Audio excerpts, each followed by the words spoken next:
Greetings, everyone. Hope all of you are having an absolutely fantastic day. Good to see all of you again.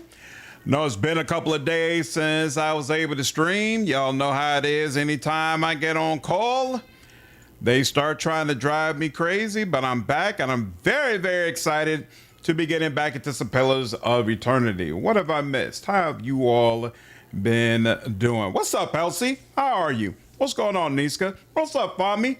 How are all of you doing? Hope everything is going well.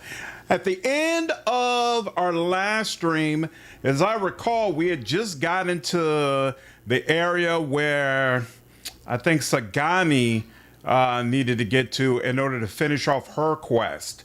And so we should be able to have that conversation. And then Sagani is most likely never, ever getting back on my team again. Not a fan of Ranger mechanics in the first Pillars game. In the second Pillars game, Ranger is awesome. But in the first Pillars game, not big on it at all. Oh, you know what? We actually did get past that.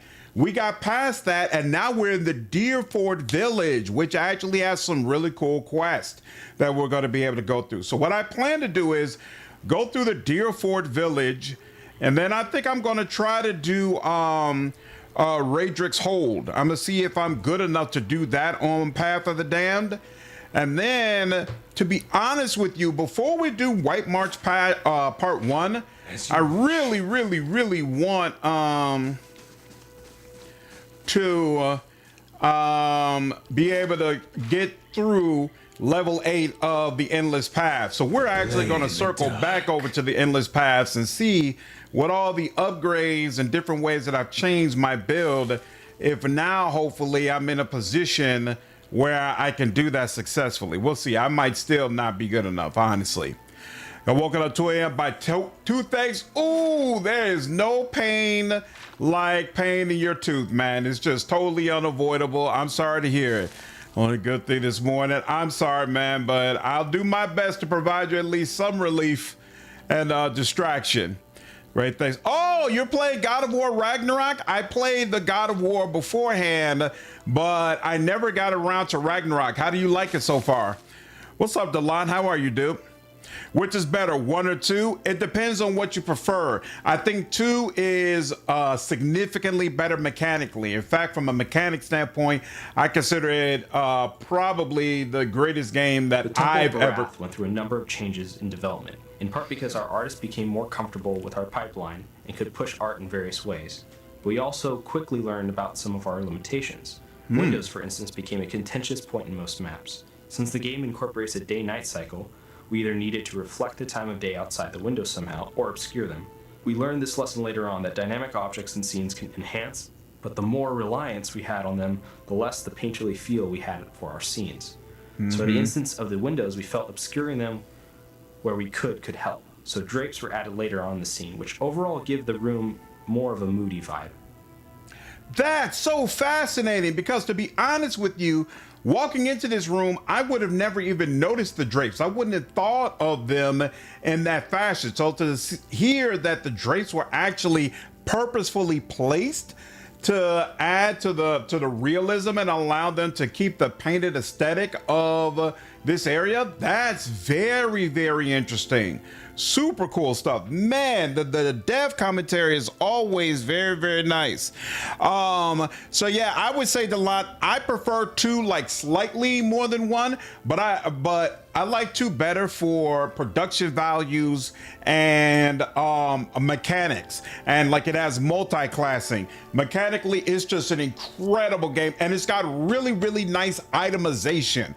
There's a ton of different gear that allows you to play basically whatever type of build you want. But on the flip side, Pillars 1, in my opinion, is much better written, both from a main story quest standpoint and from a companion standpoint.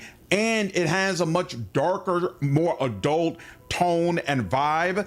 Pillars of Eternity 2 has a more cartoony look, and it goes for a pirate aesthetic that makes everything a little bit more light. And so personally, I prefer my entertainment to be darker, and so I really, really like 1, but I think just barely I like 2 a little bit more.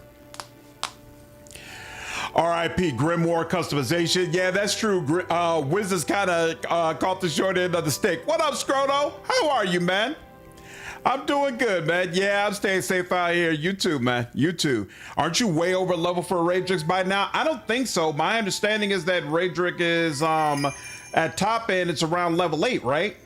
So I don't think I'm over level for it. But if I am, it works for me. Great story. Can't wait for the next one. Awesome, Niska. Lurking while you play Crimson Desert. Oh, nice. You're still playing Crimson Desert, and I assume enjoying it, Johnny? That's awesome, dude. Ragnarok was great. First one was better.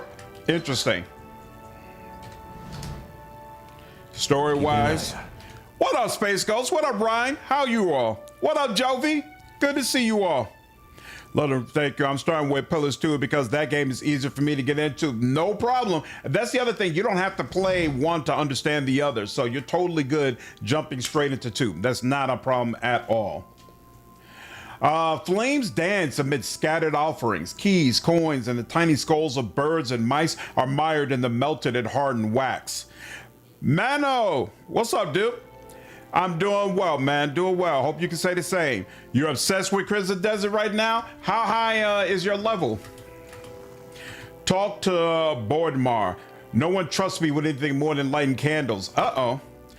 Eder grunts in disgust. These times we live in. How may I help you? What happened to you? I never saw their faces. Strange hooded men asking about those ruins. Clearban Relag. Most of the brigands who come through here asking about the ruins are looking for a few ancient trinkets. But these people knew the name, and they were in a hurry. What's up, Top Boss? How are you, They man? wanted to know where Clearban Relag was. I tried to keep it from them, but I couldn't hold out forever. I don't know what they were up to, but it can't be good. Aloth looks at you frowning. That does sound like the leaden key, doesn't it? The old priest nods politely. Is there something else I can help you with? Can you tell me where to find the ruins? The Glanfathan tribe that guards the ruins will kill anyone who trespasses there. And they'll retaliate against us, too, if history is any indication. We've had too many fortune seekers stir up trouble of late. If I'm to tell you, I'll need to know your reason for wanting to go. Zero, what's up, man? Yeah, it's the Dyrford Village. I haven't done the quest here yet. I remember one being really, really cool. And I'm going to let y'all know right up front, no, even though I'm playing an evil playthrough, I am not going to be sacrificing one of my companions. That is a step too far for me in a Pillars game. If we get the opportunity to do it in a Dark Heresy game, I might be for it. But in Pillars of Eternity, throwing one of my companions to the wolves like that just doesn't feel quite right. I don't know if that's the same voice actor for me. It might be. You don't gain levels in Crimson Desert. You upgrade your gear to level 10. Well, but don't you, there are like abilities you can pick up and get, right? So even if you don't get levels, you like get more ability points. Is that how it worked? It's been a minute since that live stream, so I didn't really remember. I'm only in chapter 5, but you're pretty stacked. Nice. You do tons of side missions and exploring. That's awesome, dude. I go for hours without doing a single mission. Just travel towards something interesting in the distance and experience what happens on the way there. Man, that sounds really, really freaking cool. A dangerous plot is unfolding there. I've got to stop it. If that's the case, then we may already have trouble headed our way. I'll have to take you at your word. You'll find Clearban Relag here. Whatever trouble you find there, please end it quietly and try to stay out of the ruins. Would have liked the option in Wrath. Maybe then I would have kept Camilla a tad longer. You know, I don't know why y'all keep doing her bogus, all right? There's a perfectly diplomatic way to get her to stop doing what she's doing, and then she's great to continue having in the party. Is evil actually fun in Pillars? It can be. I agree with what your takes for prior games where evil playthroughs usually feel incomplete. Pillars does it better than most games. Still not as good as Wrath, but it's not as bad as BG3. Tell me about Dyrford. Folks here tend to keep to themselves, as they do in most towns this deep in the Deerwood. They're suspicious of travelers, but with all the brigands and refugees moving through the area, who can blame them? People in town say that the Hollowborn problem has been especially bad here. It has. Cities and villages all over the Deerwood have seen Hollowborn, but Deerford hasn't seen the birth of an unaffected child in years. Most of our people have moved on to other villages in search of hope, and those who have stayed behind aren't the same. Children promise a future, you know. People change when you take that away from them. There's a temple of Barath. What can you tell me about Barath? Barath is the most universal of all the gods. It oversees portals and cycles of all kinds, even life and death itself. Under Barath, an ending is merely a passage to another beginning. Barath has many representations across time and across cultures. Around the Deerwood, you'll commonly see it depicted as the Pallid Knight or the Usher. The Glanfathans, however, know it as Bwin I Anku and Anku U Bwin. Tell me about the Pallid Knight. She's one of the youngest manifestations of Barath, but a familiar one nonetheless. Stories describe her as a gaunt knight in black armor with black eyes, black hair, and milk-pale skin. She demands an impossible toll from travelers who have tarried too long on her lord's road. Some challenge her only to slay themselves in the process. Who is the Usher? Kith have written stories, songs, and poems about the Usher for centuries. Sometimes he's folk, sometimes dwarf, and sometimes merely a walking skeleton. He never speaks, but he guides the way to death and the next life. He also creates the circumstances for the wayward to stumble into their own graves. I've never heard of Bone Noon. It means a life and death and life, respectively. You see them as two skeletal figures, one male and one female. Explorers have found them carved opposite one another in doorways, but I know of no particular legends that speak of them. Thanks for the information. Of course, Barath was once more widely worshipped in this area, but it is a silent god. He smiles sadly. These days, people find themselves in need of clearer answers. Farewell. Through Death's Gate. Go for hours, nice. You get abilities. I have most of them unlocked. Some are locked behind chapters. Got you. Oh, that's right. I remember that. Like some, you just continue to get through the main story. What's up, Pepsi? How are you? All right. I'm pretty sure I already talked to him. And let's see. Who are you?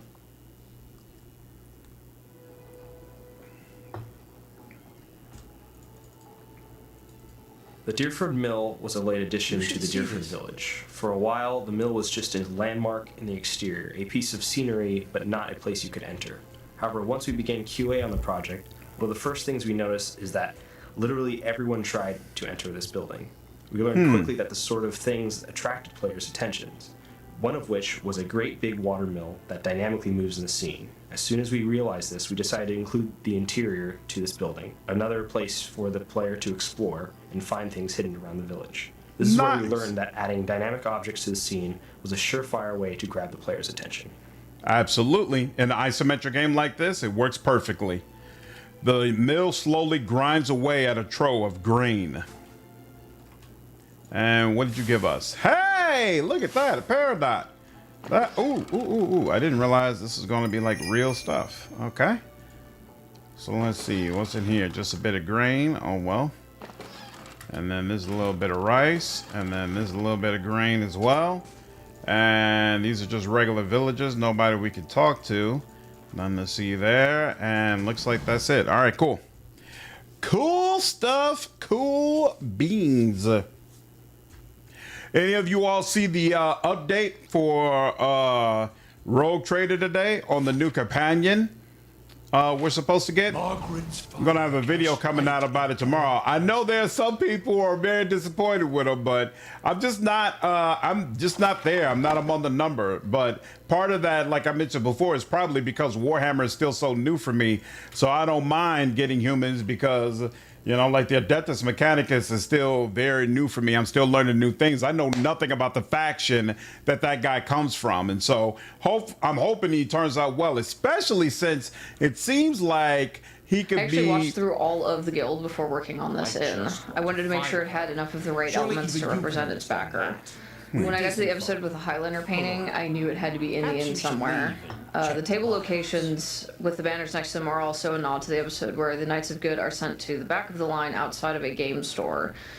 in this inn, they get the table in the back as represented by their banner on the wall.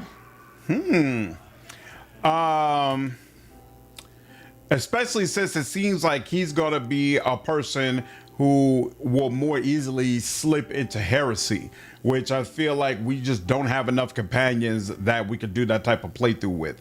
This table has been scarred and stained from decades of personal use. Need to get the season pass. Oh, you haven't tried any other DLCs? The DLCs for Rogue Trader have been very, very strong.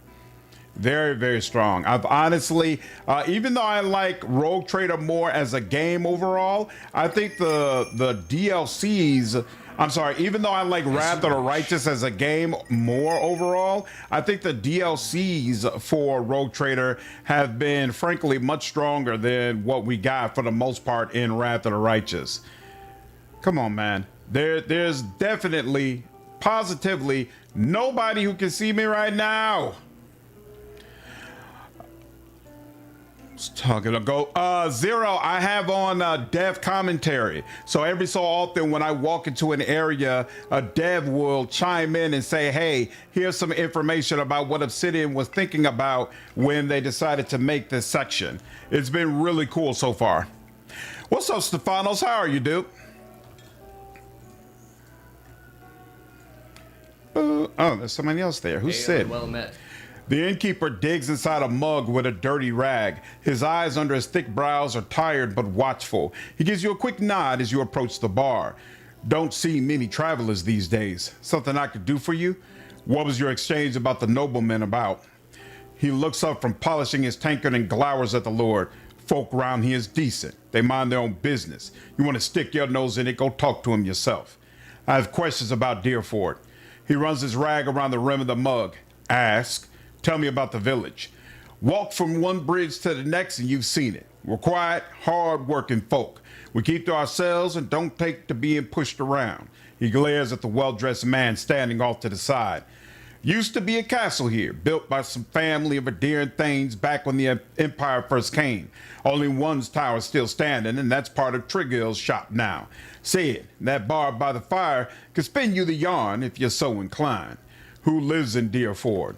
Not many anymore. Hard to keep people around when everyone here is birthed and hollowborn. But we got a few who stick around and do business. Turgil's the leather courier. Hendinna crafts potions, and Winfrith trades in general goods. Rumbald's a pig farmer. Or was anyway. Tell me about Trigill. He's a courier. Treats leather and makes armor and a few other goods with it. Problem is, the smell of tallow and deer shit tends to put people off their food, and his shop's right next door. What's Hendinna's story? Lady's a clever hand with potions and poultices. Got herself into trouble with a nest of worms, or so I hear. Her cart's on the east end of town. And Winfrith?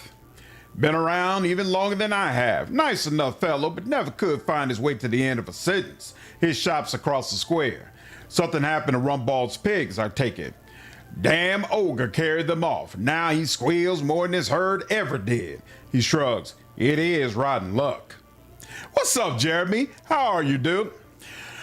I know invest this to the ground, but modding is awesome. I'm playing Rogue Trader with Dark Heresy UI. Oh, really? Oh, that's awesome. So it thought the Dark Heresy UI comes down instead of the vanilla one?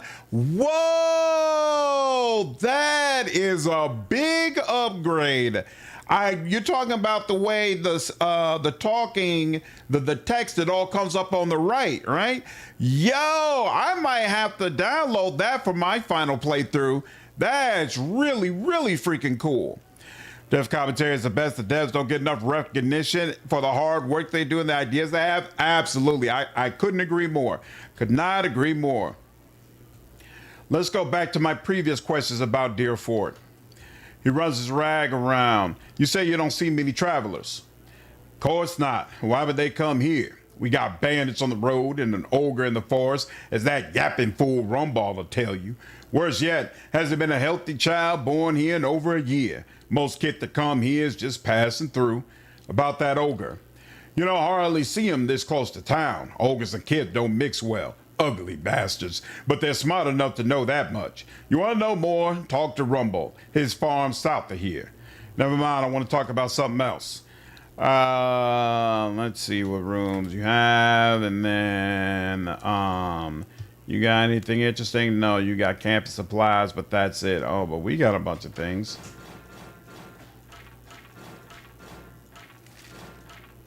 What does this give again? +3 to lore. I'm not gonna be looking for +3 to lore, so we can let that go. I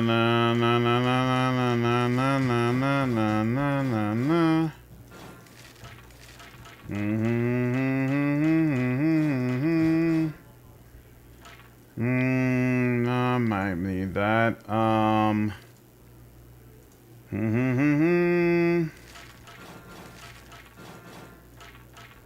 Also, it's a fine greatsword. Keep that around just in case. And then you, nothing. You got one thing to sell. Won't bother with none of y'all. All right, trade. We're good on that. Cool. Yeah, the Dark Heresy Alpha is out. It's the beta that we're waiting on. The Dark Heresy scroll comes down. It's super seamless. Way better than the vanilla. Wow. Also with the voice clone mod, it speaks out all lines using actual character voices via AI. That's crazy. A redhead stands by the fire, tuning her lute and plucking its strings. She hums snatches of a melody as she goes. First time at Dracogan? Normally I'd have a song ready, but I haven't quite worked out this tune yet. I'm writing some chants about the founding of this inn. Say, you interested in this story? I haven't finished the chants, but I could tell you about it all the same. Sure, let's have it. Oh, excellent. These rustic fables are always great fun. Let me get out something to write with. It was built in the time of Hadrit's rebellion, and a Durance lady Thanu once had a keep here. One of the towers still stands, but the rest is said to be buried under the village. Anyway, she's stuck to the side of the empire, and a contingent of Duke Hadrit's Knights of the Crucible helped the farmers and colonists in the area turn her keep to rubble. This inn was the first building that sprang up from the ruin, built with some of the same bricks the colonists had pulled from the Lady Thanu's castle, they say. Supposedly, the quarterstaff of her chief wizard even got lost in the construction, mortared into a wall or nailed under a floorboard. Anyway, the inn was supposed to be a haven and a meeting place while the locals built their new town. What do you mean, supposed to be?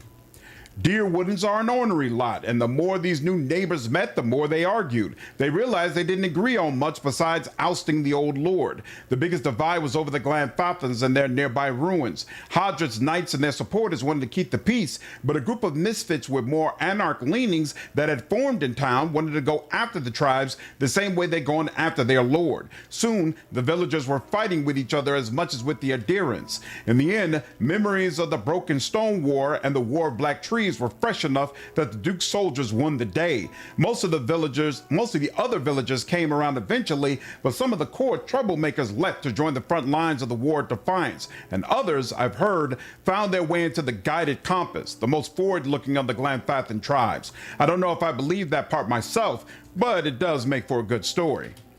She points to the east wall. There's a portrait of one of the chief rabble-rousers and his rival in the peacekeeping faction. Someone's idea of a joke. I don't think they were particularly amused. I want to hear about the Broken Stone War.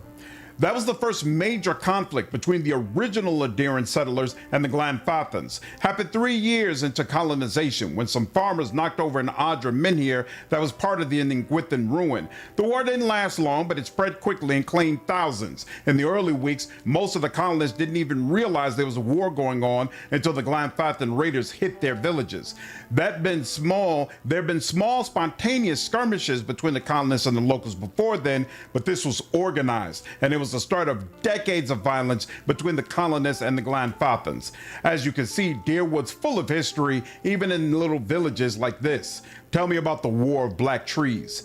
It started back in the colonial days, almost 30 years after the Broken Stone War. Even though isolated conflicts still broke out between the settlers and the Glanfathans, both sides had officially agreed to peace. Indrag Hadrid, Admet's father, was Gref at the time. As part of peace negotiations, he'd signed treaties prohibiting Ederan colonists from looting in Nguithan ruins. However, he'd been unable to outlaw the use of captured Glanfathans as slaves. What's a Gref? Gref is the governor of a colony and subservient to the Ederian emperor. The early leaders of the Eder colony in the Dyrwood, including Edrang and Admeth Hadrith, were Grefs. At the start of the War of Defiance, Admeth Hadrith declared himself Duke of an independent Dyrwood rather than Gref of the Emperor's colony. It was the same term used for leaders of the newly independent Valian republics. Anyway, we haven't had a Gref since. I see. Indeed, the taking of Glanfathan slaves has continued to be a source of conflict. It came to a head when Imperial agents, aided by certain earls in the Dyrwood, began looting the ruins again. See, the Empire never actually agreed to Hadrith's treaties on the matter, and the recent secession of the Valian republics likely left them eager to weaken Hadrith's position. The looting sparked a brutal slave uprising and a guerrilla campaign among the Glanfathans. Andrang Hadrith was too old to lead forces into battle, and so he sent his son, Admeth.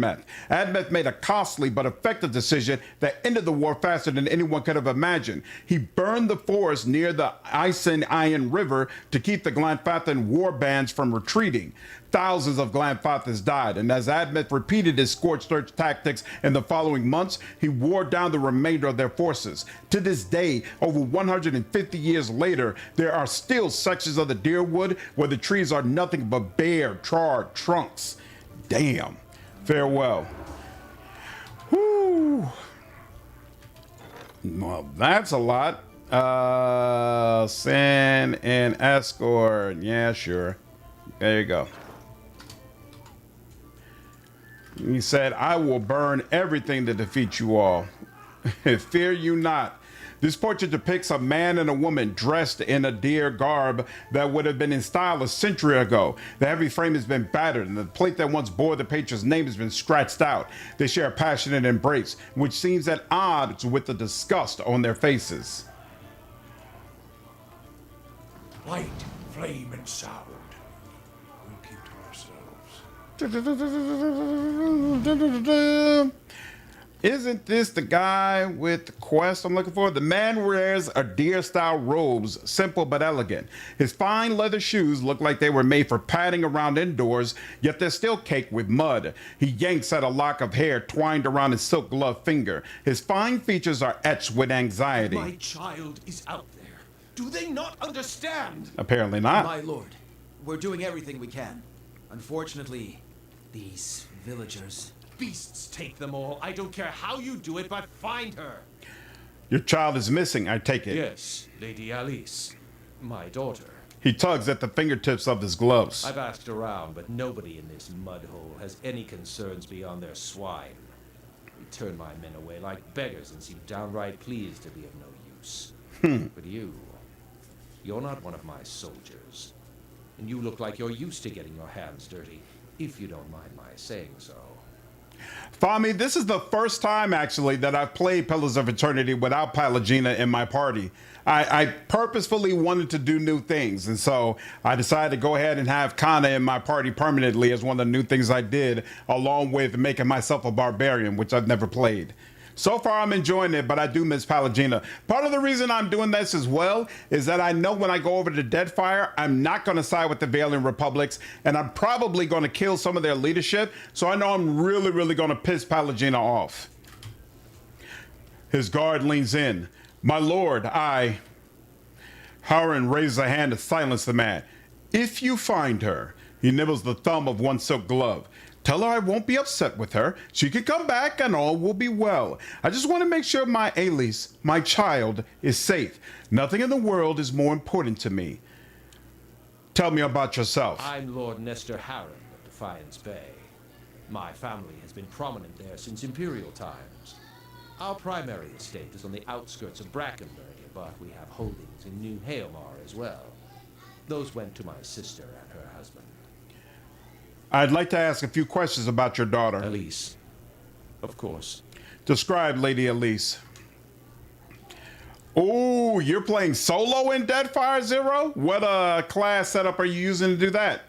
She's a striking young woman, bears more resemblance to her mother than to me. She has auburn hair and delicate, well-bred features. She must be, 28 or 29 now. Describing your daughter as having well-bred features is kind of wild to me. Tell me about her disappearance. We'd stopped at Dyrford for a few days. On our fourth evening here, I was making plans to continue our journey. Lady Elise was feeling unwell and went to bed. When I retired a couple hours later, I found that she had vanished. None of my men had seen her go, and no one at the inn knew where she was. Since then, my people have been combing the village, but we've yet to find a clue, and the locals have been no help. Why did you and Elise come to the Dyrford? He was merely a stop along the way to Ina's Rest. However, she took ill shortly before our arrival, so it seemed prudent to allow her a few days to recover. What's in Ina's Rest? He frowns as if about to protest, but he gives in with a sigh. Lady Elise has reached an age where it is prudent for her to marry. Given this legacy business, I can't let her fertile years slip by, nor do I want her womb to fester in the presence of so many Hollowborn. It seems there will be more potential suitors in New Hayamar or New Yarma.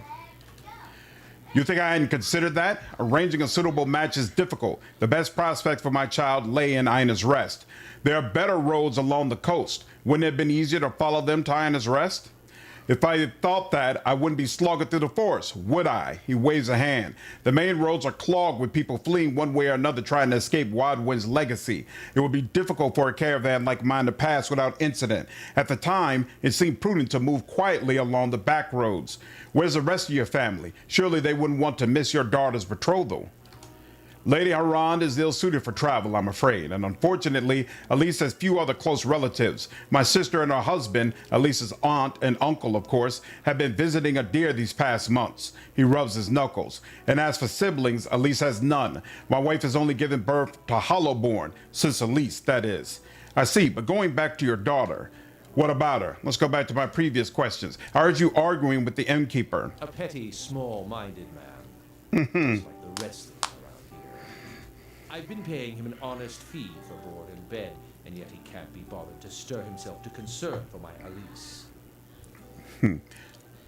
Ooh, Chanter Wizard? I was considering going that route when I played through it.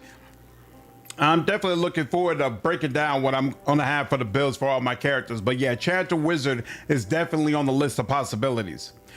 Are you thinking about getting the Steam controller? I'm definitely going to get the Steam controller, but I'm not sure if I'm going to go ahead and get it separately or if I'm going to wait until I can get it with the Steam machine. But I am definitely going to buy it.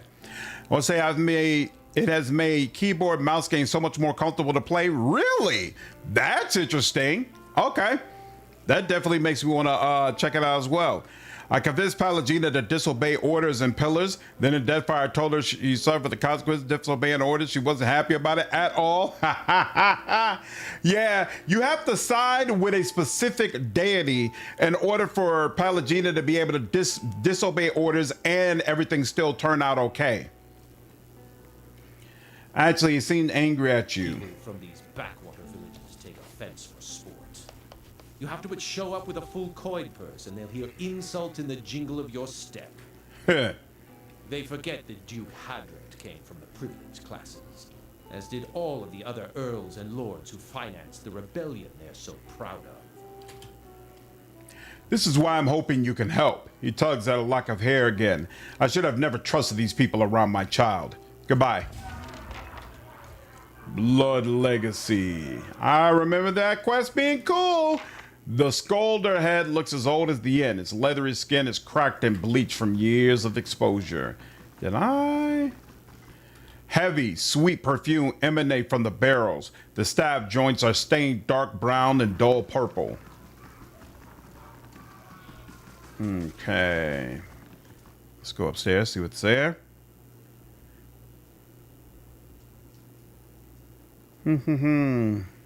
I shall be quiet as a calm sea.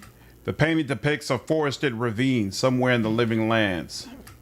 The painting portrays expansive foothills below the mountains of White March. Who's coming up the stairs? The Orlin hovers by the window, peering out of it every few seconds. As you enter the room, she watches you carefully, her hand hovering over her stiletto. She cranes her head to peer behind you. Anyone follow you? Who sent you? What are you talking about? The man leaning against the wall glances out the door and nods to the Orlin. The hand over her weapon relaxes, but she's still watching you closely. Some old friends from Defiance Bay are looking for me. We're not exactly friends anymore if you catch my drift. I'm just trying to lie low and mind my own business. Know what I mean? Boss. And Amwa looks at the Orlin and jerks his head at you. All right. She raised a hand to the Amwa before turning back to you. My friend here thinks you could maybe help us out. Now, I'm sure you're a busy man, so I'll make it worth your time. She flips you a few coins. Just go take a look around town. Come back and let me know if the coast is clear if you see any suspicious figures. You're pretty suspicious. What's this about? She scratches the back of her neck. I may have gotten myself into trouble with some powerful people at Defiance Bay. Powerful criminal people. I suppose it was bound to happen eventually. I'm a thief by trade, and it's hard to do my kind of business in the city without crossing them eventually. Now I'm just trying to put some distance between us. I'll report back if I find someone skulking in a corner and cackling manically. Nice. What up, Chaotic? Always a pleasure to see one of my favorite streamers live. Hey, I appreciate it, dude. Always good to see you as well. Always good to see you.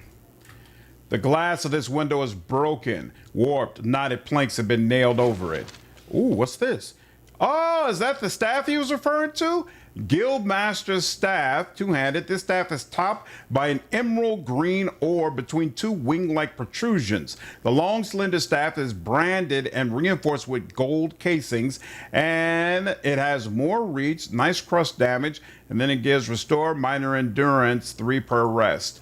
Not crazy, but not bad either. Cool stuff. All right. Flow deeply indeed. Let's see. Yep. Take that off. And there we go. Let's see. Yep. And some more jewelry. I like it. I like it a lot.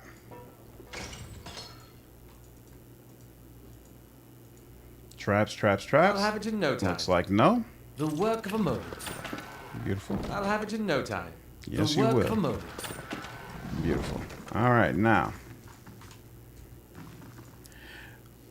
I don't remember.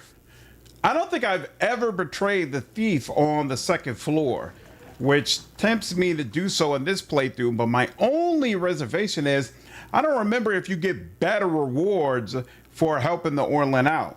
Plus, it feels wrong to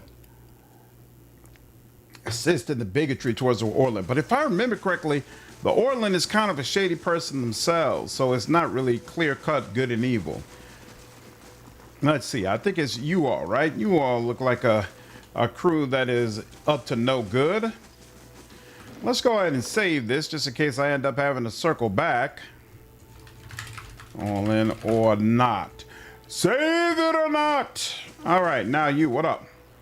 An elf idles by the road, watching the village across the river. He nods as you approach, and the cowled figure standing near him falls silent. How do you do?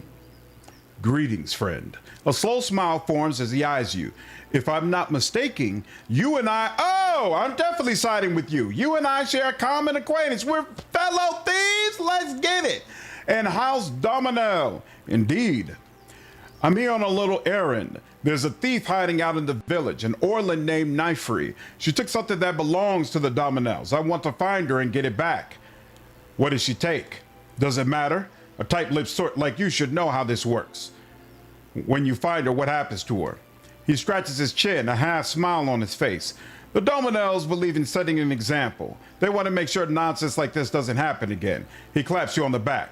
Believe that part to me. How do I figure into this? Simple. All you need to do is find her and lure her out of hiding. My friends and I will take care of the rest. Actually, I've already found her. Good. Then the rest should be easy. I have a few questions for you. What is it? What did Knifrey do exactly? She stole from my friends the Dominels, and they can't let her get away with something like that. Good day, stranger. Well, any luck with Knifrey? I'm also looking for a woman named Harond. Have you seen her? Afraid not. I've just been looking for Knifrey. I should get back to the search. Yep, you are out of there. I am so sorry. Hate to do this to you, but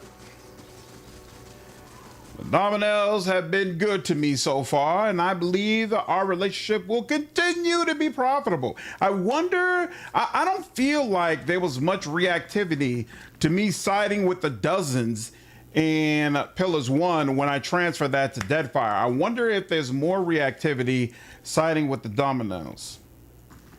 Let's ensure we organize properly, just in case this ends up being a brawl. How do you do? How does it look? See anything suspicious? Who are you running from? I'd rather not get into it. Suffice to say, I angered the wrong people back at Defiance Bay. Do you know anything about A-list Harond? That girl everyone's looking for? She was already missing by the time I got to town. Lie. Head west toward the temple. That way's clear. Knifey folds her arms and gnaws her lower lip. Her eyes bore holes into you. That's a lie. You're working for Medrith. I know it. I should kill you right now. You could try. I wonder if he gets upset that we killed her. But oh well. We are gonna go for a little bit more. Yep, a little bit more focus. And you, beautiful. And you,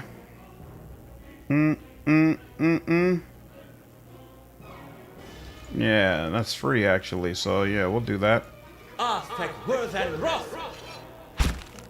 that's cool. You already lost a little bit. Yeah, so we'll get you down. There we go. What is it? Like that. And then. Woo! Yes. No. Well, no.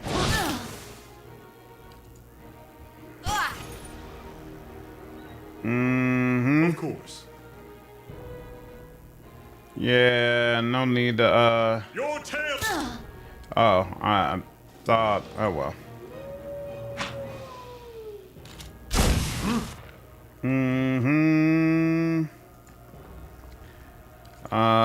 You know what? That does make sense. Sure.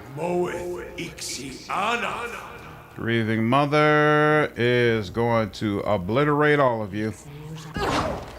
That's what I thought. Ooh. Well. Could do that, but I actually like going for the ones who are a little further away. There we go. Yes. Yes, indeed. And we good?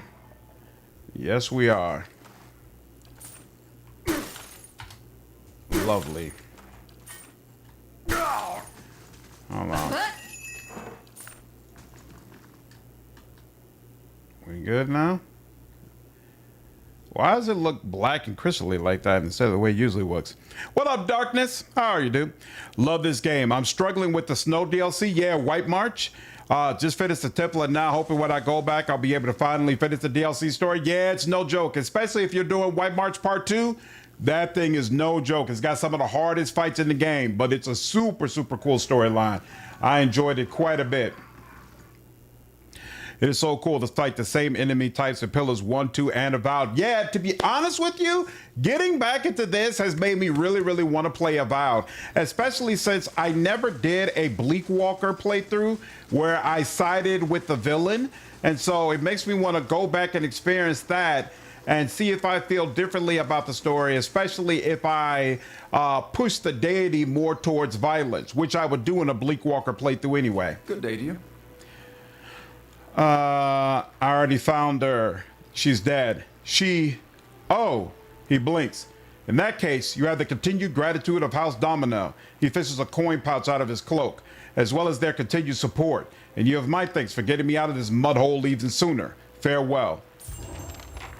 Beautiful. Not angry that I already killed them at all. Cool. Hey, I only lost 95 CP to bandits. The rest I was able to collect. My security is doing their job. I like it. I like it a lot. I like it a lot. Let's see. We are going to go back here first. Do do do do. Alright, okay. I shall be quiet as a calm sea. Which is... What was that? Which is not very proud. I made a build where you were Luke Cage and Avowed. Whoa, how does that work? Unarmed isn't even viable in Avowed, is it? What up, Coffee? How are you, dude?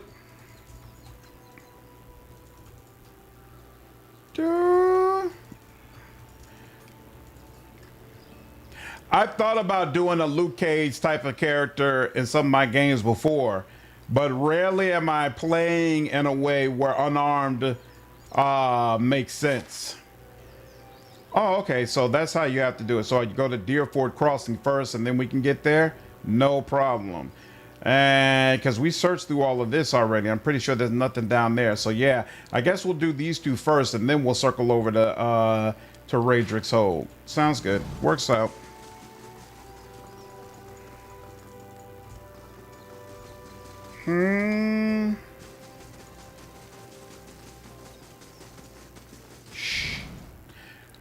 Trigill's career.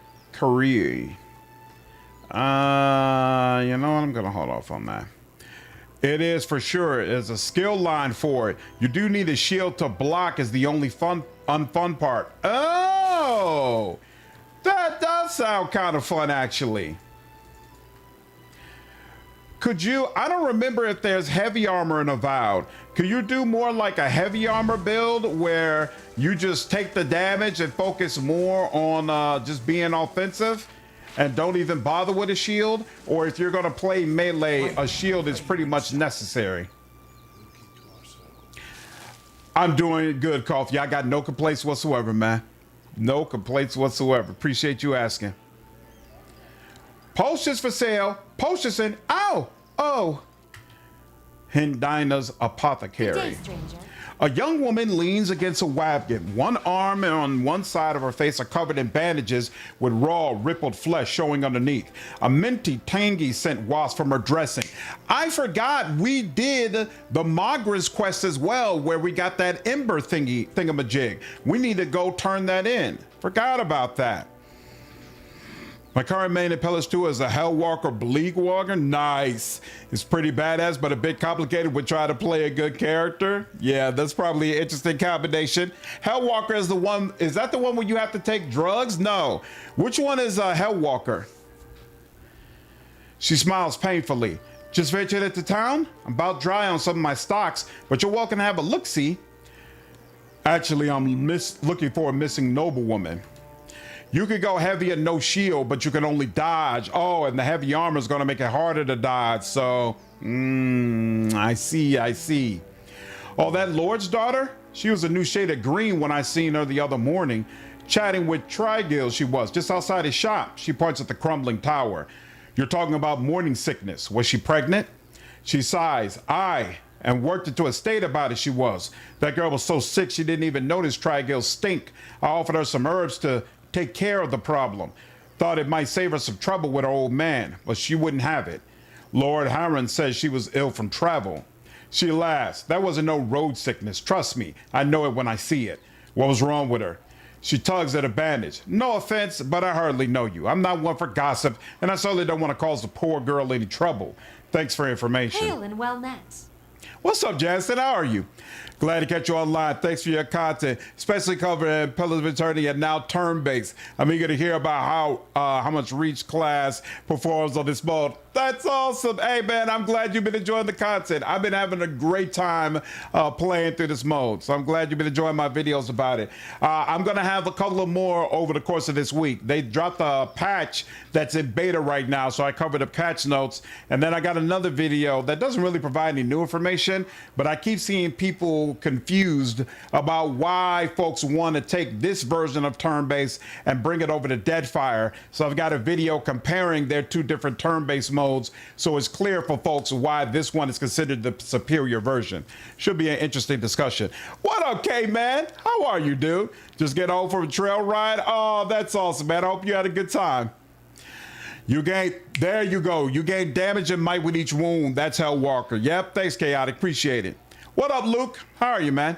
Reach weapons do gain even more of an advantage in turn-based. I would agree with that. I would agree, absolutely. Positioning in general is a lot easier in turn-based mode. What's up, Zod? How are you, man? Good evening to you as well. You killed it with your most recent videos. Thank you, K-Man. Thanks for all the information. It's my pleasure. It's my pleasure, man. I'm glad you all have been enjoying it. Pillars Adventures are going great, Zod. I'm having a fantastic time. We're in Dyrford Village right now. I love this quest. I think it's one of the best ones in the game. Let's see. You said your supplies are limited. What happened?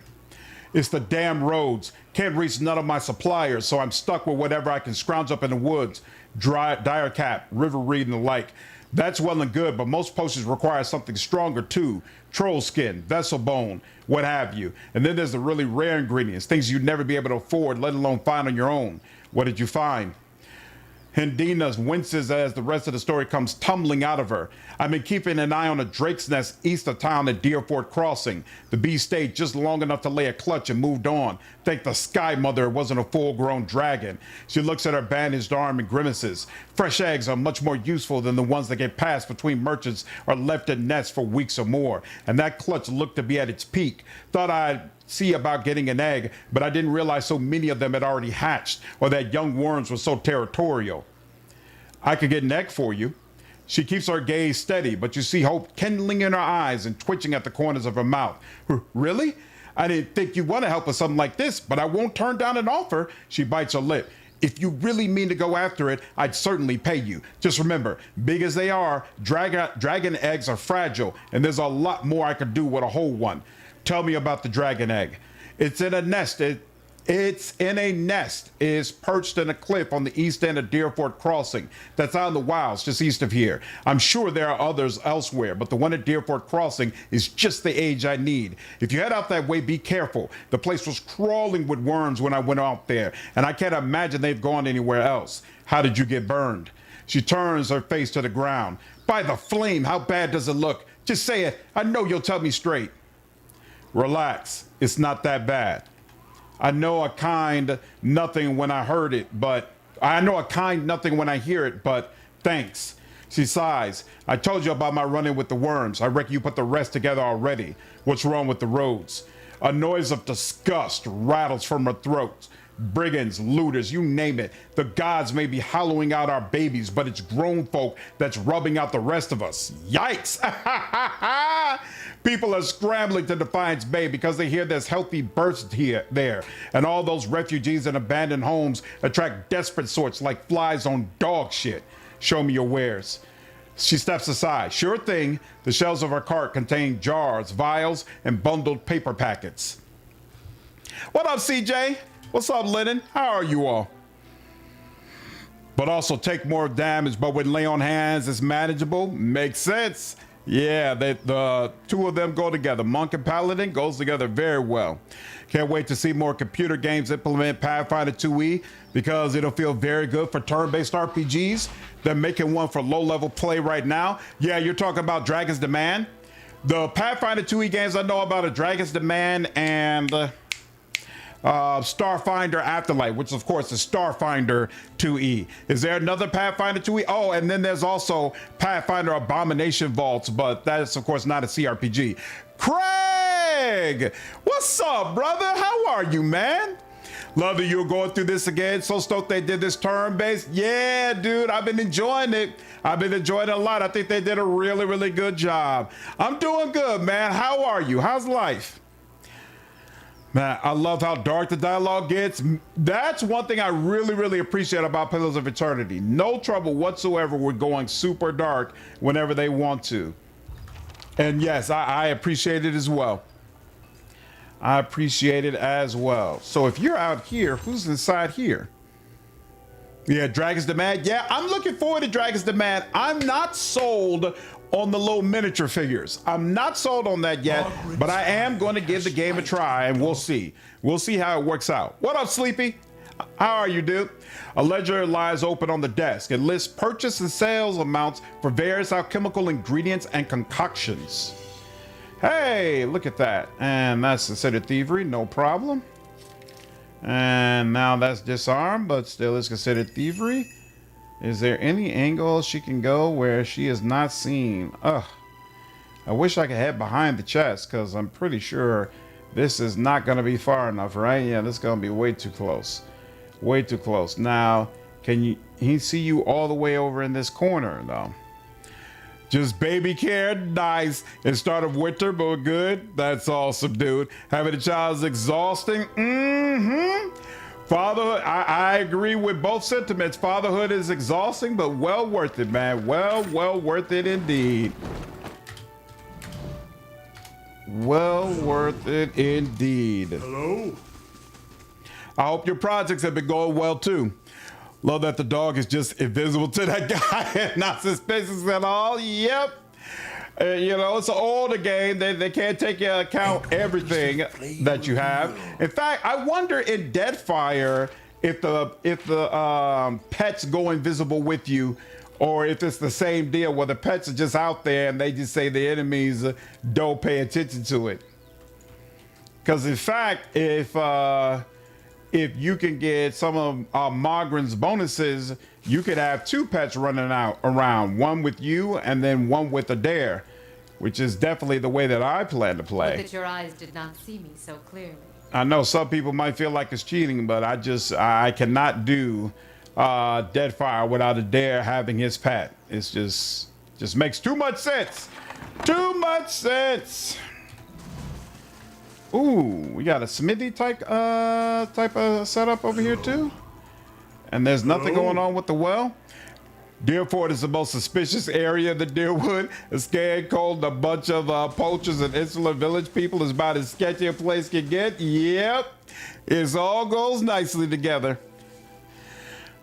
Treaded through so much Broken Worlds work. That's amazing. Can't wait to show it off. A few more months at least, you reckon? I can't wait, man. As soon as you're ready, I'll be ready. Really looking forward to checking out all the updates. Looking forward to checking out all the updates. Barat's Blessing is a really cool system that keeps replays fresh. I agree, CJ. I think it's really cool that they added it.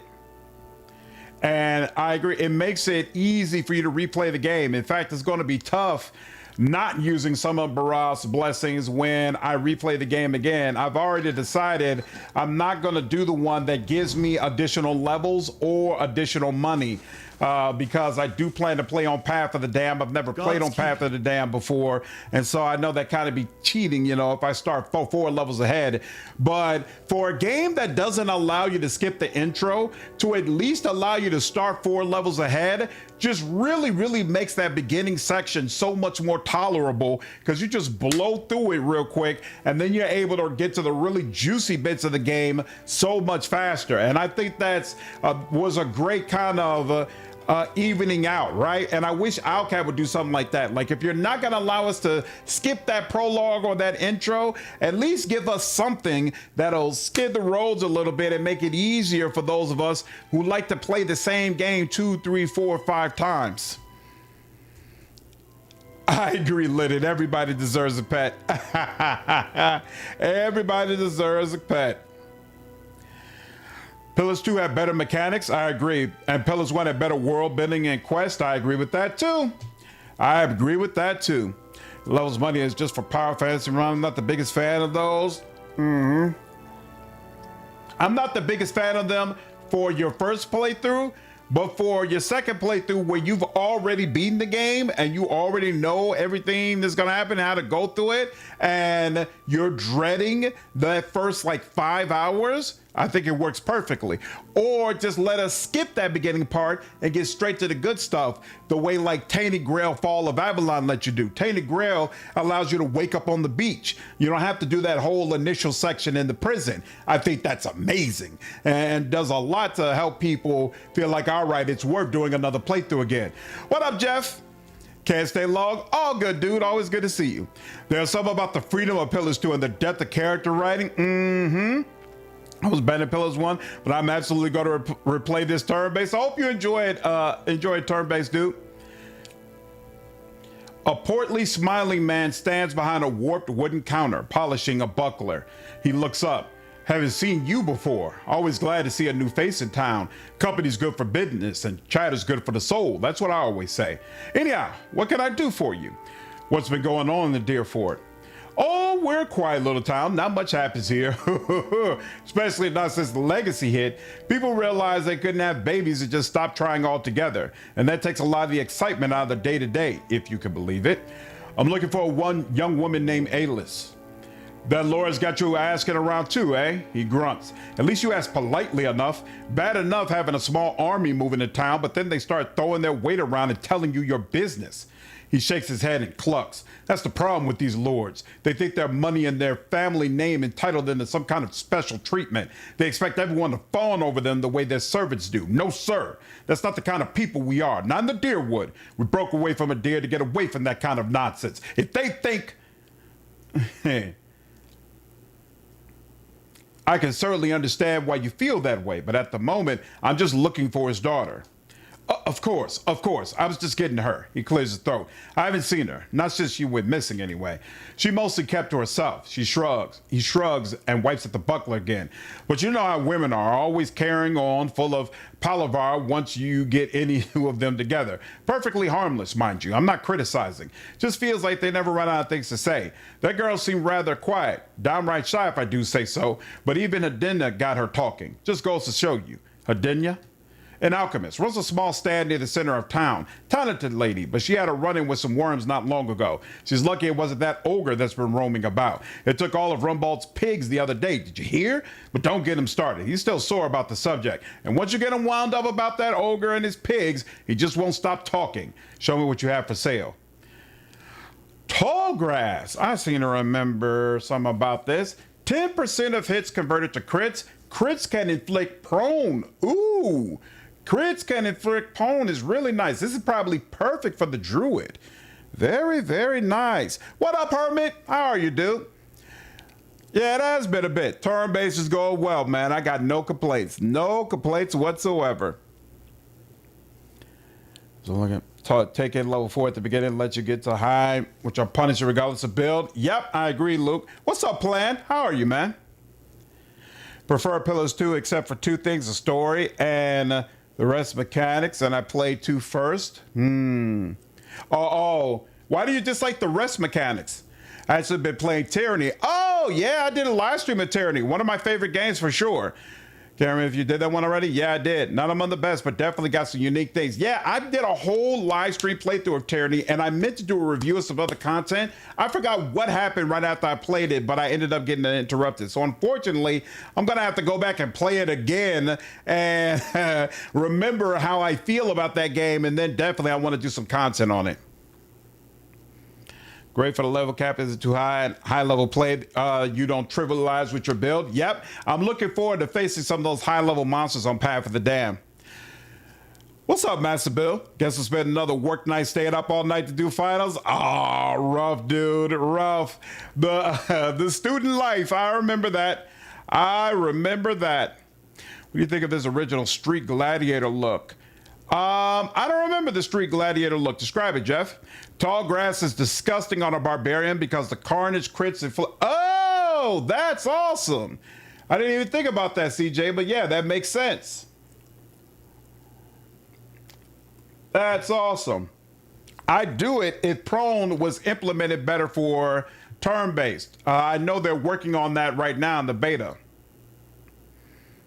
Once time back to work. Yep, take care, Craig. Always good to see you, dude. Oh, there's another one. Oh, this is a great sword that can inflict prone. Isn't that nice? And it's got a crit damage multiplier. Huh. I wonder if I should consider that better. Oh, no, the other one I got is Tidefall. Tidefall is hard to let go of.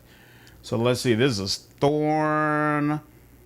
Plus 10 accuracy when endurance below 50%, plus 20% damage while endurance below 50%. Oh, wow. So the less health you have, the better. That's interesting. Mosquito Rapier, 20% of damage restored as endurance, but you got -5 concentration. Eesh. Angios Gambison. Oh, grant deleterious alacrity of motion once per rest, plus 50% attack speed for 5 turns, negative 11 endurance over 5 turns, plus 2 move speed for 5 turns. Huh. Who do I want to have that? I think I would want Grievous Mother to have it, actually. I think she could actually make use of it. Zealous Command, only used by a paladin. Voice of the Mountaintop. Whoa! Plus 20% chant area of effect. Inject that into my veins. Yo, I like that. Pry bar, we only got 3 of them. Ooh, we're running low on the chisels, and you know we're just gonna take the pry bars. We're at it. We got 7 of the ropes and hooks, so we're gonna let go of that. But the rest of this we will take. I was just saying, Rumbald is nasty. Yeah, if they switched up prone, I might be more willing to get it, but I don't like the way prone works right now in turn-based. And again, I know that's something that Obsidian is looking at and going to work on. So wait a minute, we got a problem though, because what does his neck give? His neck provides a +3 in perception, which is actually very nice, and means he doesn't have anything providing him more perception right now. That's deflection, that's minor ring of protection, fin walkers, get stuck, hobble, all that kind of stuff. We don't have anything, I think, that provides more perception, right? That he could actually use. So I wonder, what about his... So, oh, we do have enough. We could give him +2 perception on his armor. And I think I like that. I think I'm good with that, actually. Yeah, prone crowd control at turn-based isn't good. I think crowd control works okay, but prone in particular just doesn't work good. I couldn't get into Tyranny for some reason. I played for about 10 hours and lost interest. I guess I wasn't feeling the story. I love Tyranny, but it's not for everybody, Coffee. I definitely agree it's not for everybody. And I definitely agree there are some aspects of it they could have done better. I'm hesitant to do this only because it costs a diamond, and I don't know how often you get diamonds. But he really needs the accuracy buff. I do not want Dragon Thrash missing all the time. So, you know what? I'm just go ahead and roll with it. I'm just go ahead and do it. Do it. And then is there anybody who has, so you're getting +3 dexterity. I already know your necklace is important to you. Your necklace is important to you. You're getting +2 intellect from this. But you could get +3 perception, which would then allow you... Don't I have something? Don't I have a helmet that would provide? No. Trats. Nice +1 intellect on the ring. And yeah, Trats. I really want to be able to give you this R stealth. So yeah, if I gave this to you, yeah, no, that wouldn't work either. All right, we're gonna have to put this on the back burner for now, but don't you worry, we're gonna get to you sooner or later. Path of the Dead rewards you the most for having the best scrolls, food, and rest bonuses and high level play. Finding the best gear for everyone becomes critical. Also, the items that let you summon things. I agree. Oh, the yellow collar shirt with the chest exposed, blue jeans, the boots, and the small afro. I got no issues with it. I know on some level it's stereotypical, but yeah, it doesn't come off to me as like stereotypical in a bad way, and I made that in a way that makes me feel bad. I'm good with that look. I'm good with it. Stats don't stack in this game. Stats stack in Deadfire. The only crowd control that works really good is Stun Paralyzed. Well, yeah, that's the one I use the most for sure. And it's way too broken. I think well, actually, Confused works well as well. Why don't you like the way Confused functions? Every crowd control with flies, stun, paralyzed feels really weak. Stun, paralyzed steals turns though, which makes them feel way stronger in turn based. I don't feel like confused is weak because when I confuse the enemy and it's in the middle of a bunch of other enemies, they all start attacking that enemy. So even though it's weak as far as getting that enemy to attack its peers, it's not weak as far as distracting a group of enemies or convincing them to focus on something else besides my group. So Confuse has been working very well for me in my playthrough. Put that away. Put that away. Oh, wait. You know what? No, that doesn't work either. I was about to say we could give this to Aloth to give him +2 intellect, but then we would have to let go of the overseeing. He's getting 10% additional ability area of effect. What is it? Oh, that's just extra money. You know what though? Didn't we have another ring that did that? Okay, but we must have other people also who are using that. So yeah, it's a bust. It's a bust. So here, you do look good in the blue, girl. You do look good in the blue. And let's see, quality, and nothing crazy we could do there. I could do something there, but I'm gonna let that go for now. And that is that. Now let's talk to the guys having ogre issues. That's why druids have the best crowd control with returning storm. Yeah, I kind of miss. I'll see what I can find. I kind of miss having returning having some way to use druid in that fashion. That's one thing I'm definitely gonna have in Deadfire. Somebody, I don't know who's gonna be throwing out them returning storms, but there's somebody who's gonna be doing it. You should see this. Yeah, definitely use Confusion Darkness, or at least I've had good success with it. Confuse also steals turn. Charm and Dominate is absolutely better. Charm and Dominate are the best kinds of crowd control, and that's why ciphers are so good. I don't know. I do prefer Paralyze because when you charm or dominate an enemy, it limits what you can do to them, right? Whereas Paralyze makes them completely helpless against what you do to them. So there have been times where I was actually annoyed at having a bunch of enemies I was going up against confused because it was making it much harder for my team to be able to effectively do what I wanted to do against them. Because like you can't hit them with certain area of effects and things like that if it's foe only and these people are confused and on your side, right? But if they're all paralyzed, then you can blow them up, no problem. Stuff like that.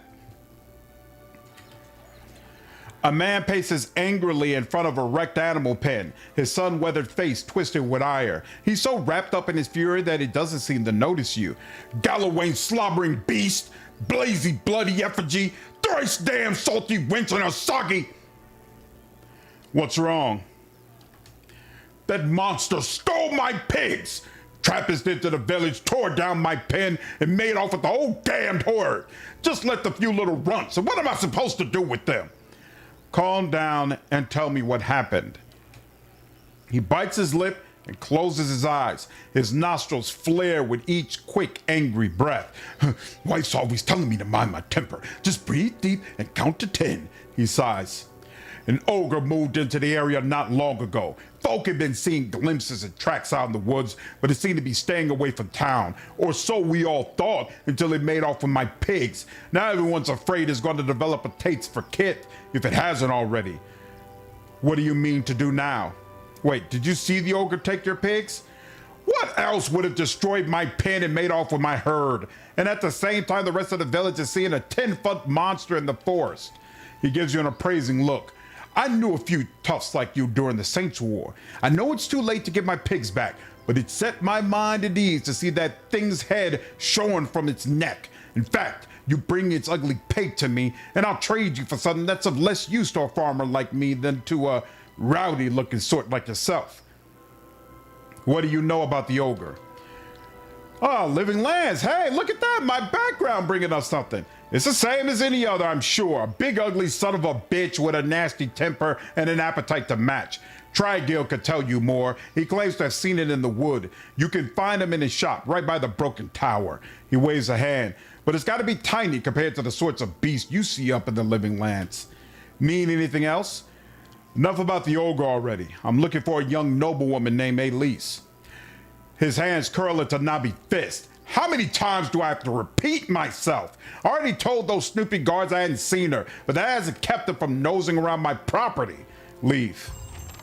Well, sheesh. Man, oh man, oh man. Somebody is not happy and not having a good time. Who did he say to visit? You, right? Where is... Wait. Was it Winfred then? Gonna have to do it yourself at Deathfire. To KO your druid companions or nuker supporter not meant for melee. Maybe you could do Barb druid multi-class. Well, no, I don't think I don't feel like I have to do melee in order to get the most out of druid though. One of your favorite early K stories is when he rampaged through Latveria because Dr. Doom stiffed him $200 on a job. What? What's that next time with Toast? Yo, I've never read that story before. That sounds awesome. What's up, Opie? Bro, you are such a good storyteller. I'm being like cravingly professional. Yo, thank you so much, man. I appreciate it, dude. I try to make it fun for you all to sit and have to watch a game that doesn't have a lot of dialogue. What's up, Cube? How are you, dude? You can hire this ogre as a guard for the keep. So this is the ogre I can hire. Really cool having him in the final fight. Sounds good. He can't tell me anything. What is a farmer's plight? Changing of the guard. What is blood legacy? Search the Dyrford. Now I'm mentioning me. She's talking. Trigil. There we go. That's who I'm supposed to talk to. Farmer reminds you of one of your grandfather's darkness. In the endless past, there are big encounters where charm dominate, shine because of the sheer number of enemies. Yeah, the fight that I had to back out of, part of the reason it was so difficult to deal with is because I couldn't charm any of those people. So you just gotta take them straight up and, it was brutal. You haven't used Confusing Charm much, but a couple of times I've used it. It feels weaker than it would in real time with Pauls, because in real time with Pauls, they're essentially insta-dead while you can reposition. I don't feel that way though, because confused enemies can still end up hitting you. So they have a chance not to do what they was using. What This I can require a find. unique approach to its lighting as opposed to most interiors in the game. Since Trigil set up his curie in a collapsed tower of an Ederan castle that was once in the area, that meant light would spill in from the rooftop. This meant that it would be one of the few maps in the entire game that would have its own day-night cycle. Because of this, the color grading of the scene needed to function in both day and night. In terms of area design for this level, early on in the design we played a lot with the placement of Trigil's key to his secret quarters.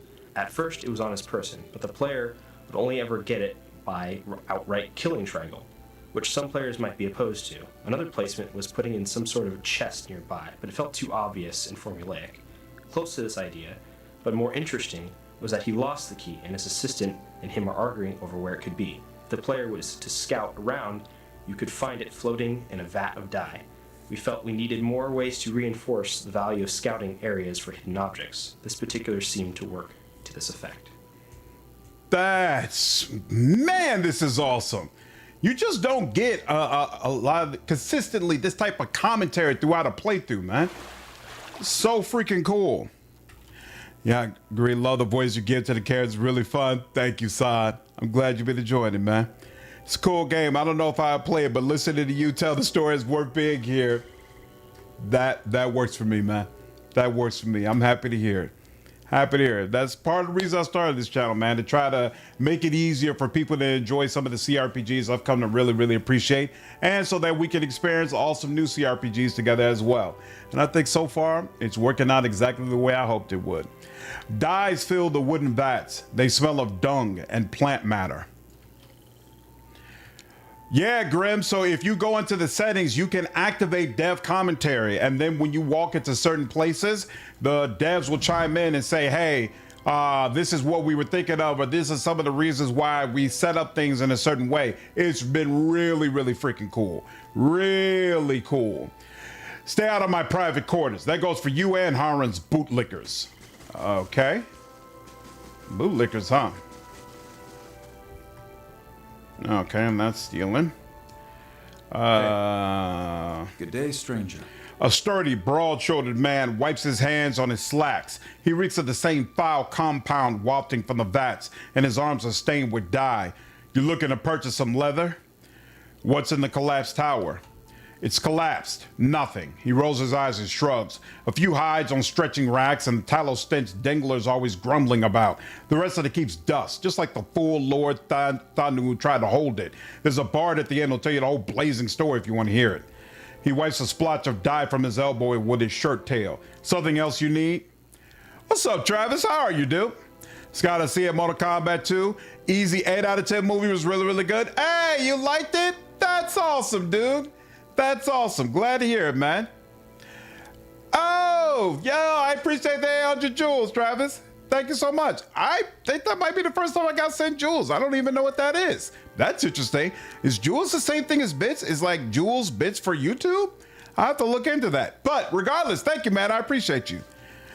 Quest reminds me of a prequel for the webcomic Order of the Stick. The main hero quit his original team because they'd rather just kill orcs for XP rather than talk. Nice. Violence is not always the answer. Rumbald mentions something about an ogre. He's hardly talked about anything else since those pigs of his went missing. The whole town's been worried about that monster. People are starting to see shapes in their windows at night, hearing its growl and the snoring of their mates. It would put a lot of minds at ease if someone got rid of it.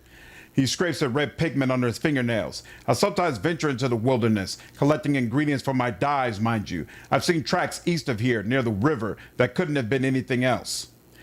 What can you tell me about Elise Harond? He shrugs. Only that her father's men have been banging down doors and stirring up trouble looking for her. I've never met her myself.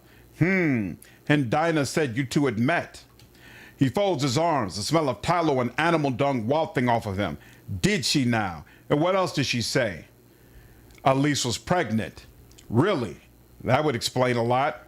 Her father's dragged her out here to get hitched to some backwoods noble. She wanted to escape all right, and I was happy to give it to her.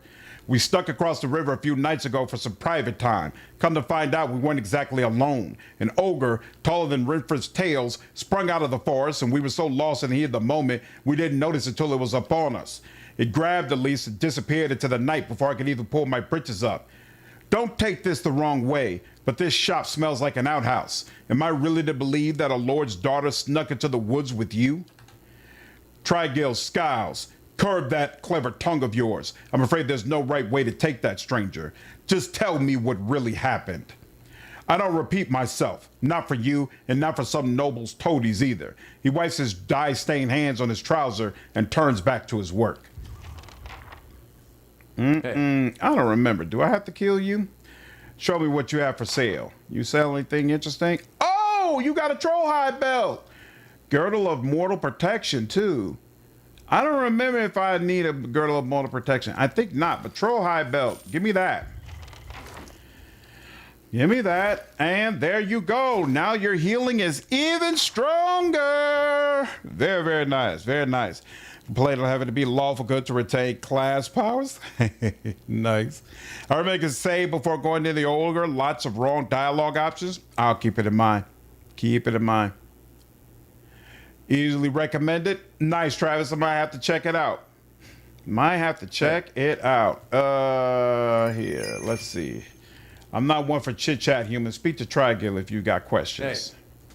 All right. I don't know what I'm supposed to do, but... What are you? Effigy's eyes. Sobbing. Stop him. He raised his axe. Rage in his eyes. All right.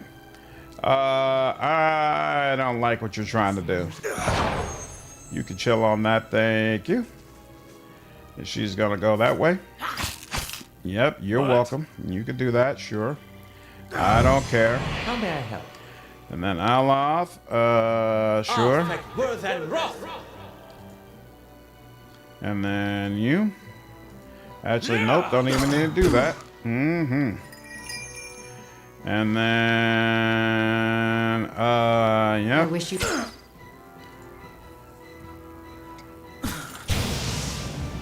Ooh, crispy. Your tail. What is it? Here, we'll do that, but I don't need to set it on fire. Yeah, we're good on that. Yeah, you're good. And, yep, almost. Here, that should work. And there we go. Hey. And then you come on over here. As you And wish. then we all wait for Chillfall to die.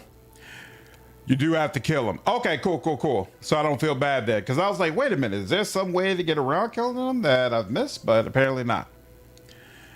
Go to and see the Odyssey. I'm definitely looking forward to the Odyssey. But I thought it doesn't come out until the end of the year.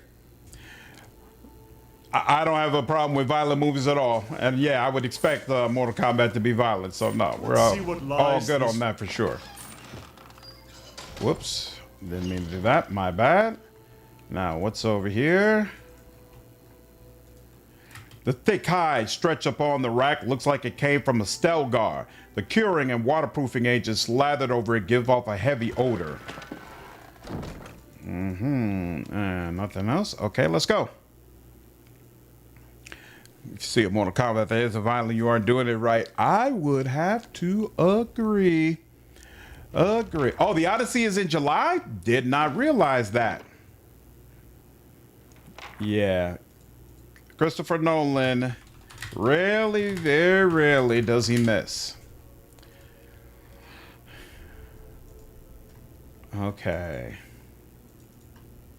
I still remember the experience of going to see The Dark Knight at IMAX. There have been so many times where I ponied up the dough to see a movie in IMAX and I was totally disappointed by what was offered. Not at all the case with Dark Knight.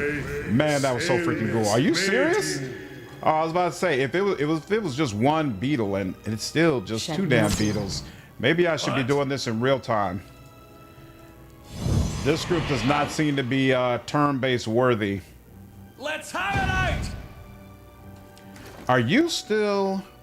Yeah, you still need more dominators. So yeah, all right. Keep that in mind. What is it? No. Here, we can go frenzy. But nothing else is really worth it. There we go. And I like that. Kana is really really coming through. He's really making things clear. Really making things clear. Oh, here we go. Yeah, let's do that.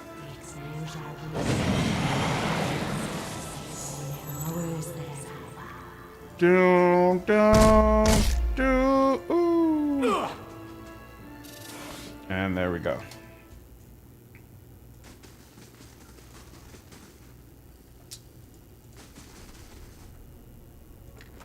Thank you. Let's see what lies this way. The stained and rumpled bedroll appears to have been used recently. A crude symbol has been painted on the canvas in streaks of something that looks like blood. Night Ride was an IMAX movie as well, and it was so freaking good. Yeah. This questline in Dyrford was what really solidified Pillars' Peak for you. Haba, I don't blame you at all because, yeah, I agree. I was just saying, I feel like it's one of the best quests in the entire game. In a game that has a lot of really nice quests. I'll go to Joy Zero Company. You already know how I feel about that. Definitely. All right, let's do that. And let's do that just in case. And then let's also do that. This one repelled. What is it? Just attack the one right there. There we go. And then you do that one right there.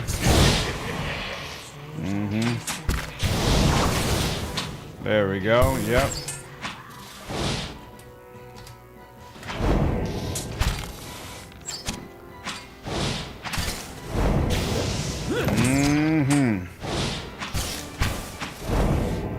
And there we are. Lovely. Playing low. As you wish. Little turn. Carl Urban easily has the charm for Johnny Cage, but he seems a little old for the storyline. Yeah, I'm definitely a fan of Carl Urban, but I'm not sold on him in the role. But you know, it's Mortal Kombat, so I had planned to at least check it out. But to be honest with you, my thinking also was it can't possibly be worse than the first movie, which I was very disappointed by. I thought some of the trailers were amazing, and I thought the concept of how they were handling the live action seemed like it was going to work really well, but the execution was just not on point to me. Not on point to me at all. Was not up to snuff.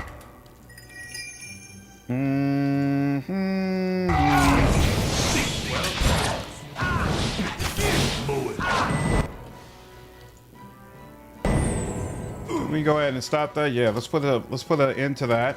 You're good? Okay. Was that everybody? Oh, okay, you.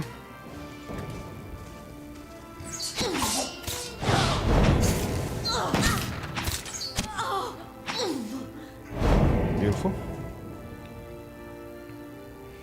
Can you change between turn-based and real-time with pause? What's going on, Carl?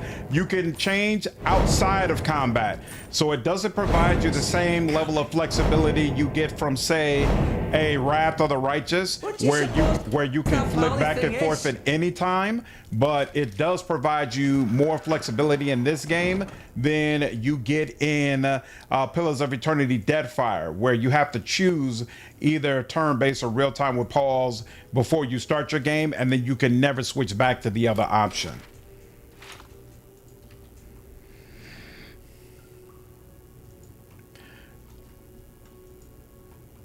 And then mine called Johnny Cage Young at All. Well, yeah, I think the question is whether or not Carl Urban is too old to play the role.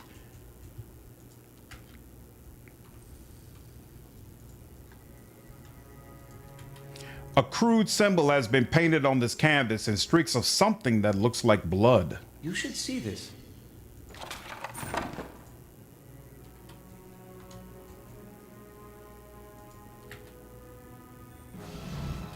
Wait.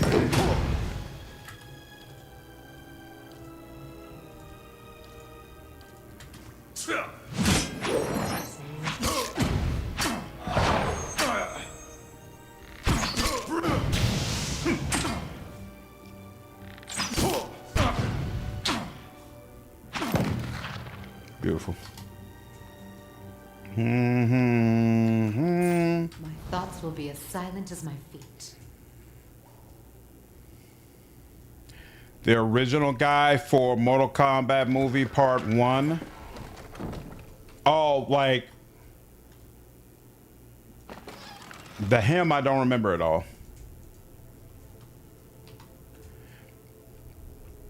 The movie leans into Cage being old, I can see it. That's what it seemed like it was going to do from the trailers.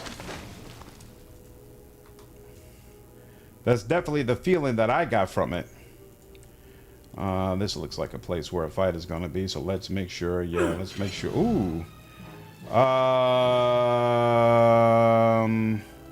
Sure, I guess we'll go out that way.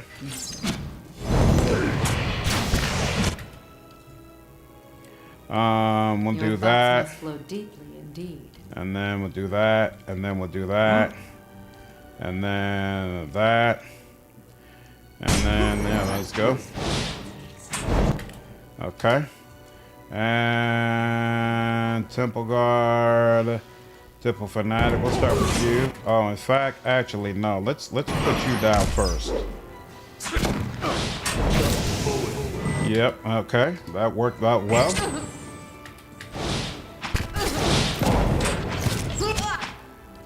Why didn't you use? Oh, I think I might have never asked you to. It's okay. Oh, was that a cure? Ah, there we go. And then you, actually, yeah, let's deal with you. Because you got a lot of nerve. There we go. Now you, because you also got a lot of nerve. And you, there we go.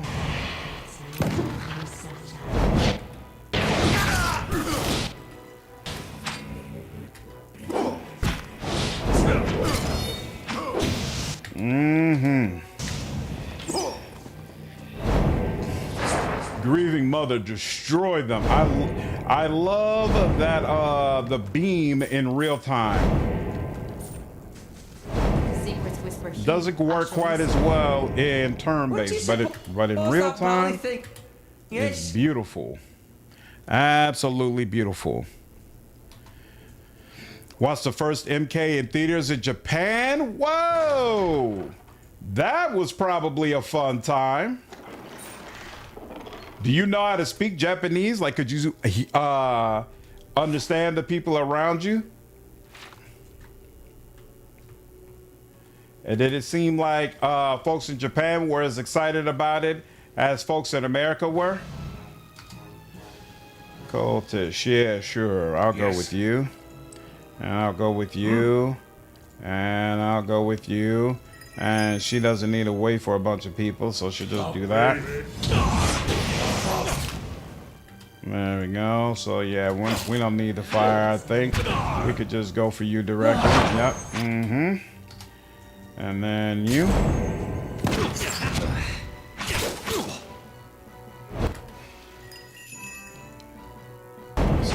Stop fighting back, please. Thank you. There we go.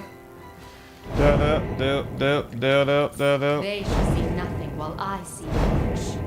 All right, Aloth, seems like you don't see any traps or anything like that. Beautiful. What up, Quintek? How are you, dude? Sup, Grim? Is this your preferred companion group? No, it is not. Or just using characters you're not using this combo before. Using characters I haven't used. Actually, this is most of them, but the main difference is I will pull out Kana and pull in Pallegina. So this is the first time I've ever played without Pallegina, and this is actually the first playthrough I've ever done with Kana.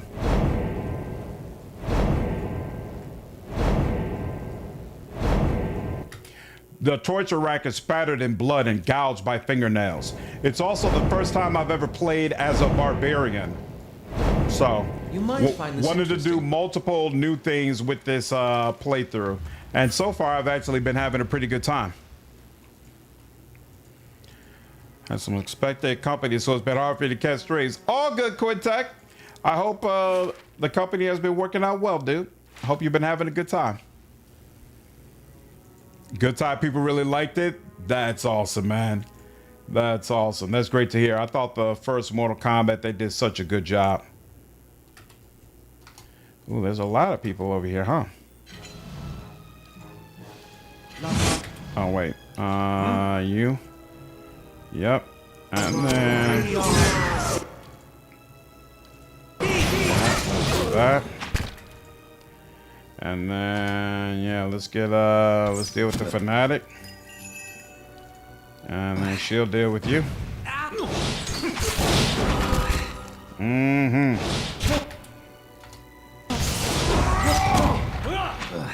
Mm-hmm. Damn. What was that? Oh. That must have been something you did. Oh. Aloth bringing these people over to my side. I forgot about that. Yo. Come on, Aloth. Let's go. Did it again. There you go. He's going to be maxed out in no time. I like that. No, keep firing. Let's go. There we are. Beautiful. Didn't hate Cole, but found him redundant considering the already large cast. Which is not very quiet. Did you pick up the tall grass pike? I did not, because I'm playing this game mostly in turn-based. Right now in turn-based, prone does not work well at all. And so tall grass pike wouldn't be nearly as OP as it usually would be. They're working on that now. In fact, they've got fix for it in beta. Take care, Travis. Hope you feel better, dude. Yeah, I'm in the scan temple. Right now, there's a fix for it in beta that is supposed to address those issues. And so once that's finished, I might circle back and change up. But I feel like Firebrand has been working out very, very well for me. So I honestly might not. I might just go ahead and take fire all the way. Skulls have been last to this wooden effigy. But if I decided to change up, I pretty easily could, because I did focus on giving my Barbarian very high intelligence. And so, but you know what? No, even that wouldn't really help. It would actually make my intelligence rating less important, because I think the way they're going to do it is when enemies are knocked prone, how long they stay knocked down is just going to be automatic. It's not going to be guided by whatever your intelligence score is. Okay, got that. And then got one more of these. And then go ahead and do this. Well?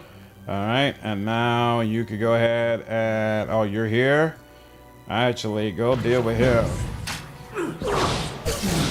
There we go. And yeah. There we go. And then, yep, one of those mind breakers over there. No more of those keeping us paralyzed and all that good stuff. Thank you. Where are you going, sir? Yeah, exactly. You deserve that too. You deserve that absolutely, totally, and completely. Mm-hmm. And now, where are you running to, sir? There we go. Beautiful. They shall see nothing while I see much. They shall see nothing while I see much. I'll have it in no time. Love a game. This whole still getting dev attention. Yeah, I mean, it shows the passion, right? And hopefully it shows that they're not finished with the Pillars of Eternity series. I really, really want Pillars 3. We'll see. Take care, Delot. Always good to see you, dude. Appreciate you stopping by the stream. Also, my build for Pillars 2 is Chanter Paladin. It's pretty strong so far early game. Man, I really, really hope they bring the turn-based update to Deadfire so that I can go ahead and switch over to that game, because the mechanics so freaking cool. I can't wait to be able to play with them again. Yeah, the prone changes in beta should make it viable. Exactly, Quintek, I agree. A crude symbol has been painted on this canvas in streaks of something that looks like blood. It looks like blood.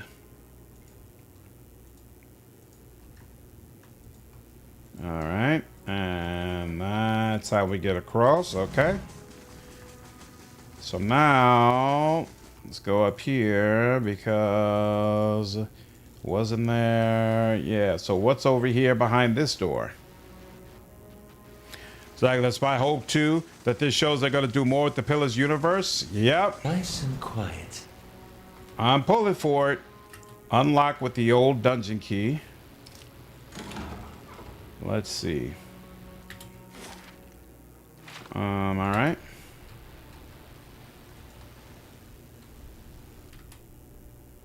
Ah, so we could come across here, or we could go through the key over there. All right, cool.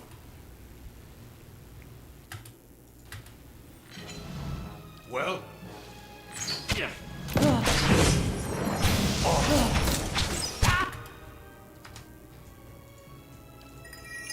And she will. And you. Oops. You will.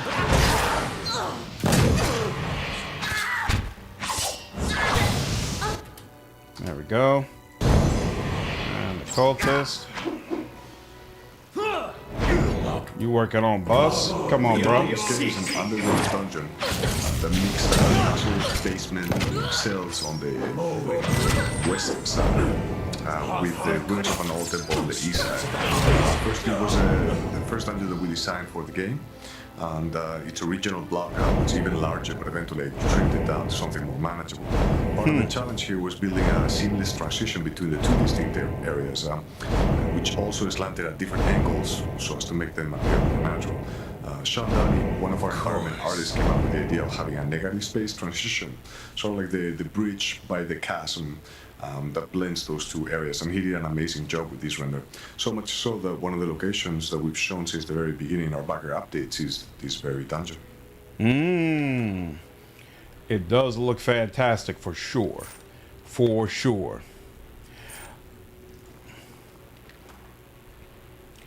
What's up, Sasha? Yeah, it seems like these enemies are kind of lower level than what I've been dealing with before, so I switched to real time so I can mop them up. What's up, Nemo? Am I a WWE fan? I'm a huge fan of the Attitude Era, not so big a fan of the way WWE works now.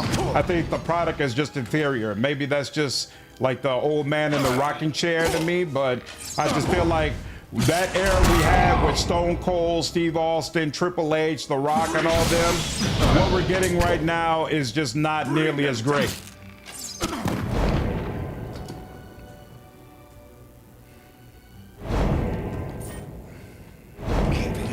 Yavaria Quickstart is very close to hitting the stretch goal for the new classes. Oh, that's awesome.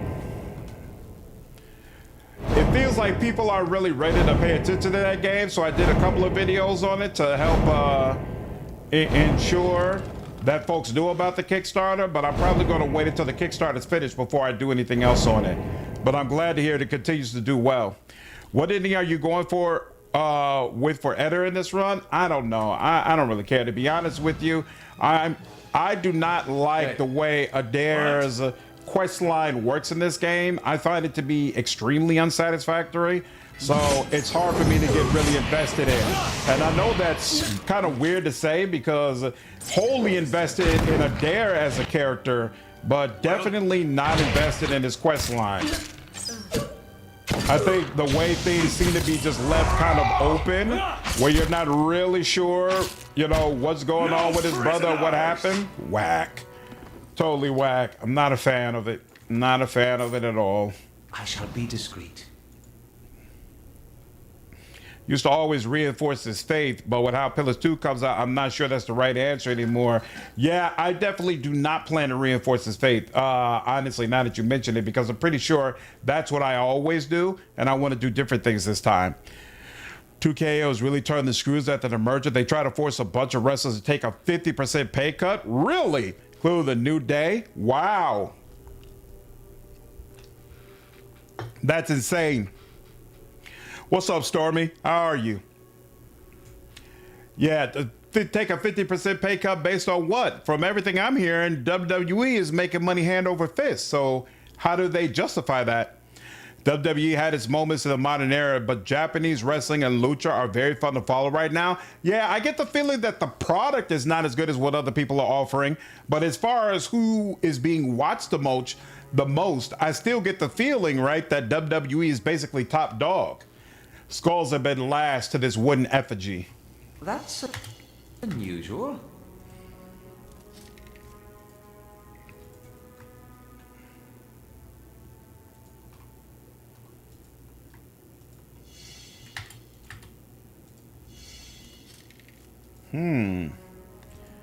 So this is like an alternative way to get to the same place? Is that what it is? Is that the way it was working? Yeah, it seems like it. Seems like it's gonna go to the same room. Huh. Yes. Isn't that interesting? Indeed. The work of a moment.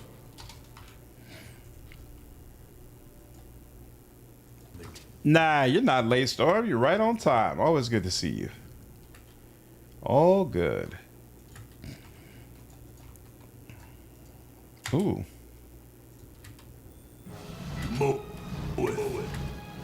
What? You. What is it? You. And yeah, that'll do for now. Your thoughts must flow deeply indeed.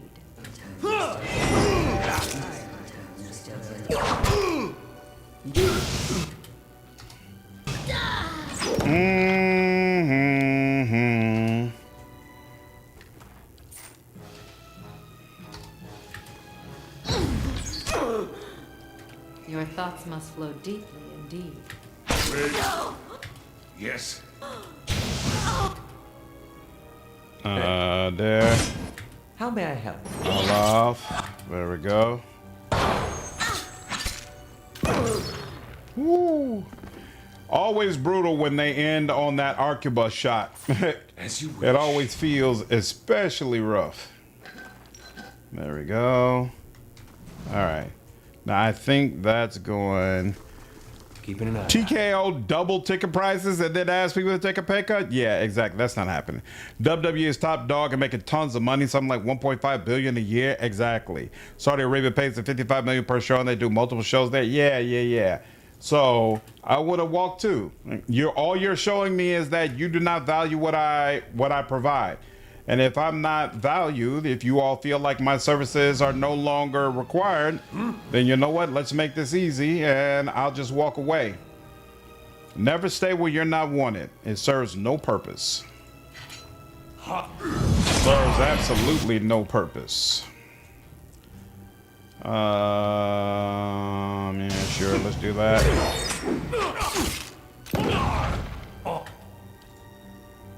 Here we go.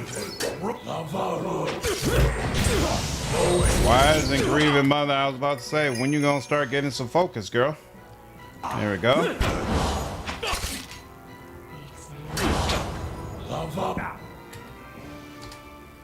That's what I like to see. Beautiful. I shall be quiet as a calm sea. Oh, did I miss something over there? Which is not very quiet.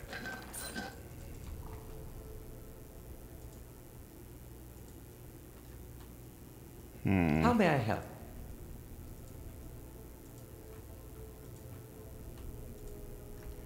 Okay, so this is where I came from. I just missed that. Let's see what lies this. All right. Turn that numbers around with the Netflix deal and the Saudi money. They're in a questionable place financially before that. Ah, interesting. Tell you what it was. Now it is. It's strange to me. It'll happen. It'll happen to you. But with this gone, it's very much screw the talent. Crazy. Oh man.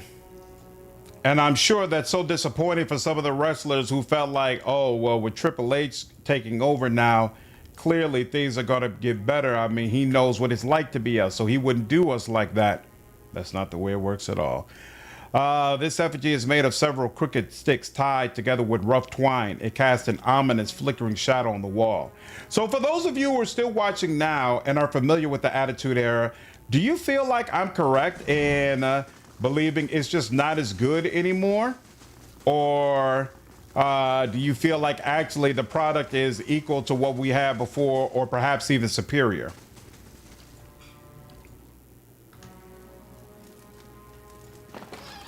All right. I don't remember how brutal this fight is. So we're going to turn turn-based back on. I'm going to go ahead and save.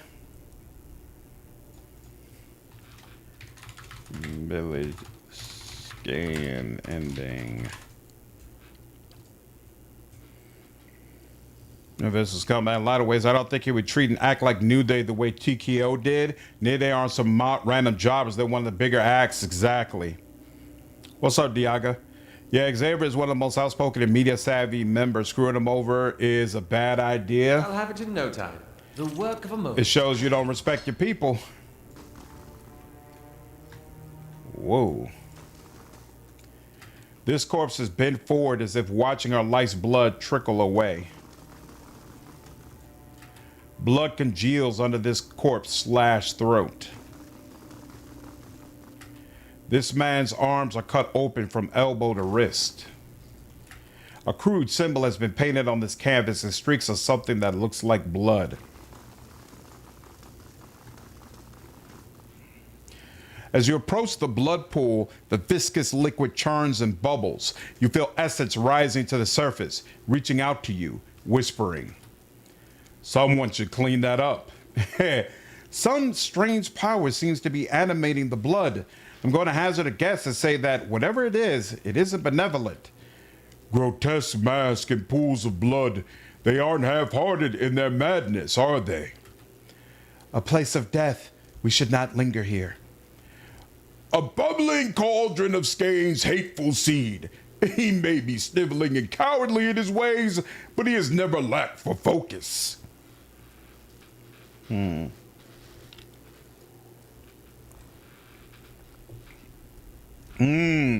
the way I see it is, the actual in-ring wrestling is better than it's ever been. Very, very possible. Because I don't consider some of the people who I really, really appreciated back in the day were not great wrestlers. I never considered Steve Austin to be a great wrestler. I never considered Triple H to be really a great wrestler. My favorite was The Undertaker. He had some really nice spots, but his appeal to me was always much more thematic than his actual in-ring ability, even though he was an incredible workhorse. Like, he was very, very dependable, and I always respected that and appreciated that. But like the truly great wrestlers, I consider them to be like Bret Hart, Chris Benoit, despite his obvious issues, RVD, people like that. I never consider, but the guys who were the most entertaining to watch, were not necessarily great in the ring. The storytelling is much worse. I think people remember the stories more than they remember the cool moves. That's definitely true. Like Shawn Michaels was a rare exception, right? He was incredible in the ring and he was incredible on the mic, but most guys were not that way. Been lurking mostly. Love your content, my dude. Oh, awesome. Old man, a rocking chair or not, you're 100% correct. Hey, appreciate it, man. Appreciate it. Ever since they dumped Edge? I thought Edge left. They dumped him? Wow. They lost me, especially after he made his grand return. I do love Rhea Ripley, though. I support her wholeheartedly. I've seen her clips, and I don't blame you at all. I get the feeling she's very, very entertaining to watch. I just wonder if Pillars maybe as good as Wrath of the Righteous. Is that what I'm... you most love it CRPGs. Wrath of the Righteous is my favorite CRPG by probably quite a bit. I think from a mechanic standpoint, Wrath of the Righteous is significantly beyond Pillars 1.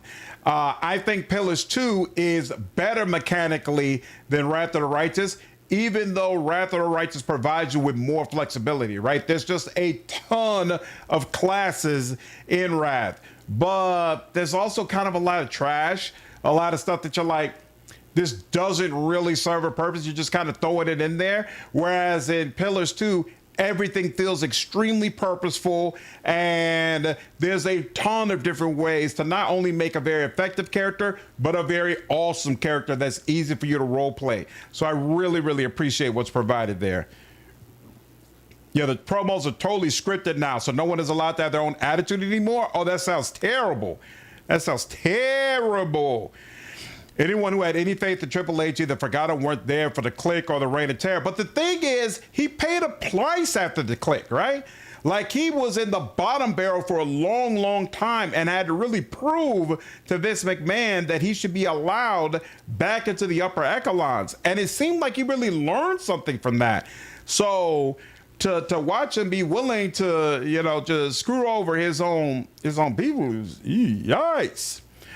Bret Hart was great. Yep, the most entertaining WWE weren't great technical wrestlers. The Rock, Stone Cold, Triple H. See, I consider The Rock to be a great wrestler. Maybe not a great technical wrestler, but I felt like The Rock was a really, really great wrestler, because The Rock was not only great at selling his own moves, he was great at selling your moves. He was great at really pushing people up and making it seem like people were just destroying him. And I felt like that was something most of the other guys are not good at. Triple H was not good at putting people over. Stone Cold was not good at putting people over. Undertaker, he was kind of all right at putting people over. But like The Rock, Shawn Michaels, some of those other guys, they were really, really amazing at making it seem like they were getting their asses kicked. And it's part of what made them such great heels, because you really enjoyed watching them get destroyed.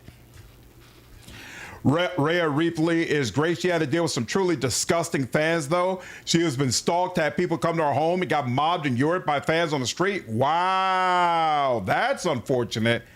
That's crazy. AJ Styles is a GOAT, but even he couldn't salvage some of the crap they stuck him with. Pillars 2 is just so insane mechanically and how its classes are designed. The benefits and negatives of each class make so much thematic sense. Yep, I agree. Begalia, Trickster, Mindstalker, Devoted Wizard, Battle Mage. So many amazing combinations are possible. Extend your soul to the blood pool. The faint whispers resolve into a cacophony of voices. You imagine yourself surrounded by 100 men and women. Their naked flesh is scourged and bloody, or skinned and covered with flies. Their eyes are missing, replaced by glinting black stones. The voices cry out in unison. What's this? Another soul come to rage and burn, or merely to watch? You may be a long time in waiting. Our work today is already finished. Who are you? The woman's voice replies, nobody's. Serfs and thralls and whores, used and thrown away. Almost all we had taken from us. But what little remained, we gave here. They hover at your soul's edge, feeling you out. Our fury burned within us, unquenched and unfed. But hate can be fashioned into a weapon by those willing to pay the price. Another voice speaks. In life, we were weak, but in death, we made a choice. Choice carries power. What kind of power? A voice cackles. If you must ask, then you have never had need of revenge. They probe at the boundaries of your soul, exploring your essence. You also know the potency of cruelty. One voice whispers, we have a proposal that might suit you. Another, low and silky, chimes in. It is so rare that we touch the soul of another. We grow bored, hungry. You hear a third voice, trembling at the edge of sanity. Give us one of your companions, any of them. Let the essence of another join us, and we will share the power with you. No one will ever know. You need only think the name, and your will shall give us the power to strike your chosen down. Oh, it only lets you do the people you take with you, huh?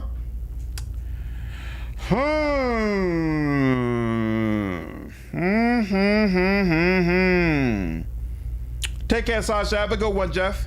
You all have a good night. Michael Bowles' Holzgood was how he sell it was so Looney Tunes ridiculous. It was. It was. I honestly would be willing to sacrifice Sagani. I won't do this. Then go. We have nothing left to share. The soul sink back into the blood pool. Leave. Could I come back? Let's see. The pool of blood is still and quiet now. Ooh. Ah. Can I come back here after I do? You know what? I'm going to come back. I've never sacrificed someone here before. And I want to know. I want to know what happens. And I want to know what happens when you talk to Scan in Deadfire after having done this.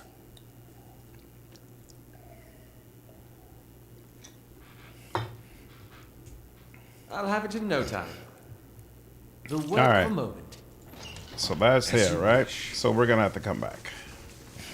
We will come back. Margaret's fun. So so I assume we exit out in the forest. Your thoughts must Ooh. flow deeply indeed. My.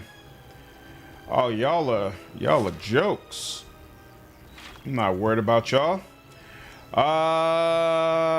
You can 77%. There we go. 48. What? That's what I want. And yep.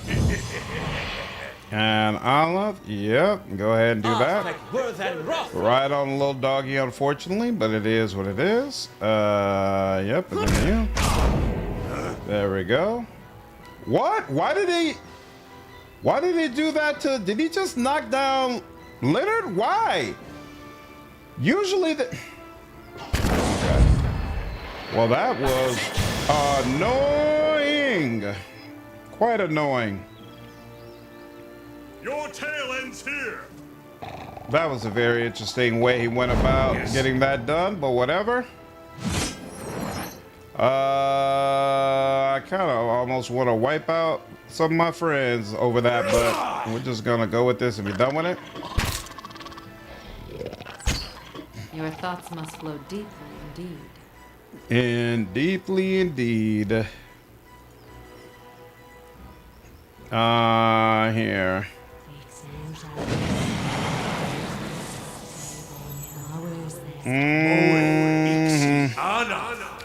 Oh, the passive transfers over to pillars too? Oh, that's cool. I didn't realize that. Your thoughts must flow deeply. I wonder what Sagani gives me. I shall end this. Yes. All right. Huh. That crit hit is from Eder.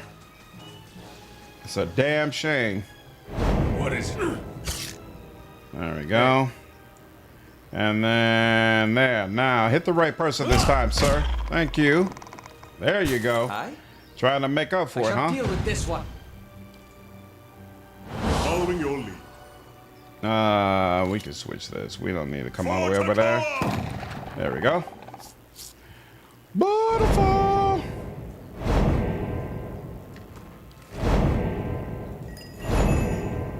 What?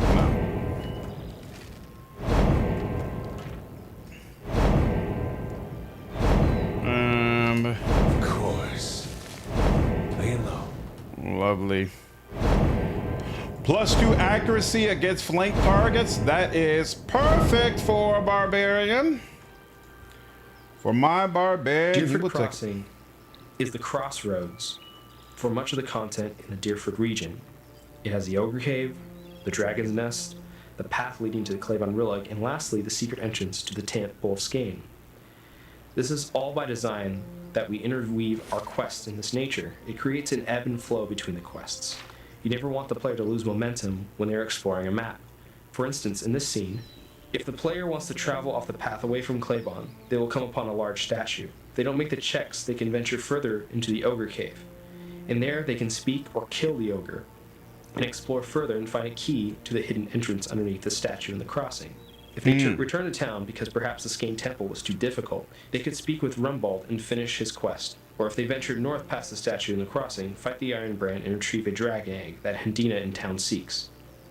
This all illustrates the momentum I am referring to. There is never a point when the player explores the map and isn't rewarded with something new and engaging that doesn't loop back into the flow of all the other quests in the region. That's so freaking cool, man. That's so freaking cool. Just really, really strong quest design. And I've never thought of it in those terms. Man, they did such a good job with this game and the overall series. So enjoyable. +2 accuracy when attacking the same target as an ally and +1 perception. Beautiful. That'll be great for this game, and whatever I get in Deadfire that's similar, I'm sure it'll be awesome as well.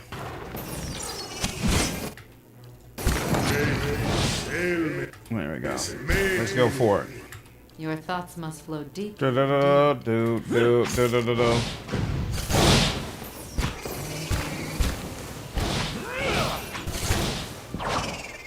we go.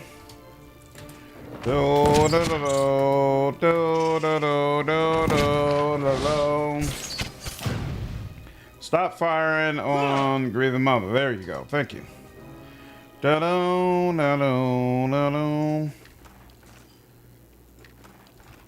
blade in the dark.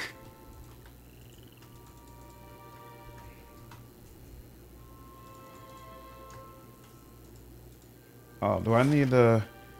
Okay, so I need to... Ooh. Whatever's north here, I need it. Cool. Oh, wow, there's somebody back behind there. That's probably not good, but we'll figure it out in just a minute. What are you? Puigra? That I'm not worried about. There we go. Yeah, we could do that. And you go ahead and do that.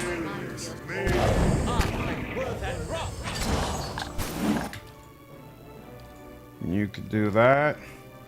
And then you can go ahead and do that. And then you can do that. Okay. And you do that. And then you do that. Yeah, that's really not cool. Let's do some of that.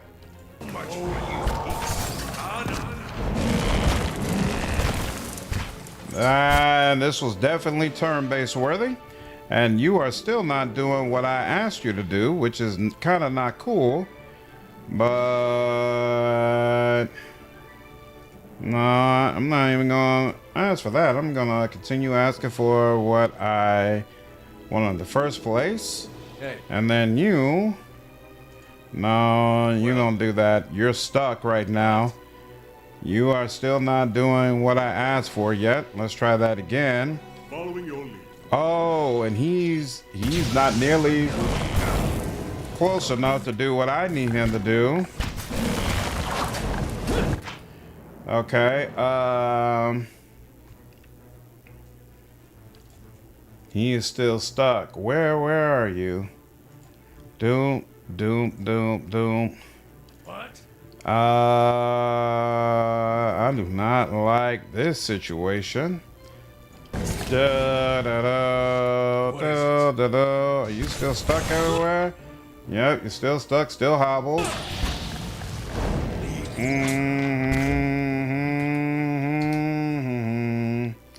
Alright, now. Alright, finally got those ones down. You are badly injured. Let's focus on you. Let's help ensure you got to take whatever damage I give you, too.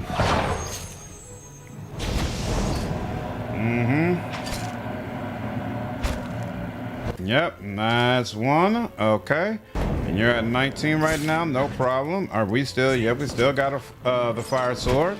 There you go. You just got what you needed. Beautiful. And in fact, you can go ahead and paralyze as well. Let's do that. All right. Woo! Good Lord. What's up, TC? No, this version of turn-based is actually improved from what's in Deadfire. So I have a video coming out later on this week that kind of explains more why the mode here is better than the mode that's available in Deadfire, but it's most certainly an improved version. Oh, there's a cave there. Oh, I missed that. Oh, right, because I came up here and then we went straight north, whereas the cave is to the south. Okay, so we'll have to make sure we catch that on the way back. Boom. Boom. Secrets whispering. I shall listen. Really hoping they update. Ooh, good Lord. Who are you all? Sevis. Okay. Yeah, I'm really hoping they update Deadfire as well, Grim. Absolutely. I would be all over it. Sevis Fire. Of course. A man turns to face you, wiping blood from his estoc. His knit brows betray a moment of confusion, but as he watches you, a slow, confident smile creeps over his face. The Iron Brand does not meet many travelers this far from the road. What would they be doing out here? An elder man cocks his head at the other, probably after that dragon egg. Same as us, boss. A dwarf curses and spits into the grass. It's a rhetorical question, you dimwit. He tightens his grip on his sword. Everyone knows the roads between the villages are crawling with brigands. They're obviously bandits, same as us. Why would you want a dragon egg? He laughs. To sell it, of course. If I wanted to eat it, I would have grabbed some pigs from the Storm and Dyrford too. What do you know about the dragon eggs? He shrugs. They are round and large and they come from dragons and drakes. What else is there to know? Only that drakes mark their eggs, so you better hope you sold it to the next poor sod before the mother comes looking for it.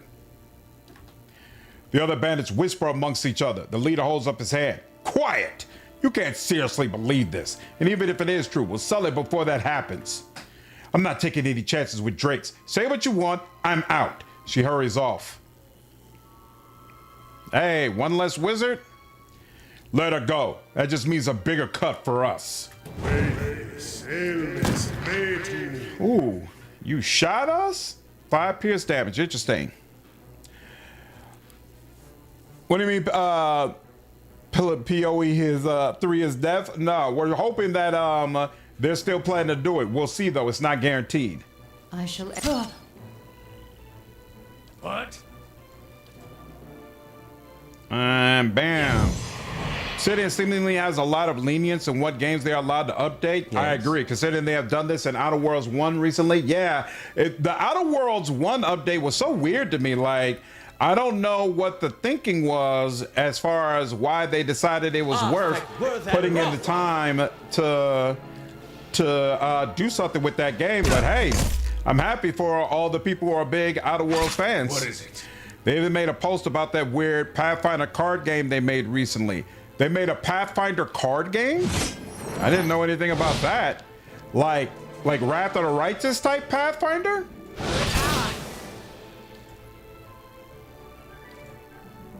Well?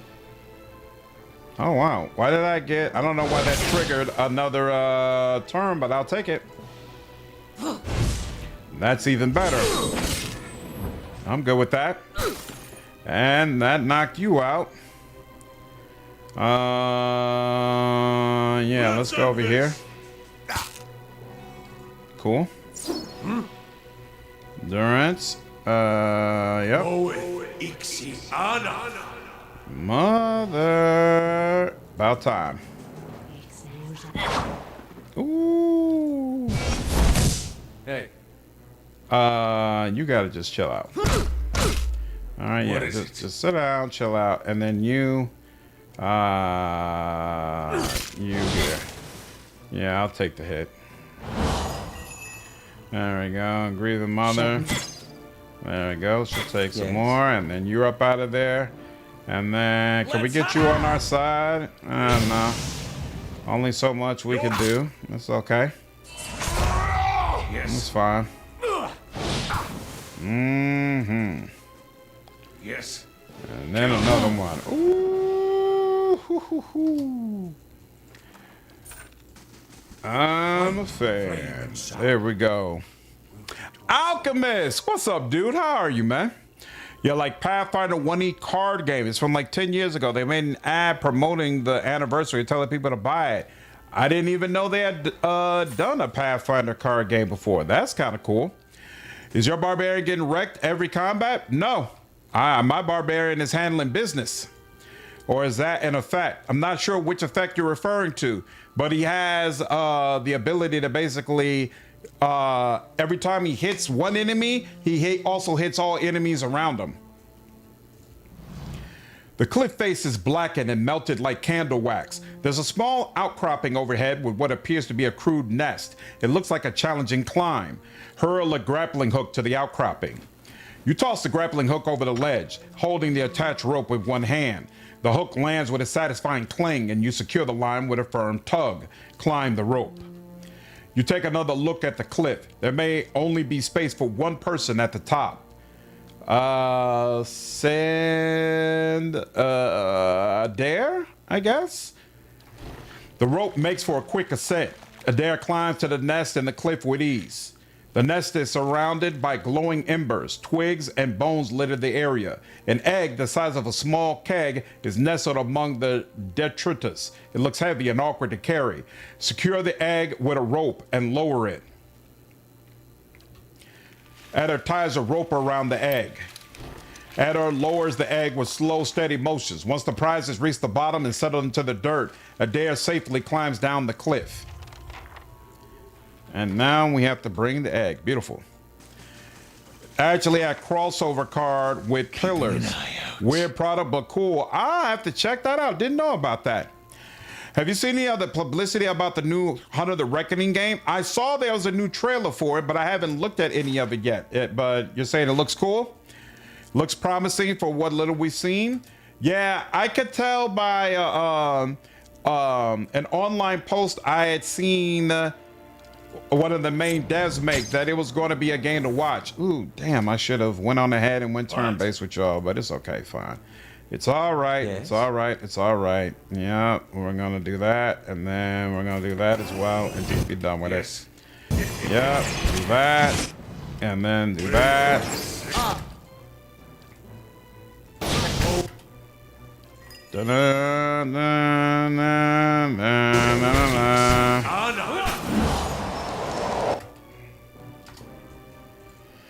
Your thoughts must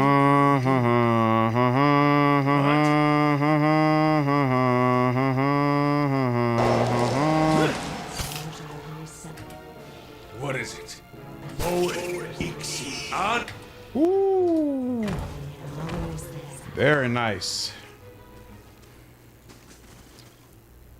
A blade in the dark.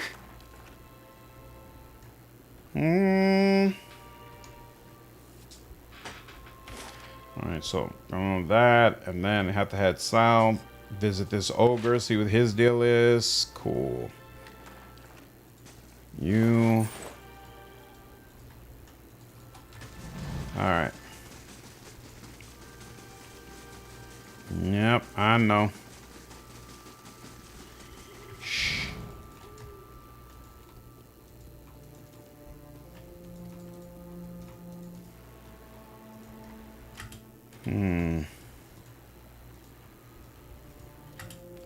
Yeah, these spiders don't look turn-based worthy.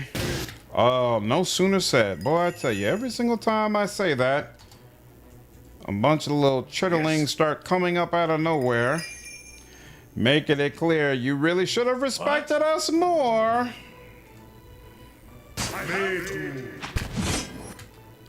No, yeah, I got another one of these. I'll do it.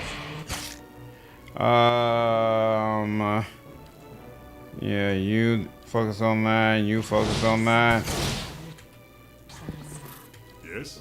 Okay, yep, there we go. That's what I was waiting on. There we go, and you're in front, so we'll deal with you next.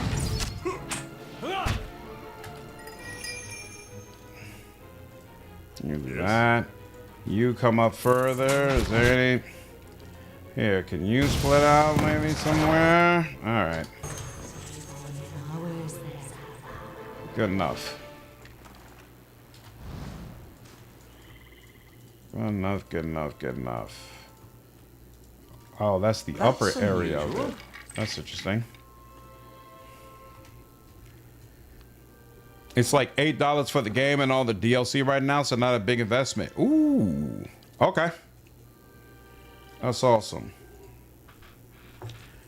That sounds like something I will want to check out at some point.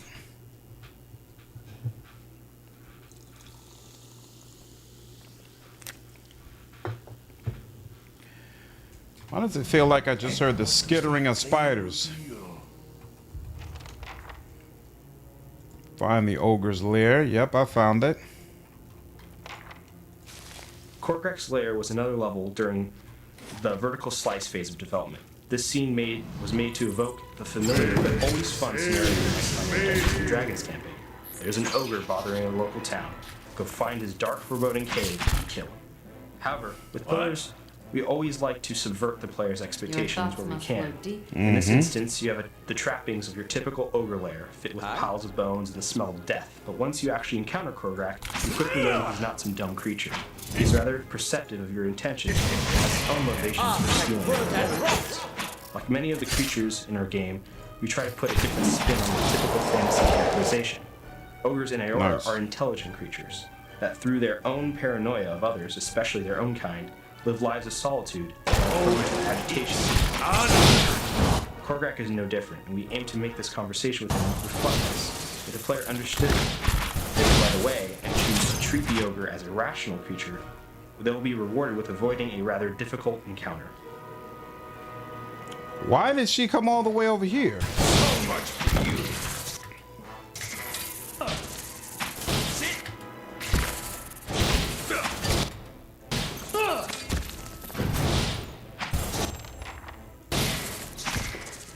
Yeah, y'all gotta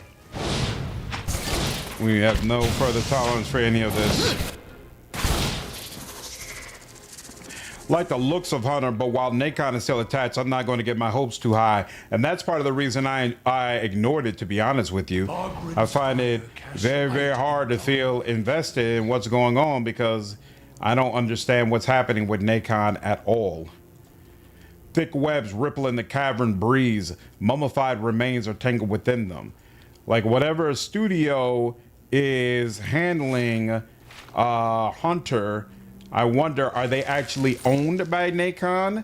And does that mean they could end up having the same treatment as spiders did?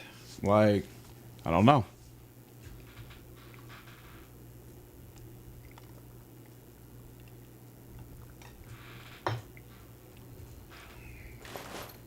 Oh. Oh, this is the key they were talking about. Nice. That you could get. Did you see they put the DLC out for Grieving 2 already? Yeah, I saw it, Toxic. I decided it wasn't really worth me playing like a 2-hour DLC to try to do content on it. But I was glad that they got it out for the people who paid for it. Did you try it out at all? Was it worth playing through? I kind of feel like these guys are getting... you know what? No, it can't be that many of them left. Even though I regret it every time I say that, but still. This time I mean it. We're gonna say it with feeling. Good Lord. And nope, there's a bunch of them. Oh, you know what? That's what happened. They came from the other side last time, and it was difficult, and we couldn't pivot. That's what happened. That's why Grieving Mother ended up getting wrecked. I get it now. I get it. I get it. I get it. I get it. I get it. I get it. I get it. I get it. That's it. What's up, Volsy? How are you? They've been poisoned. You'll be all right. Kill them all.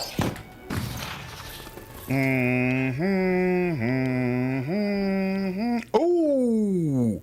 All soulbound upgrades are completed. So you get +3 resolve. That's certainly interesting. You get Grease Authority. Right, you already had that. So now you got +21 accuracy and +30% damage. Very cool, dude. Very, very cool. Nice little weapon. This works out well for you. As you wish. I think that weapon works out very, very nicely for Aloth.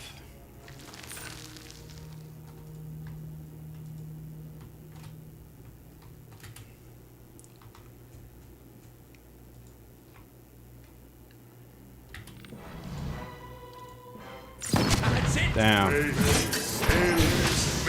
As soon as the big baddie comes, I don't have any more firebrands to use. Ain't that about nothing? Your thoughts Let's attack you, and then let's do that. How may I help? And then that. Let's get it back over there.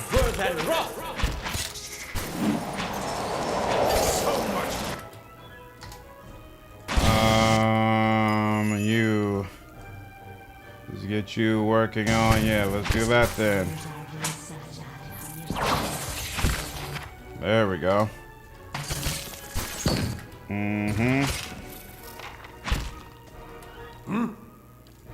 Wait, what? I thought we did have that on, but no problem. Come on. Actually, that's more important.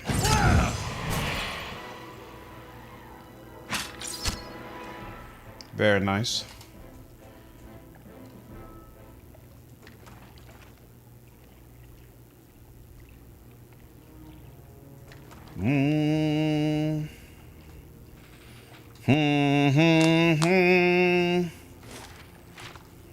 I shall be quiet as a calm sea, which is not very. Appreciate that, appreciate that. Okay, so looks like the exit is not here. No problem.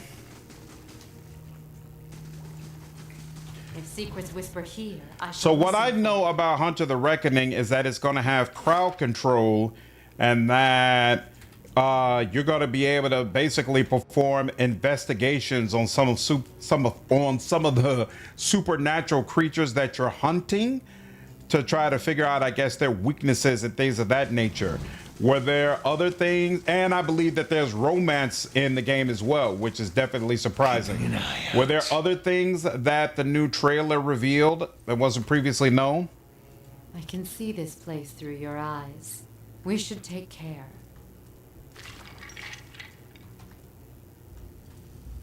Here we are. Oh, that's cool the way it pushes you in a conversation and makes sure you don't just attack them first.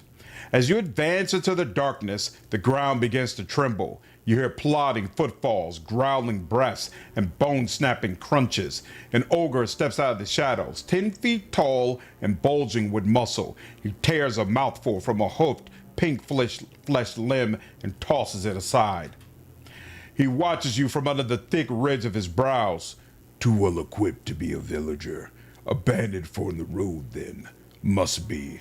The ogre snorts and tightens his grip around a club. I've kept to myself, killed no one but the fools reckless enough to chase me down here. Why have you come looking for me? If you've been minding your own business, how did all these bones get here? He grinds his teeth with impatience. Spiders got most of them. The rest blundered in here looking for trouble. A farmer from Dyrford claims you ate his pigs. He rams a fist into the wall and roars. Then I should have eaten the blazing farmer. I underestimated the love these villagers have for their swine. Calm down. Perhaps you could tell me something else. His toothy frown deepens. What? What are you doing in this cave? Hiding from your kind. He scratches a tusk, glaring at you. Kith driven from their homes by strange storms. Bandits out for blood and coin. My kind is unsafe around Kith at the best of times, but now tempers run hot, and ogre blood is valued among your alchemists. His fingers flex around his club.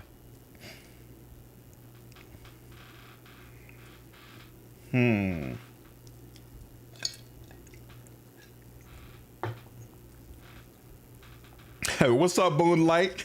How are you?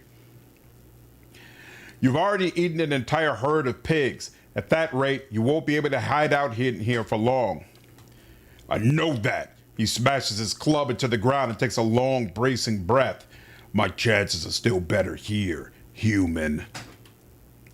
He clutches his club with both hands and draws it closer. And you seem sensible enough to understand that now that you found me here, I can't let you leave.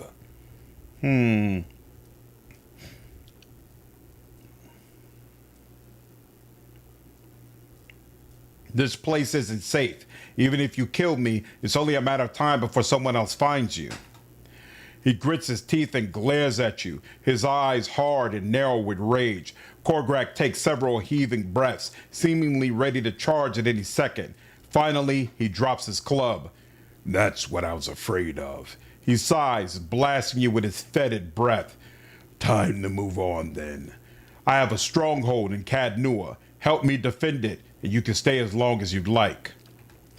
Sell my services for the shelter of a fortress? Sounds like another kind of trouble, but perhaps one I can handle. He begins shuffling back into the shadows. If you need me, you know where to find me. I'll leave Dyrford alone for now. Before I go, I need to ask you about a missing noblewoman. I've done my best to avoid Kith, especially the kind that might give rise to search parties. No, I haven't seen her. Thanks for the information. Ooh.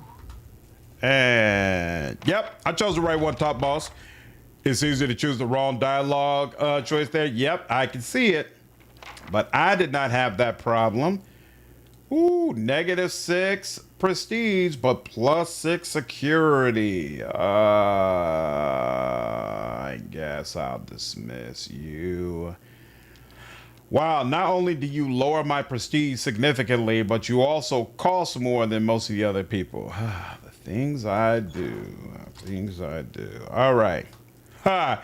Give me that blood. Hello? Something tells me whatever Hello? alchemical ingredients I would get for killing him pale in comparison to how much security he provides me. Skulls and bones from an assortment of kithed beasts litter the cavern. They've been crushed, scored, gnawed, and punctured by something with fangs as thick as an Amua's finger.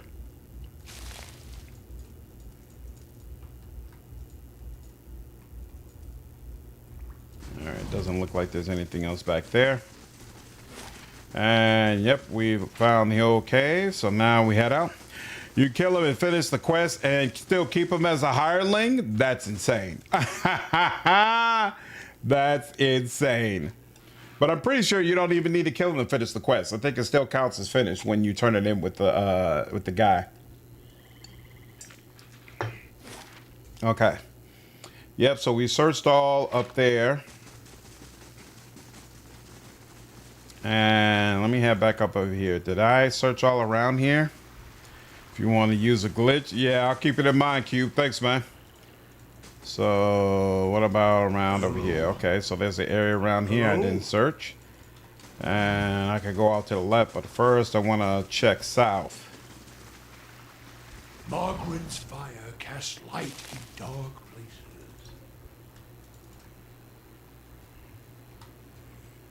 places. Somebody's over there. No prisoners! A wolf? Lone wolf? Oh, no, not a lone wolf, but still.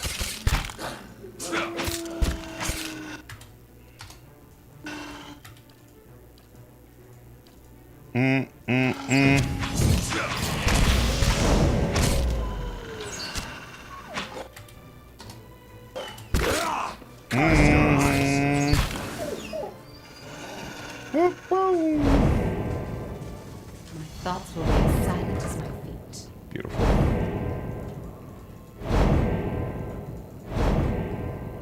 You can give him money to solve the quest as well. Interesting. So you didn't even have to deal with the ogre, technically? What? Oh, there's a lot of them, huh?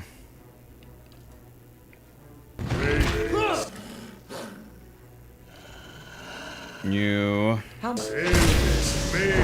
And then let's do that. Yeah, let's do that. Ow!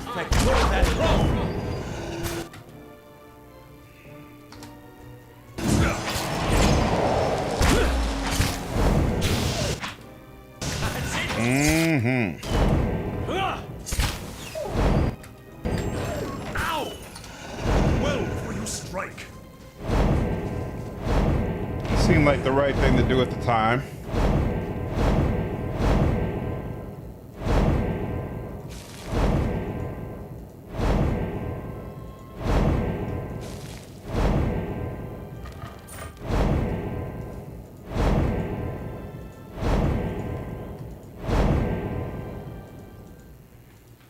Awesome. Okay, so we're almost at the edge. We can head up north from here. Okay, cool.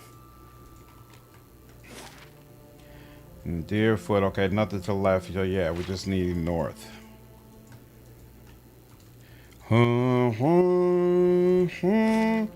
And actually, we searched everything over here. Steve, what's going on, man? I appreciate the raid, dude. How are you doing? Hope you had a nice stream, dude. They shall see nothing while What were I you streaming see today? What's up, Steve, man? How are you? Ooh. Oh, you're just a beetle. This one Yeah, I'm not repels my gonna be worried about that. I'm not gonna be worried about two beetles either. And especially if you could be dominated. Come on now. Do. The only other people on Twitch streaming. Yeah, it's an old game. Even with turn-based mode coming out, there's not too many people who will still be streaming a game like this. But my channel focuses on CRPGs, so I had to give it another whirl. I had to go through it again, and frankly, I haven't regretted it. It's been really, really cool diving back into Pillars. I've been having a great time. Blade in the dark. Is this your first playthrough?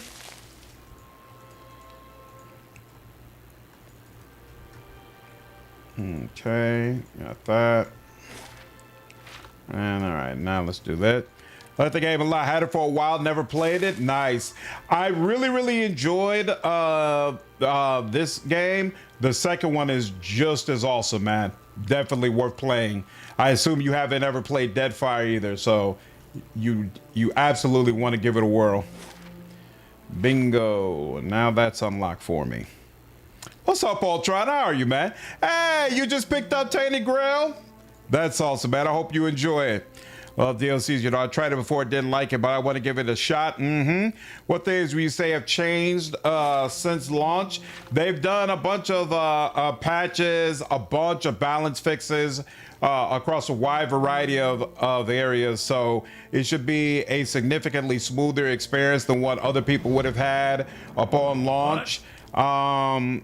Pretty much there's no such thing as like a bad way to go as far as the mechanics. There's a lot of flexibility in regards to what you could do, so do whatever feels comfortable for you and have a ball, man. Have a ball. I definitely enjoyed my experience with the game, and you know I don't even play those types of games usually. My main issue was how the game felt. Like the combat felt a bit floaty. I know what you mean, and I don't remember if the patches helped to address that all that much. I think they did, and I know they just added a major challenge mode as well that would increase like the difficulty and heft of some of the moves if that's what you're looking for, but I'm not sure if it really addresses all the issues that you have. All right, let's go back, get Sagani, and then we'll come right back. The replayability is huge as well. Yeah, it is. You can do New Game Plus, and that changes a lot of things as far as how the equipment and even some of the abilities work. Like you can get scaled up versions of some of those abilities.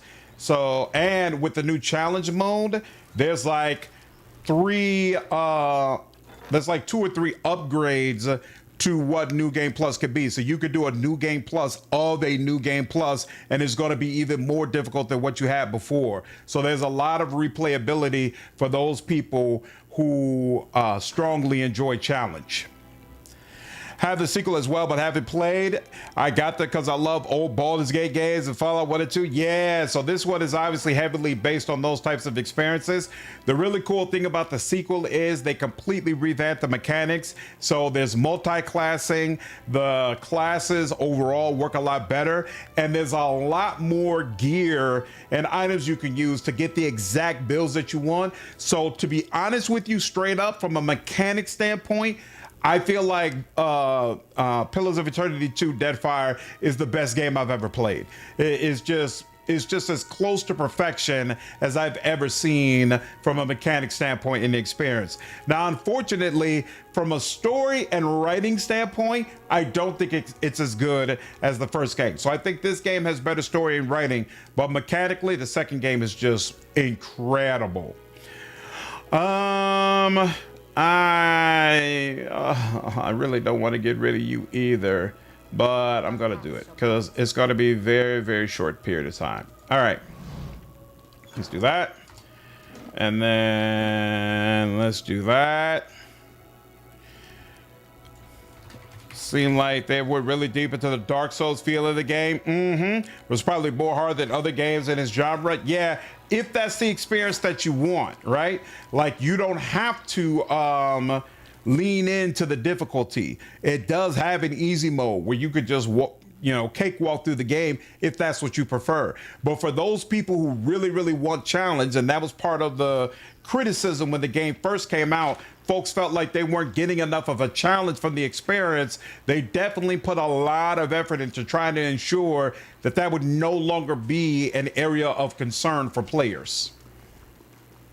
Wow, why did she get here so much faster than everybody else? That's kind of crazy.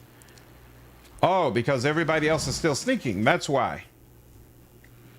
That's why.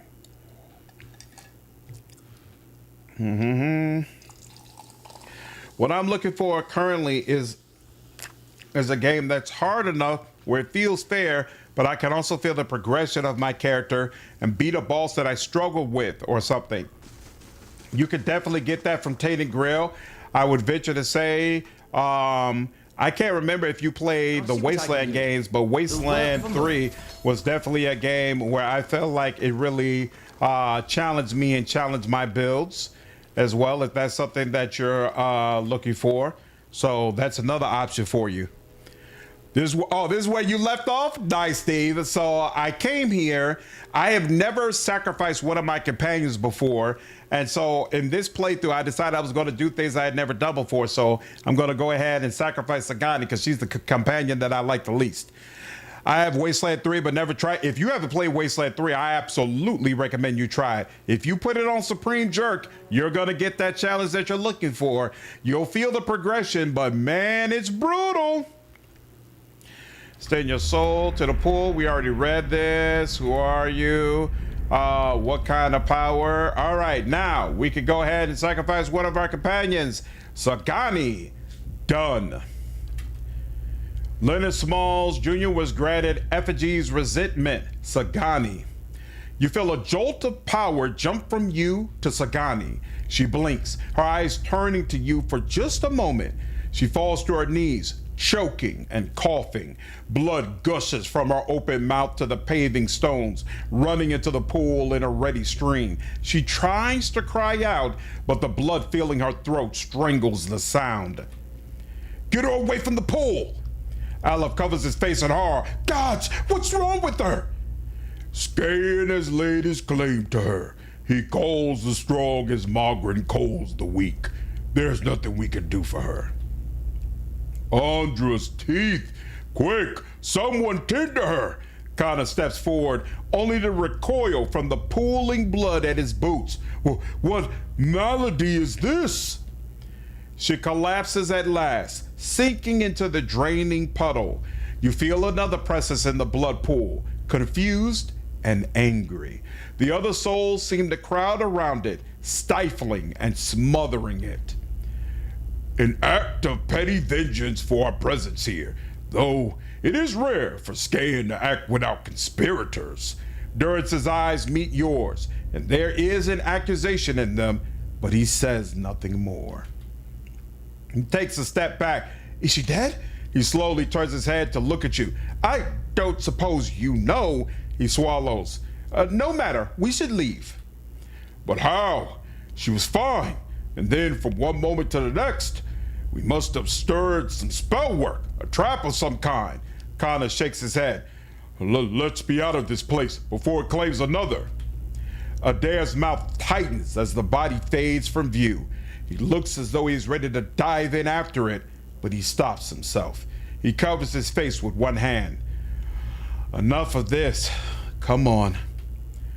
The bargain is struck, Watcher. A strange power seeps into your soul as the bubbling and churning of the blood pool subsides. Ho, ho, ho! Cray, cray! Yeah, brutal is right, Grim. Brutal is right. You got the Ultimate Edition for Wasteland 3? Yeah, go ahead and try it. So I only played the base game of Wasteland 3. I never played the DLC, but my understanding is that the DLC is awesome as well. I'll show you what buff it gives me in just a moment, Ultra. Yeah, I love doing that stuff in game, doing the opposite of what you did in the last playthrough. Exactly, that's exactly what I'm going for here, Steve. I like to be the best, nicest guy in the first playthrough, then the most vile, terrible person in the next.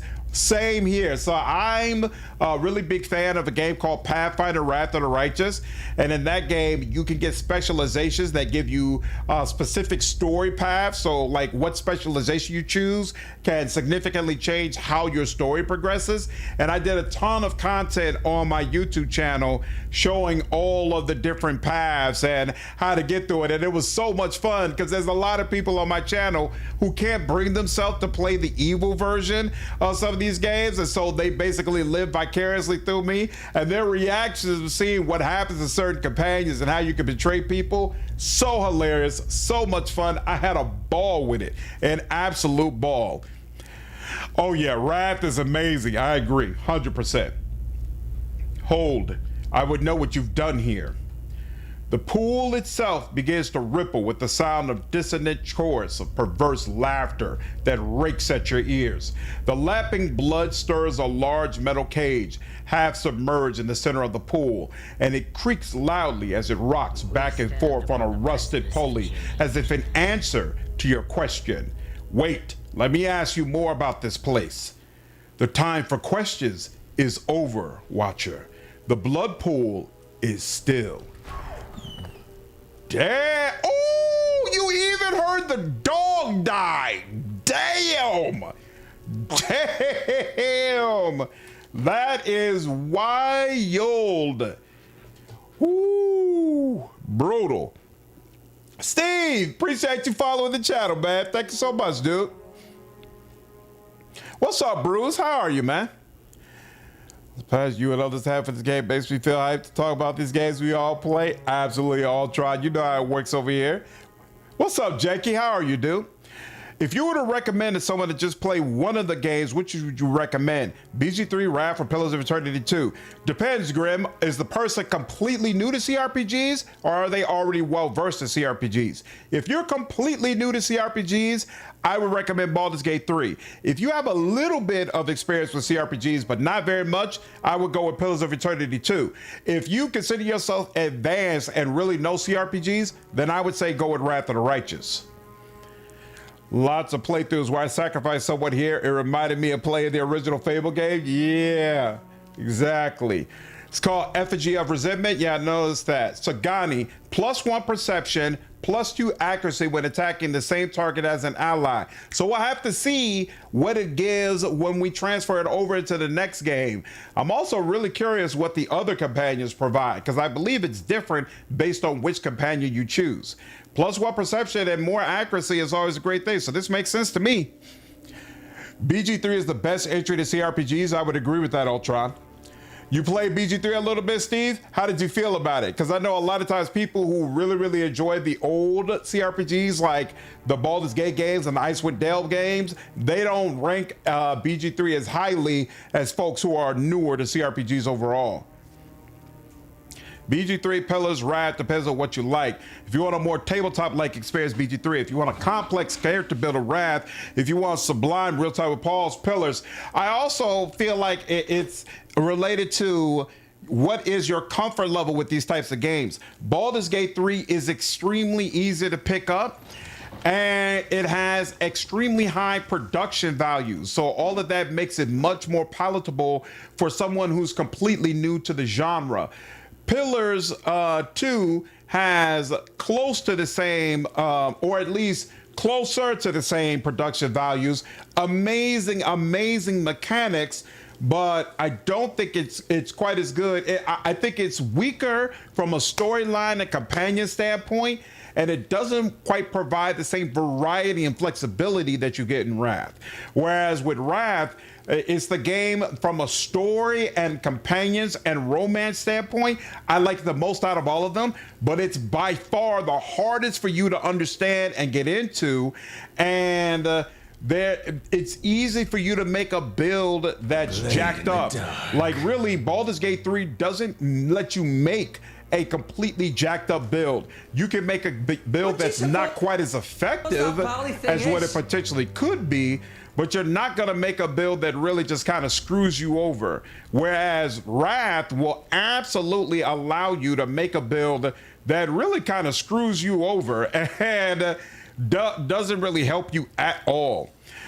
I think it's one of the greatest games ever made. Nice. I played 3,000 hours. That's awesome, dude. Like 10 playthroughs myself and 5 just playthroughs with friends. That's awesome, man. So what was your favorite class? BG3 is better than BG1 and BG2. That's the opinion of some people, for sure. And to be honest, it's my opinion as well, although I'm not as low on those games as you are. BG3 has more realistic characters and motivations, complex and flawed. Wrath is the best characters lore of the 3, but it is the most complex. I think Sagani is best for damage. Endurance, I think, is +1 constitution. Eder, endurance, I think, is +1 constitution and 5% endurance. Interesting. Perception could be the best stat either for any class in Path of the Damned. Hits and crits are good. Exactly. So I'm very happy with my choice. Very happy with my choice. Pillars 2 is a sublime turn-based game. I don't agree. I feel like Pillars 2 is very mediocre turn-based game and is much better in real-time with pause, even though overall I prefer real-time with pause. It's very hard to mess up in BG3. Exactly. In Pillars 2, there's a ton of really cool on-crit effects. Yep, that's a fact. That's a fact. Yep, no problem, Grim. Anytime. Rise has a lot of traps you can brick yourself. BG3 has good mechanics, even better than Divinity, but not as good of a story, world, or dialogue trees as BG1 and BG2 offer. All up to your taste. I don't remember the dialogue trees in BG2 well enough to compare to BG3, so hard for me to go back and forth on that. The best stat in Pillars depends on if you're playing real-time with pause or turn-based. Dexterity is infinitely more important in turn-based than it is in real-time with pause.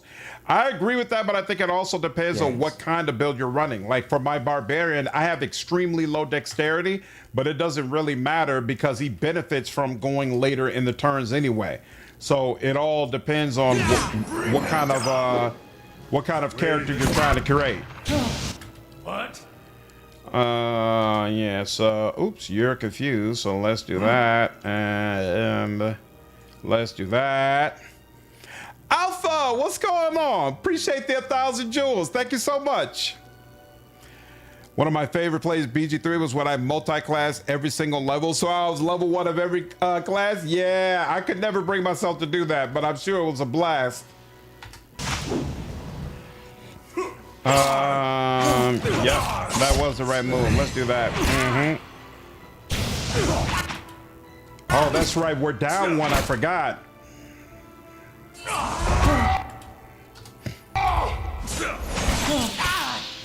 BG3 has the best turn-based gameplay optimizations too.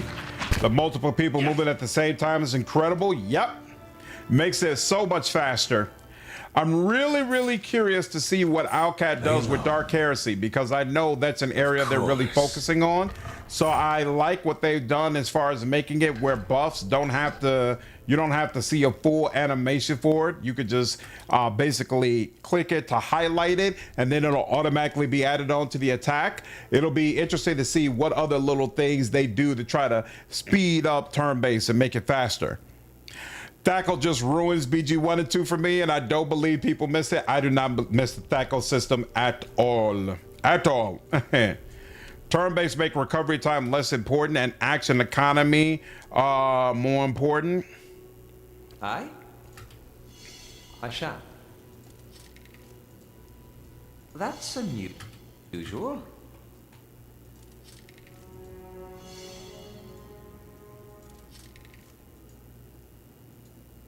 Dude, I was silly enough to believe that I was at the end of this freaking cave, and apparently that was not the case at all. What's in here now? Okay, more people. I'm so confused. Where is the end? Okay, maybe that's the end. There we go. Crypt Master. That's probably the end. I'm like, what is going on? Yeah, get him on the ground, please. And yeah, let's do some of that.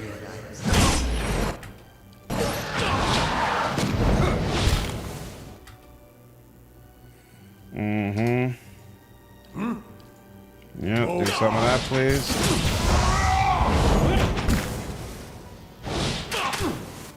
There we go. And then you, figured you go down easy. You're gonna go down just as easy too. And there we go. I'm cleric obsessed in BG3, especially Storm Cleric. I love the light cleric. I never got to play with the ones that were added as mods later on. And like I know they added like a Star Druid. I never got to play around with that. But the light cleric, so much fun. So much fun. My character was quite bad that playthrough. Also wrote very bad like the entire playthrough. But the game's not very hard, so it was doable. Yeah, especially if you're playing with other people. How does Pathfinder and Pillar handle extra attacks? Like how in BG3, it's level dependent. In Pillars, it's also on some level dependent. You also get the haste spell that'll add an extra attack, just like in BG3. The reason why you get extra attacks is different, but essentially it works the same as you level up, you're going to gain more attacks based on what class you are. Lost dungeon in history. That guy ain't even bad. It's like reverse AC. I hate it. Can't stand it. The elegant vase is cracked and chipped. It looks like an antique from a deer. I cannot stand it. All right, now let's see.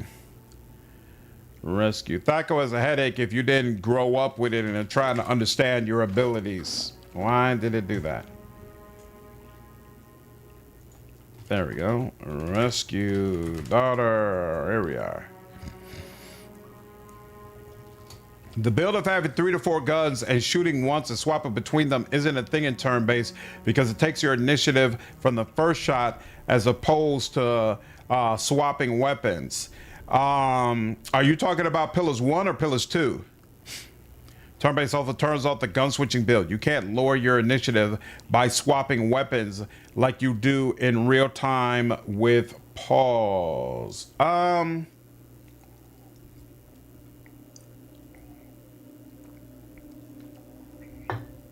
I thought you could though, because you shoot your weapon, but doesn't the reload not happen until you press end turn?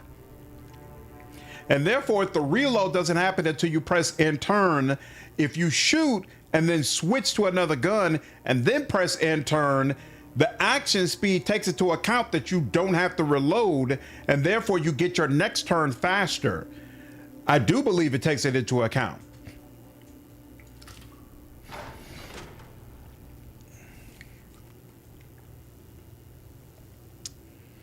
I don't know if I'm going to have to kill this guy. I hate that Aloth is in the front. Why is that?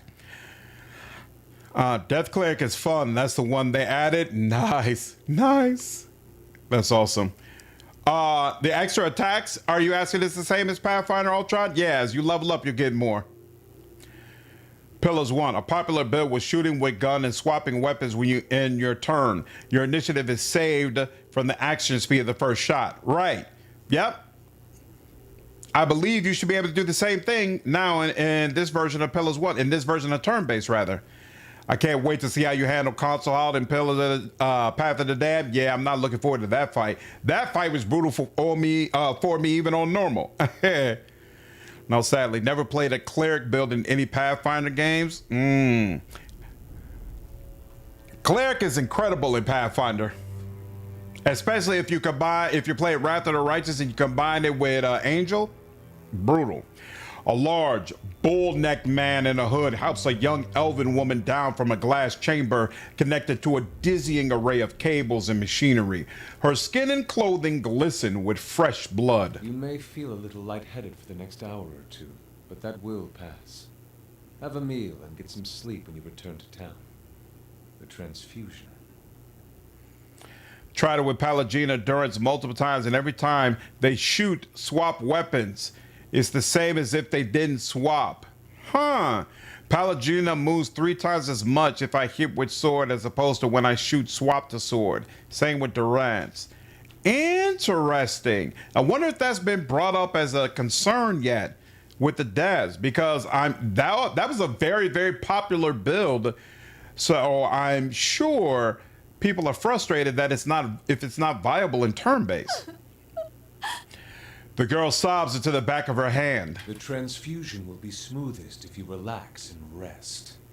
The implanted essence already has a hold on your mind, so fighting it will be useless.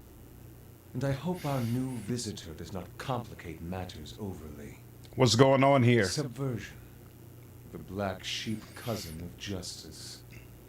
Or haven't you heard Lord Harond's tale of woe about a missing daughter and an impending marriage? He's sent his soldiers to scour the village while he bides his time at the Dracogen Inn. Word of the bloody trail you leave in your wake has reached even my ears. You of all people should understand what I'm doing. Polite society frowns on your extremes as much as they do my animancy and scans rituals. But unsightliness reminds polite society that there are limits.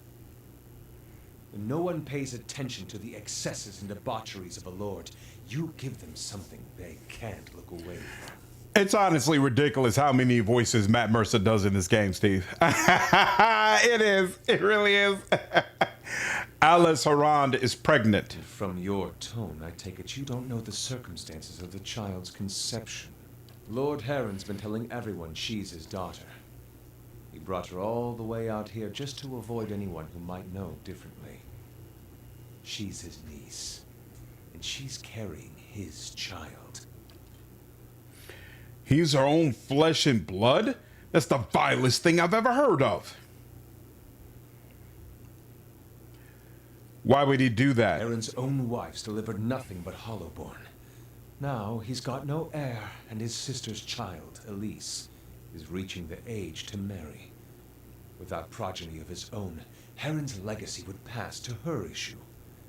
So, he found a way to continue his own noble line by putting his child in this girl, his own niece. I didn't remember how layered the reasons were for why this happened. That's freaking crazy. And animancy is part of your plan to destroy him? This isn't just about Harond and the girl. It's about the corrupting influences of power and wealth. How people of privilege, people like Harond, are so often insulated from the consequences of their actions. The charged essence of dozens of maltreated slaves and underlings is already taking root in her mind. Once it's established, it'll drive her to murder her uncle, her aunt, and anyone foolish enough to get in her way. Damn. People won't be able to look away from Harond's sins then. Huh. Leave it to Scan to go to such lengths to avoid confrontation. How will this lord learn if he is not directly punished? Break this lord's body. Bestow on him 100 red gifts. Let him know why he must suffer. Only then do you correct the problem. I do not wish to destroy Nestor Harond. I wish to end his entire rotten line. His name will become a curse among strangers. The deeds of his house will be eclipsed by his ruin. Foes will hear his name and shudder with pity, and any relatives who should survive him will abandon their fortunes just to rid themselves of the association. You're hot-blooded, willful, but there is no room for mercy and vengeance. I've never let them move forward with it, so I think this time that I will. Trying to figure out what I need to go for in Defiance Bay, whether I side with the Knights or the Dozens on my good run. Supposedly, there's a way to side with the Dozens where they still are on friendly terms with the Knights. I've never been able to accomplish this, but supposedly it is possible in the game. If you leave her to his face, Skane thanks you for it. I'm looking forward to that because I've never seen it. What up, Lampo? How are you, dude? Hey, I just watched a comparison vid of Tainted Grail and Avowed. I was making a decision on which of the two to buy, and I decided to get Avowed. Thank you for the info you bundled up in that vid. Hey, it's my pleasure, man. I hope you enjoy your playthrough of Avowed. It's actually received some nice updates since the time that I made that video, so it should be an even better experience than it was before. I'm actually thinking about circling back to the game myself sometime later on in the year. We'll see how it works out. Great minds, son. Great minds indeed.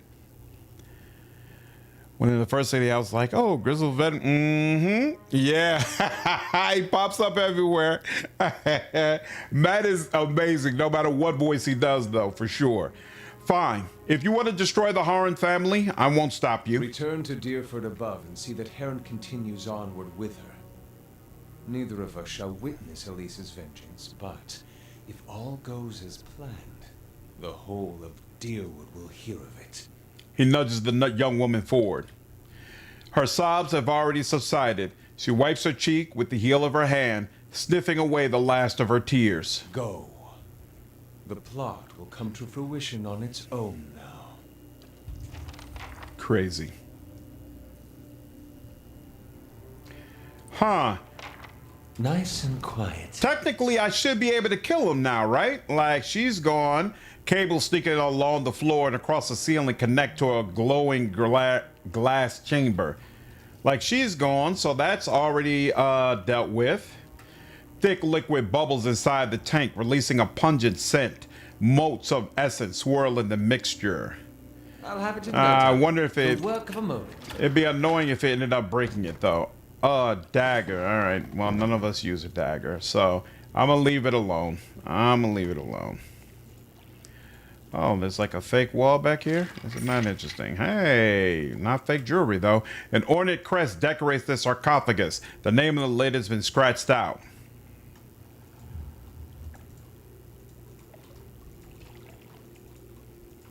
Oh, this is the other side. Yeah, I forgot. We never did search on the other side here. All right. Well, go back over here. And let's turn back on turn base. And let's go up here. All right. First, we head back home, get our companion again. And then I actually want to head to First Fires. And because I keep forgetting to turn in that Mogren quest, so I want to make absolutely sure I do that. Then we're going to head back over here, turn in the Pig's quest, the Alchemist quest, and the daughter. And then we will head to Riag, which is an area I don't remember at all, so I don't remember what's required there. But we'll get that done. And then once we're done with Riag, we'll go through our whole inventory, sell all the stuff that we don't need, and we will be able to get to deal with Radric's Hold. All right, and rest that. Let's get some more perception. Can never have too much of that. All right, and now accept that, and then we'll go to First Fires. Accept that. Cool beans. Like the Vow, felt like people were way too cynical and hostile towards it. Like, if you want to play Oblivion again, just go play it. Yeah, exactly. I was disappointed by Avowed, but not for the reasons that people kept on bringing up, and not nearly as deeply as people kept trying to make it. I was very disappointed we didn't get Chanter or Barbarian mechanics. As soon as they were like, we're going to do a full action Pillars of Eternity game, that's the first thing that came to mind. I was like, dude, I'm going to get heavy armor, two-handed weapon, and I'm going to run around as a barbarian, hitting enemies and triggering carnage everywhere I go, and it's going to be glorious. So to not be able to do that really kind of sucked. Greetings. And you didn't have cipher mechanics either. So kind of missing all that was disappointing for me. And I felt like the storyline should have been stronger than what it was. But to be able to experience Pillars lore in that totally different way was such a freaking cool time. I really, really enjoyed that aspect of it. And I felt like they did an amazing job of trying to bring an area that we had heard so much about and trying to bring that to life. And so from that standpoint, I really enjoyed it. And while I was disappointed with the amount of content we got from companions, the fact that we got Garrus's voice as a companion again was so freaking awesome, man. It was just such a good time to have him by my side again. It was great stuff. Great stuff. Absolutely, Bruce. I would love to see Pillars 3. I have not reached Twin Elms yet. Nope. But yeah, I definitely know there's some great stuff to buy once we get there. But no, I haven't unlocked Twin Elms. I'm still in Act 2, Cube. Thing about Avowed is the trailer, the main character has a hood on and get happy, and we never get that in game. Yeah, it's super odd. But we're a godlike, so it made sense that we didn't have headgear. They just never should have had that in the trailer. You know, it confused people. Present the burning stone. I journeyed to Searing Falls myself. This is what I found there. She takes the stone in her hands and gasps, "By the flame, do you know what this is?" It's a fragment of the Godhammer bomb. Yes, she turns it in her hands. The very weapon that Mogren herself helped us build to defeat Wadwin in the Saints' War. She turns the stone in her hands, gazing into its bright glow. It's weird seeing it right in front of you like that. Before it was just stories, never seemed real. Yet her mouth twisted to a frown, and the orange light carves deep shadows across her face. So why don't I feel any differently? What good does this do? Her knuckles whiten as she tightens her fingers around the stone.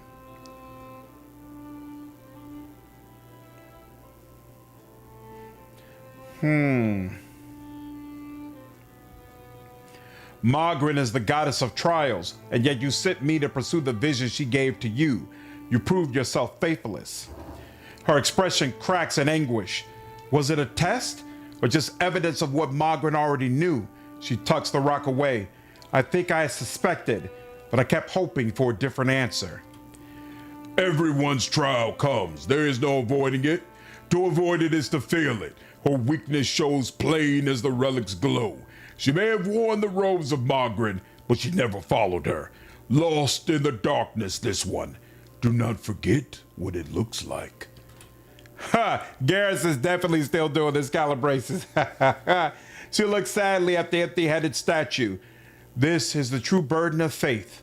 Not a goddess's challenge, but her absence, her silence, or the answer that reveals your own hollow conviction. She folds her hand in front of her. It will take weeks still to appoint a suitable successor. In the meantime, I'll serve the people as best I can. She sighs again. Wait here a moment. She disappears and quickly returns with something in her hands. I'm no longer fit to wield this, but perhaps it could serve you. Besides, I do owe you some thanks for the service you performed. Thank you. Farewell. Unforgiven. Ooh, a flail. One-handed flail. 30% of grazes converted to hits, plus 20% attack speed, plus 25% burn damage. Well, damn. I almost wonder, is this a better weapon for Kana than what he's been holding? Plus 5 accuracy against spear, plus 25% burn damage, plus fly, right. So this gives him plus 5 deflection, which is nice because he's kind of hurting on deflection. He's not all that great at it, but this would make his damage a lot more viable. But he's not attacking all that often anyway, and half the time when he could attack, he'd probably be using an invocation, so you know what, I ain't gonna worry about it. Oh, she gave me a bunch of traps too. Isn't that nice? All right. A place of great silence. The quest expires in 2 days. Okay. 5 years ago, 12 senior monks of the Extralochi began a silent pilgrimage into Tetlatuan, forbidden hills plagued by severe weather that locals believe are cursed by the gods. The monks were supposed to emerge from their retreat this year, but they have not returned. An expedition of novices into the area discovered their camp, but they were shocked to find only hollow skin shells of their masters sitting in a circle, frozen in their meditative poses. The inner circle theorized that their masters have transcended their previous physical forms and may be wandering the eastern reach. They have sent word to the various lords and red Saris in the Deerwood that they would very much like to be united with their masters so that wisdom can be passed on to a new generation. Well, Howlin' Palangina, because I don't know if one is really better than the other. Think they should have done what Inquisition did in trailers, where they never show the front of the character and the person is also in gear where they could be whatever gender. I definitely prefer it. In a game that has character creation, I strongly prefer when you never see the face. But I also understand that's very difficult from a branding standpoint. Now, despite that, I 100% agree that I feel like Avowed should have done it, because Avowed was weak from a branding standpoint anyway. Like, Avowed, it was obvious there was a lot that they were just not doing, they meaning Microsoft, to sell the damn game, and I don't understand why. So it's like, if you're not really going to push the marketing and you're not creating a strong brand, then you might as well just not show the guy, because you're not actually letting key agents will attack the stronghold in 5 days. All right, so we got to head back, because you're obviously not going to do anything with it. So what's the point? What is the point? What is being accomplished? Save that. Good day, stranger. I convinced the monster to leave. You won't be seeing him again. He balls his hands into 2 shaking fists. His face starts to redden. But that son of an Orlin whore! That thing devoured my entire herd. I wanted dead, and I wanted to mount its head on a spike. The ogre is no longer a problem, and that's what matters. Is that sufficient, or do I have to pay him? He takes another long, deep breath. You're right. Here, take this for your troubles. I should look on the bright side. The ogre's gone, and I can start rebuilding my herd. He crosses his arms and look at his piglets. In another 6 months, these will be grown and ready to breed. Although, he takes one of the pigs and gives it a quick examination. This run's looking too small. I don't expect it to get any good litters out of it, and I just assume not have to weaken the rest of my stock. Why don't you take it? Gives me one less mouth to feed anyway. The piglet trots over to you, its pink snot wiggling. Aw. So, okay, so you do not get kitchen stove that way. I would have to pay him if I wanted kitchen stove. And I don't know if I'm going to use kitchen stove, but I just wanted all general principles. So, I'm going to go ahead and reload. Valve's branding was non-existent. Yep. You did more advertisement of the damn game by just making videos of it coming out. I mean, if we're keeping it a band, it's hard for me to disagree with that, to be honest with you. It never felt like Good day to you. Microsoft was serious about pushing it. Give 400 CP. Here, perhaps this will make up for the loss of your pigs. His mouth falls open. You do that for me? I don't know what to say. He snaps his fingers. Right here. He darts into the house and returns with a blunderbuss in his hands. I call it the lead spitter. It belonged to my father and served me in the Saints' War. It's old but sturdy, and it packs a real punch. Should be more useful to someone like yourself these days. He crosses his arms and looks at his piglets. And now, to get to the business of rebuilding my herd. Yep. Let go of that one, and I actually like the pig following me around, so I'll take that and put you there. Whoo! Plus 30% damage, 3 damage DR bypass, 4 DR bypass, but a little bit less quit damage multiplier. No problem. 6 projectiles, super cool. Curious. And a regular blunderbuss. Okay, so you still get 6 projectiles in a regular blunderbuss, but this one has more DR. So this does, let's see, you do pierce damage, and you're gonna do, oh, this is also pierce damage. I don't know why I thought it would be crush. Okay. So I can't really put this as your secondary. So we'll just, what was this? There we go. Yeah, we'll put this in storage for now. Hey, pig! Hey, pig! Woo-hoo, pig! Look at him with his little tail. That's awesome! I didn't know a dare interacts with the pig. That's so freaking cool. So freaking cool.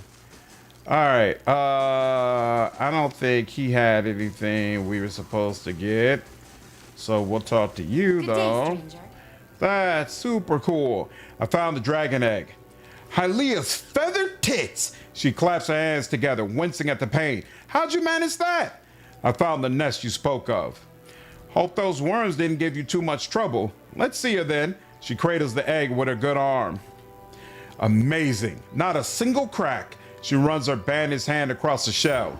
She hefts the egg into the back of her wagon and rummages among her shells. Here, take this. She drops a stack of coin and a parcel of ingredients into your hands. Everything you need to brew a good, strong pick-me-up. Should come in handy with the kind of scrapes you seem to get into. She leans closer. And come see me anytime you need potions of ingredients, all right? I got a special price for friends. She winks. Farewell. What's the second thing? Taxes collected. Lost a little bit, but earned plenty more. Beautiful. All right. And now let's go. Is this the end? Yes, it is.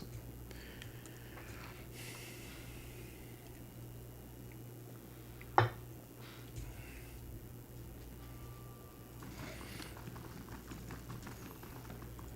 had me worried sick, dear.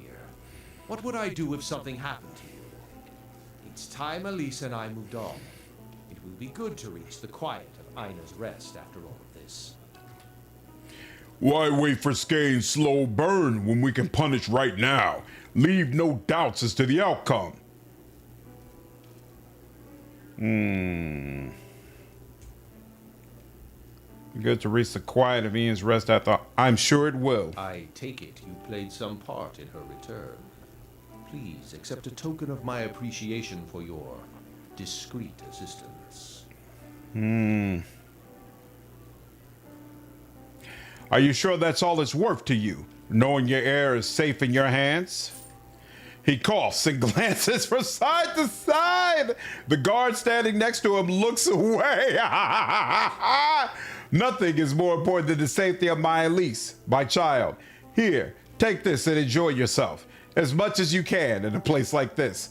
He wrinkles his nose. Amulet of summer solstice. We should be going. He takes Elise by the arm. Come, my dear. Just a few more days of travel and we'll be off the road. Sick. You deserve what's coming your way, sir. All them quests, and I still haven't gotten a level up, huh? Oh, well. Oh, grant Sunbeam. Look at that. That's actually a nice bit of burn damage and less damage from being burned. Not useful for any of us, but still interesting. Oh, you know what? For my alternative weapon, instead of having just a regular old arquebus, I could have lead spitter sitting here. Yeah, I could use this when I want to do something ranged. Ha ha ha ha ha ha ha.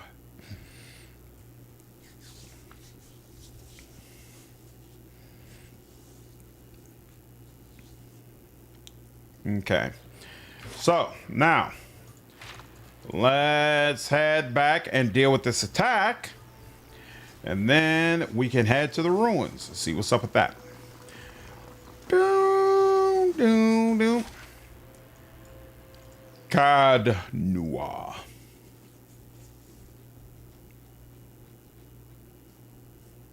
I wonder, do these attacks scale up with you as you gain levels? Hireling pay. As beautiful as it can be with the absence of children. With the absence of children. Let me save in case this is a problem. And then manual resolve. And I wonder, is it possible to get to the point that the auto resolve actually works properly? Oh crap, we're in a different place than usual. Indeed. Isn't that interesting? Leaden key agent. Okay, usually we are outside, but not this time. It is nice having our ogre here, though, I'll say that much. The attack stops once you get to 50 security. Well, isn't that nice?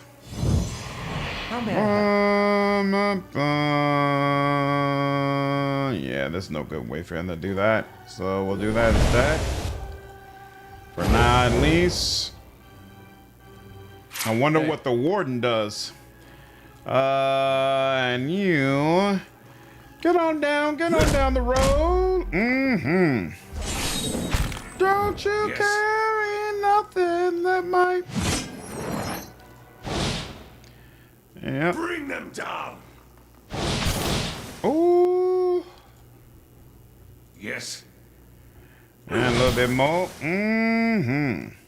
Well.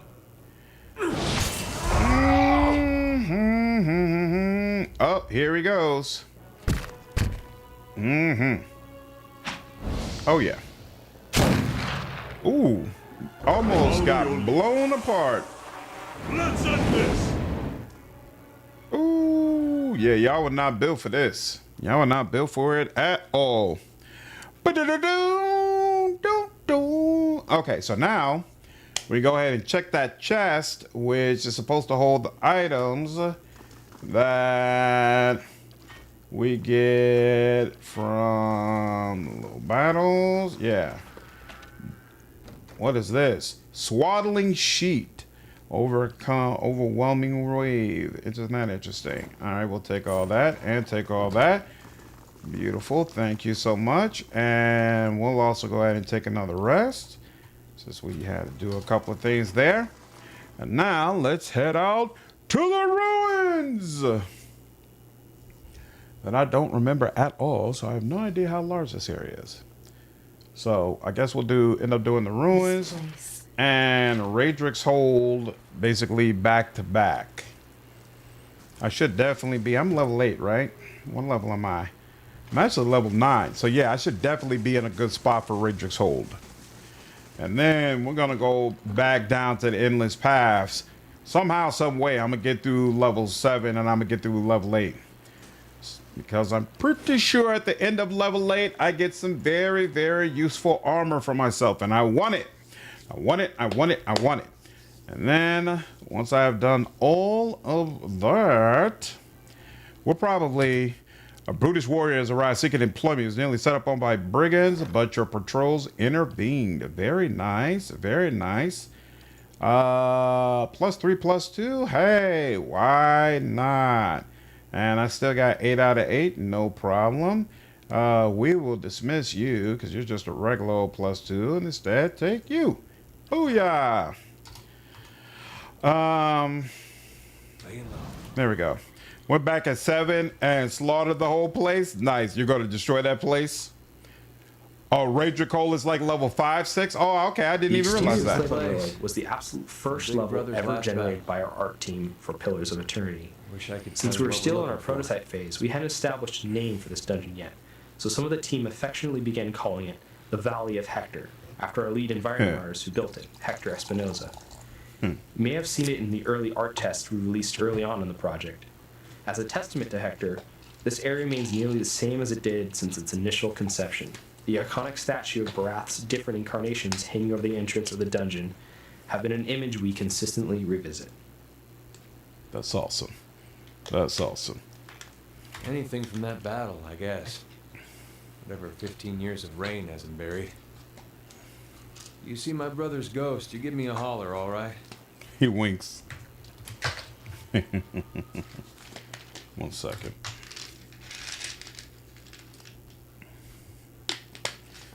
When you get to be an old man, you gotta start taking your pills, your men's one-a-days, and all of that stuff.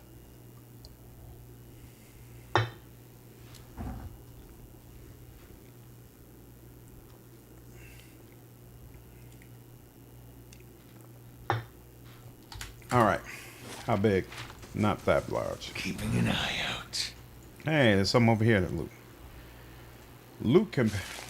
Ooh. It's a bunch of Glanfather people.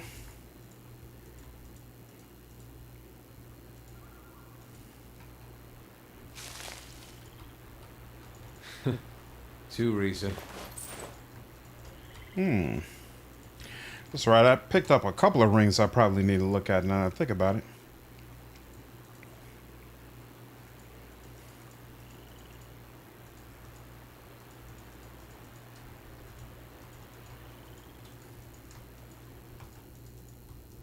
Nothing over here.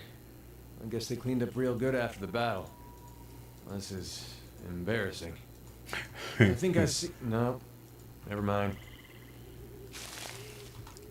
We'll get to it today. Calm down. Those face painters can't guard that place forever.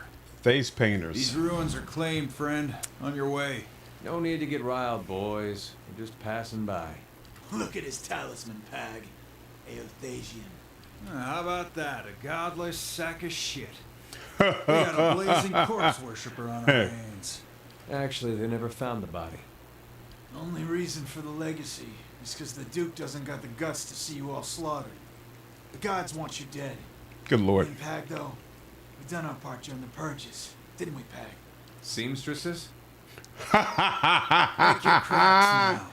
Got no god or homeland to avenge you. By Magrin, this'll be short work. Do you always swear by your god when you do a devil's work? Doesn't matter who it was for anyway. Country's better for the purges. Maybe we start a new purge right here.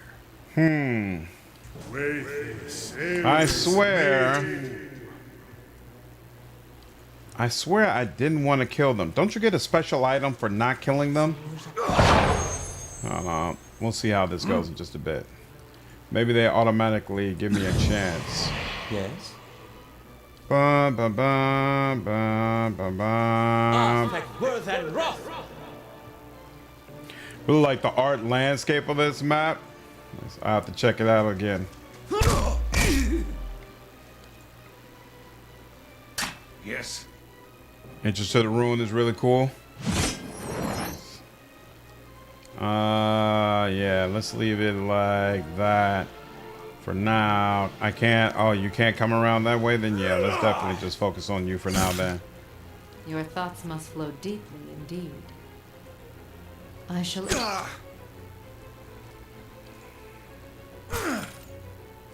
Mm-hmm. As you say.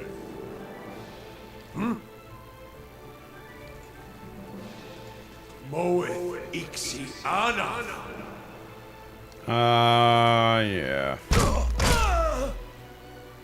Well, bring. Mm-hmm.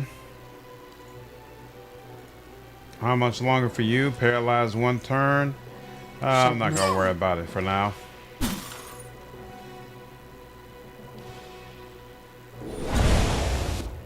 They were right.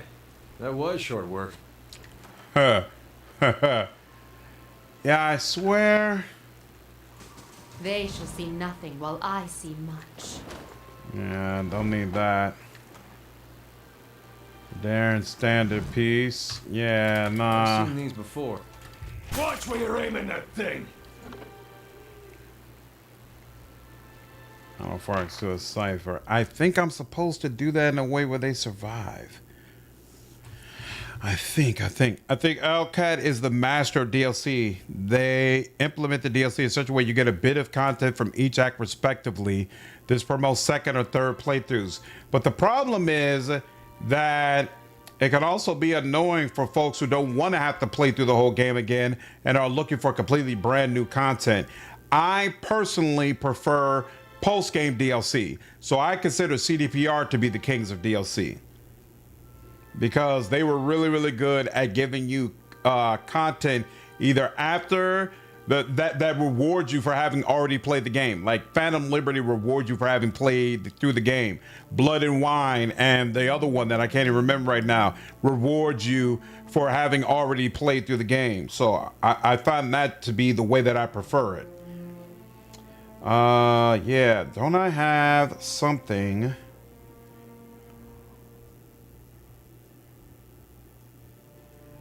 There we go.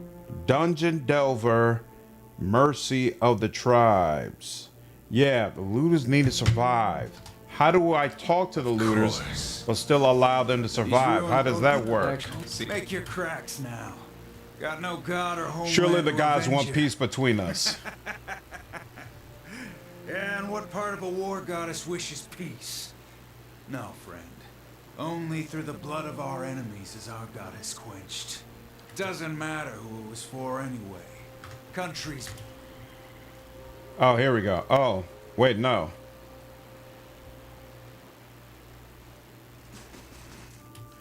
That's weird. Hold on 1 second. So what I wanted is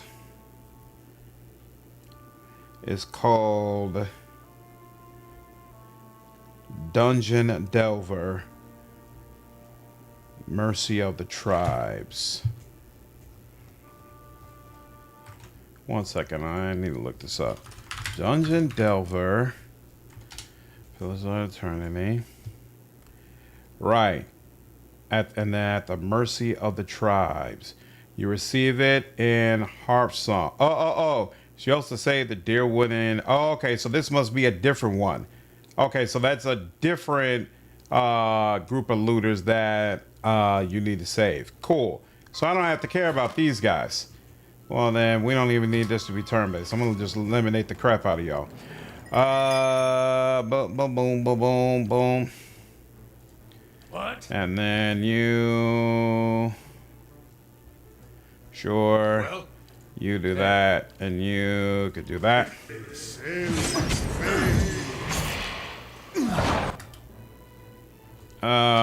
Here, let's do that. Hey. And then you, let's do that.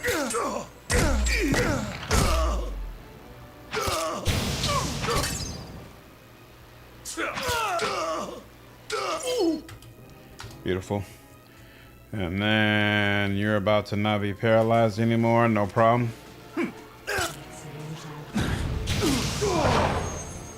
There we go. And you're done for. They were right. That was short work. Feel like if Val had more time in the oven, more branding would have been better, but man, can I feel it was absolutely sabotaged to fail from the get-go with the lack of support Microsoft had. That's kind of the way that I feel. That at the end of the day, Microsoft never did right by it. But I got to give Microsoft credit. Neither Avowed nor Outer Worlds matched the financial aspirations that the studio had for it, and yet Obsidian is not being shut down, right? And it seems like they still have the freedom to kind of do what they want. I definitely appreciate that.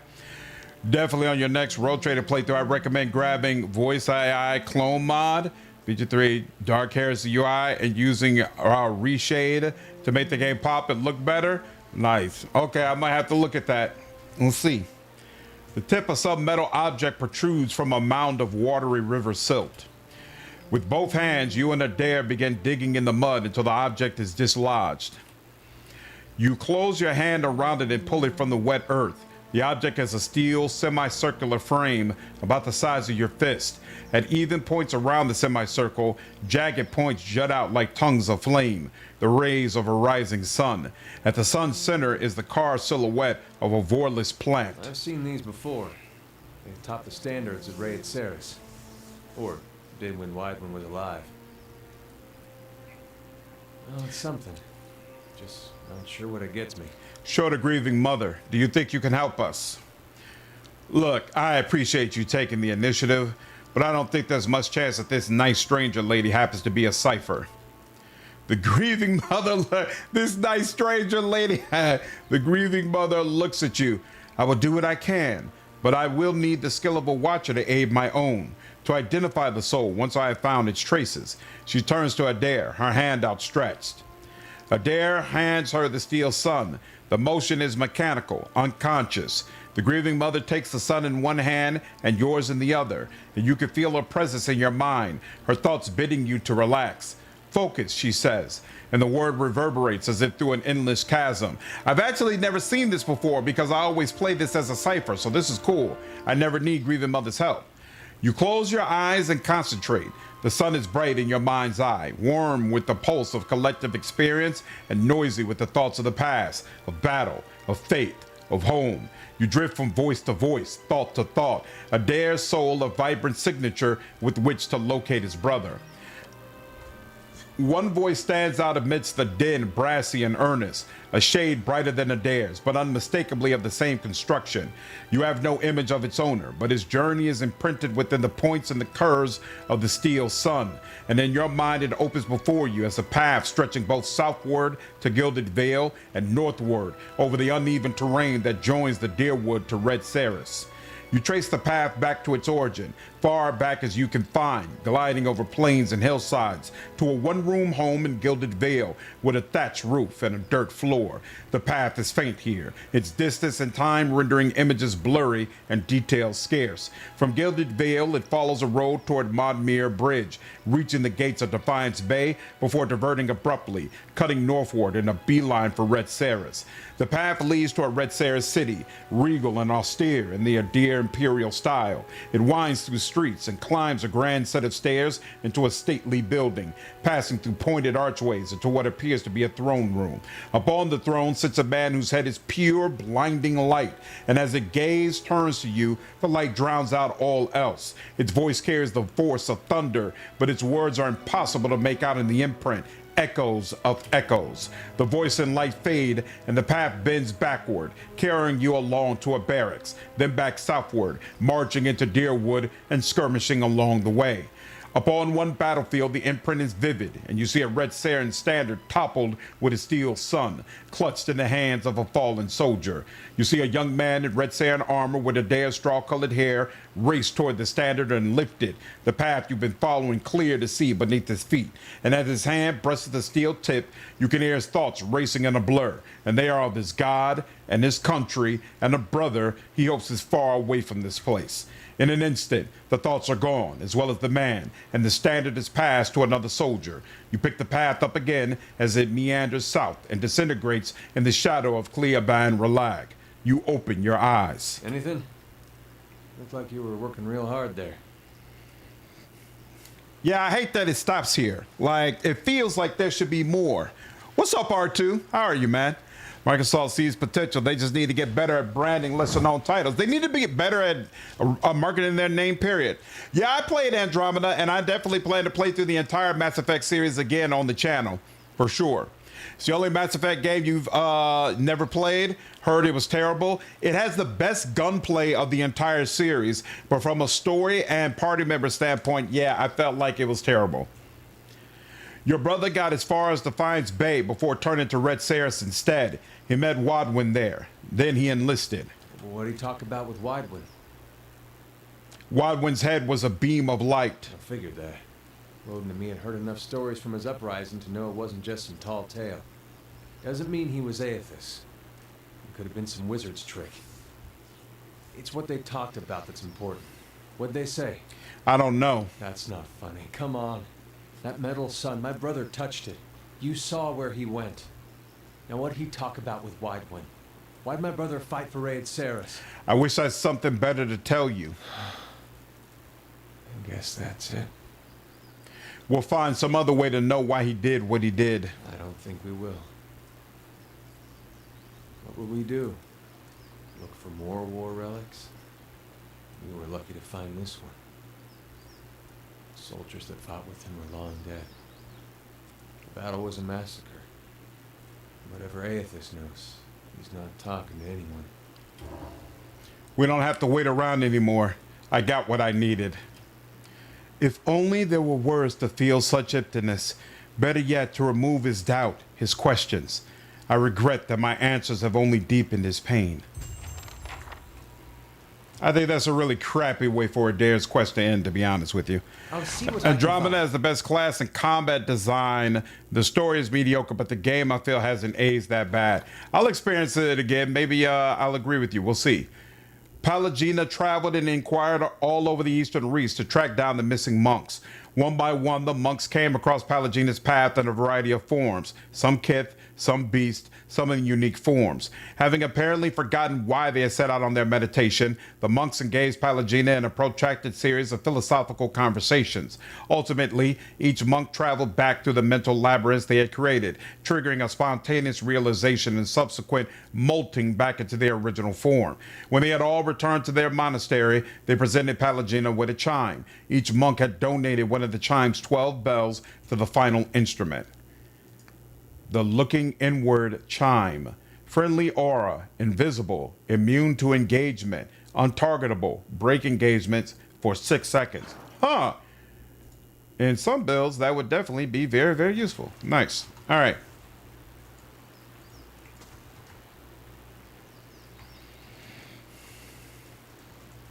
All right. So that's that, and then here.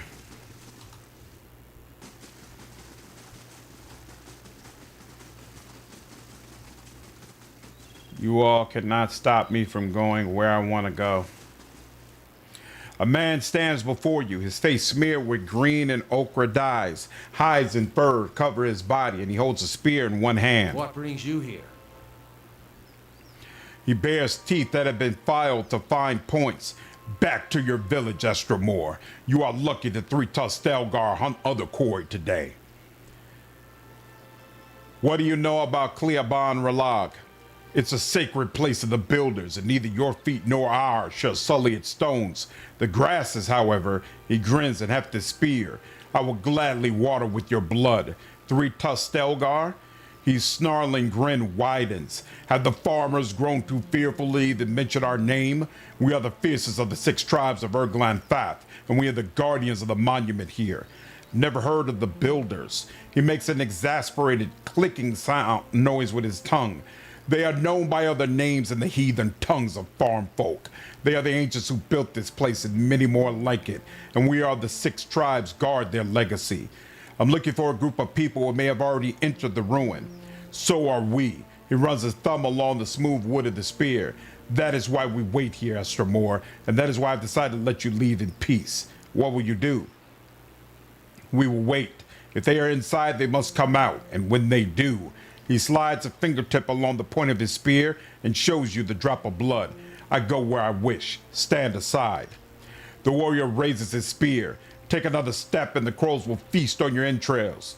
Let us pass. We have no quarrel. Turn away or we will. Step aside. You defilers never listen. Yeah, let's attack the wolf. And there we go, over 40, just barely, but that's all we needed. Whoa, that was not cool. Whoa, that wasn't cool either. No. How may I help? Aspect, worth, and wrath! That wasn't cool. Yep. Ooh. Hey. Oh, he killed. Oh, no, he just knocked him prone or something like that. All right. They're both warriors. Well, all right. There we go. Oh, I don't like that. But I do like that and that. Ooh, what was that? Oh, the burn. Beautiful. Yeah. And Grieving Mother. She's got 40.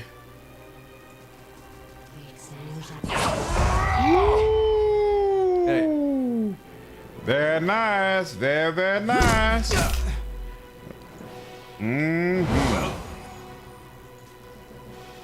No! Yes. Kill them all! Kill them all. Beautiful. Thinking you could keep me out of a place where I wanted to go. What's wrong with you? You don't see all these armaments that we're carrying?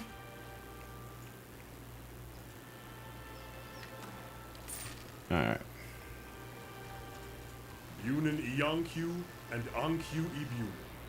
Life in death and death in life. Magnificent. Nice. Appreciate you explaining how to pronounce that properly. A cadaverous man looks up on the path into the mountains, one skeletal arm raised and the other pointing to the door. This woman seems to emerge from the wall of the mountain. She's little more than a skeleton swathed in robes, and her gaze is fixed on the massive doorway. I don't think I've ever seen this statue before. I always snuck around to the side so I didn't have to kill those guys. So I don't think I ever saw this. This is actually really, really freaking cool. And now I understand what the dev was talking about earlier. Nice. Nice, nice, nice.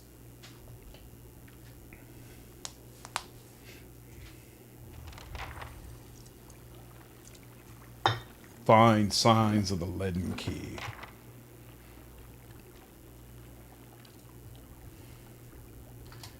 Let's do it.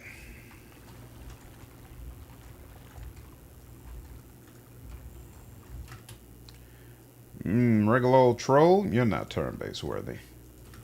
This level was actually a fairly late addition to the overall dungeon of Clave and Rillig. Really? What was once a 2-level dungeon with a cave at the bottom floor has now changed to a 2-level dungeon with a large upper floor and a smaller lower floor. What was particularly challenging was returning to this dungeon and coming up with a way of repurposing one of the floors and creating a wholly new level from scratch, all the while keeping a uniform design throughout. The motivation behind this choice was to make our dungeons feel more sprawling and cavernous. After making dungeon after dungeon, we began to learn how valuable the use of negative space was. Rather than sticking to a particular dimension and cramming as many rooms and corridors as possible into the design, we could make the dimensions much larger and use negative space to break up the rooms. The result is a dungeon that feels large, but takes up as much art resources as a level half its size. Interesting. It's so cool to hear about how they learn more about developing games in general while going through the process of making this game. That's so freaking cool, man. I knew you weren't turn-based worthy. Come on now. Doo-doo. shall be discreet. Where are we? So we could go north or south, but I think we're gonna head north because that's where we would have come in before, which means it's not where we're supposed to end up. How can the people of virtues resist the profane and lawless? Where can the elm dig its roots that the storms cannot wash them out?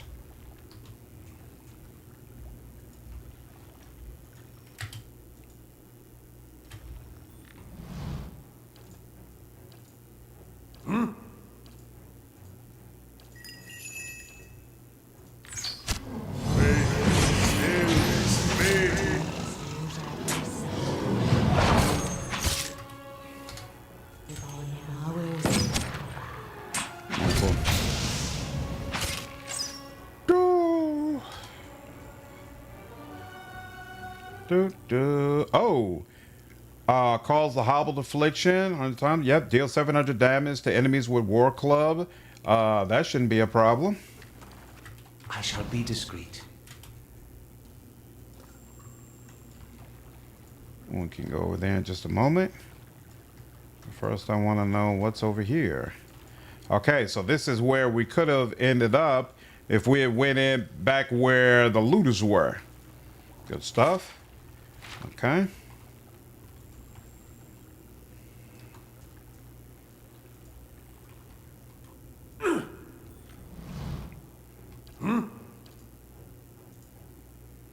And you are not immune Your thoughts must flow deeply to prone, so we'll do that, and then you as well. My mind.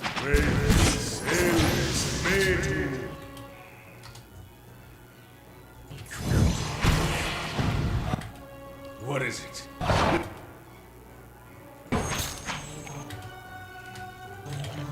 Your thoughts must flow deeply indeed.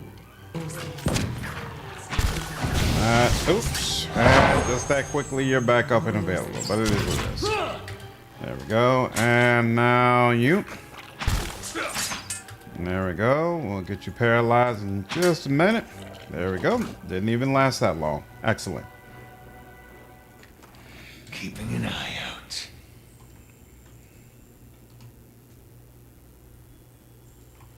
Yeah, I never thought about that before, but I definitely agree. The strong use of negative space can really help make a dungeon pop.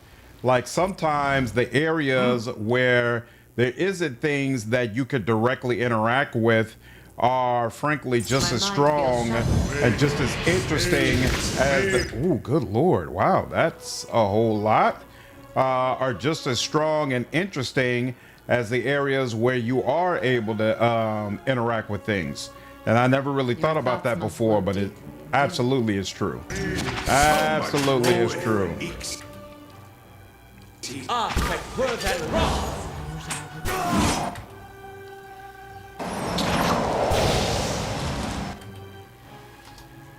Who's almost down? You down?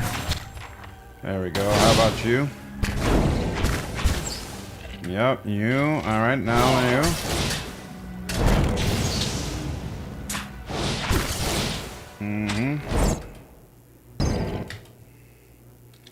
Let's go for you, and actually you go for it there. So much for you. Of course, he gets stuck right when I decide I'm gonna do something with him. All right, I was able to catch it before she decided to do anything. There we go.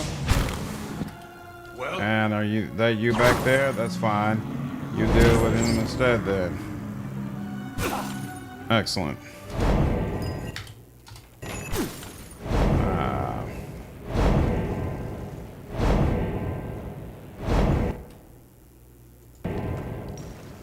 Ooh, another diamond. Nice. laying low. Oh, I missed that. Whoops. Savage massed at the gates with their arrows and swords and spears, yearning for conquest and plunder. Their chieftain and warriors feared not vengeance of gods nor the wrath of their enemies. Death would not punish them. Okay. Can't get into there. That is lootable.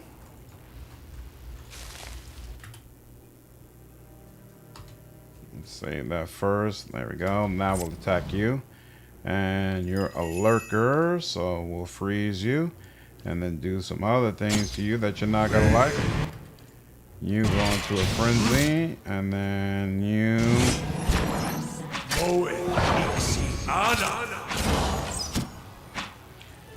There we go.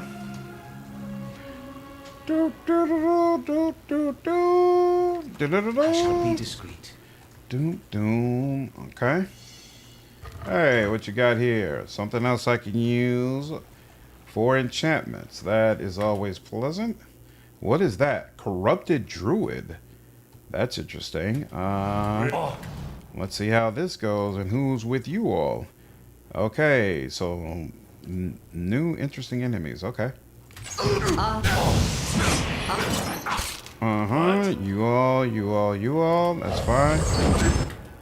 And you can... Is this possible? Yep, looks like it. There we go. Now you. There you go. You're down. And you're out of here as well. You're the bigger deal. Stop with those insect thingamajigs. And then... Is that it? Looks like that's it.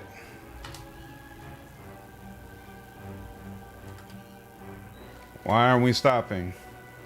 Is there somebody who's like confused or something? As you wish. Eder is confused? No, he's not.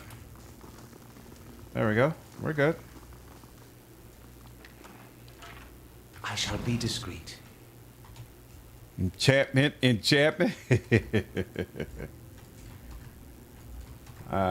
Makes all the difference in this game.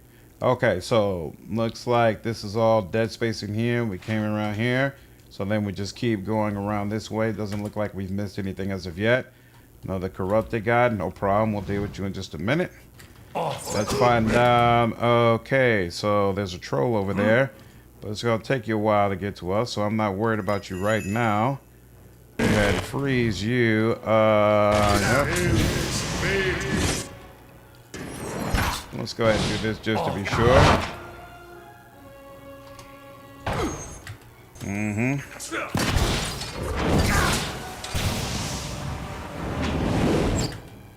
Well?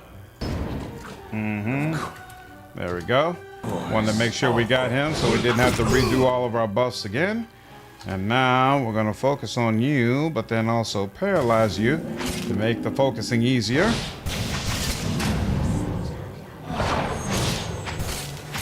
Yeah, I was really disappointed, Bruce, that he wasn't in Veilguard. I thought that would have been a no-brainer. But apparently not. I shall listen for them. Oh yeah, I know he has. Baldain's son. Of course. His adopted son. I love that whole storyline, and I love the way they left it off in Inquisition 2, where you're not sure why all those creatures are dead all around them, you know, or what he actually did with those rooms. Super cool. Super cool, and unfortunately I just didn't feel like it was taken advantage of in Veilguard, but the pieces were there. Well?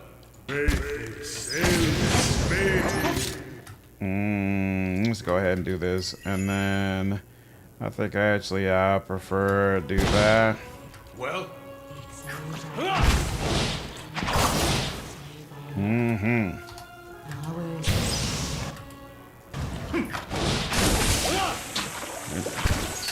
I wouldn't say that they ruined Dragon Age, because I'm still hopeful that Dragon Age continues, but it's definitely in bad shape. They definitely got some making up to do, put it that way. Which is not very quiet. Definitely got some making I'll have up it to in no do. time. The work of a moment. One of those animats. Okay.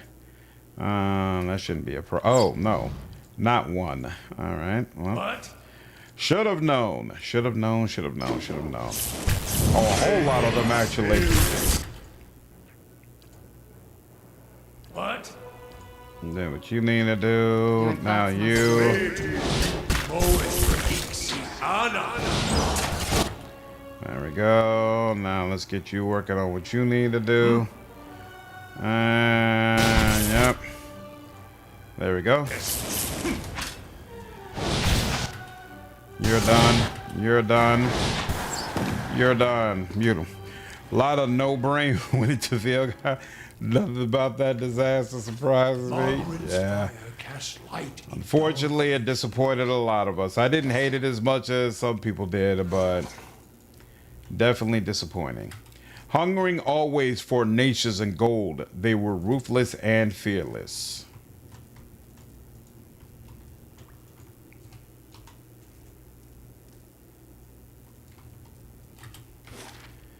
Okay, so I think, right, there was more I could have continued on to down there. So I still got to circle back and come over there. And then what's over this way? Oop. Unusual. Traps. That's where we could have come to the south. Okay.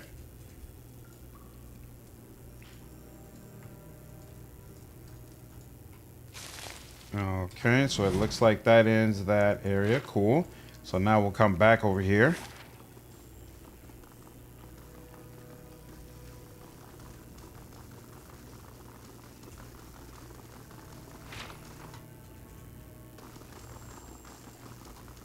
Let's see what lies this way.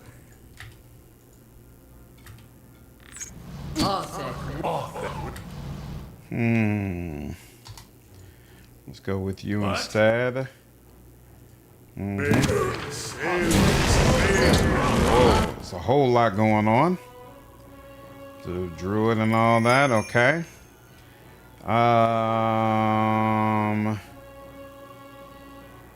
Kinda wanna I mean, that's where it's gonna be most useful, so let's just put it there. You're doing your thing, you're doing your thing. You on that. You do that, that's actually perfect.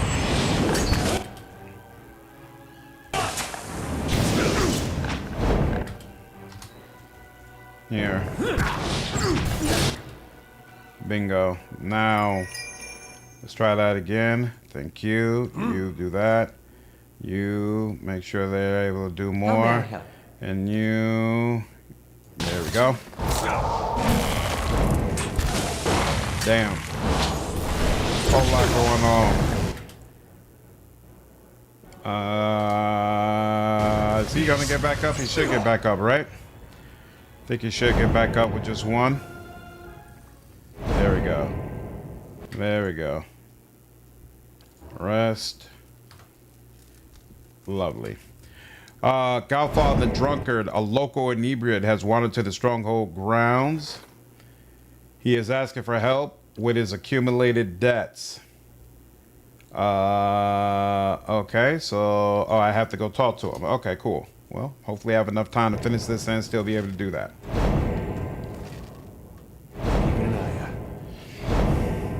There we go, and we still have Kana. Excellent. So, no restarts. Never could Picos accord with their chiefs. Can a people find order when sunset brings darkness, but never a map in the stars of the sky?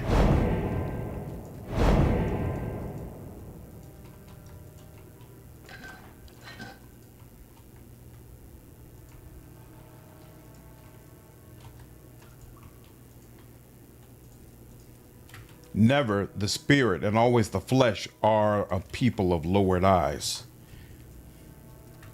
And this does feel like a really big dungeon. Okay, we got to be coming up close to the end of it. Oh, not these guys.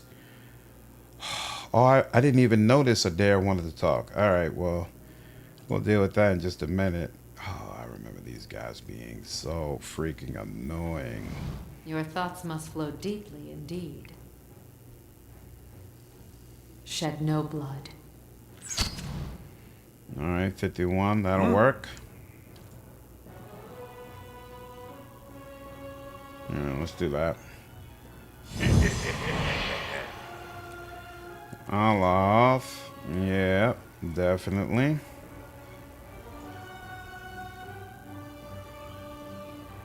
Hey. We'll get to it.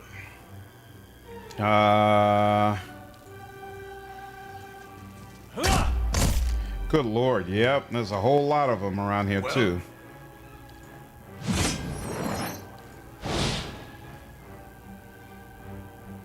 Damn.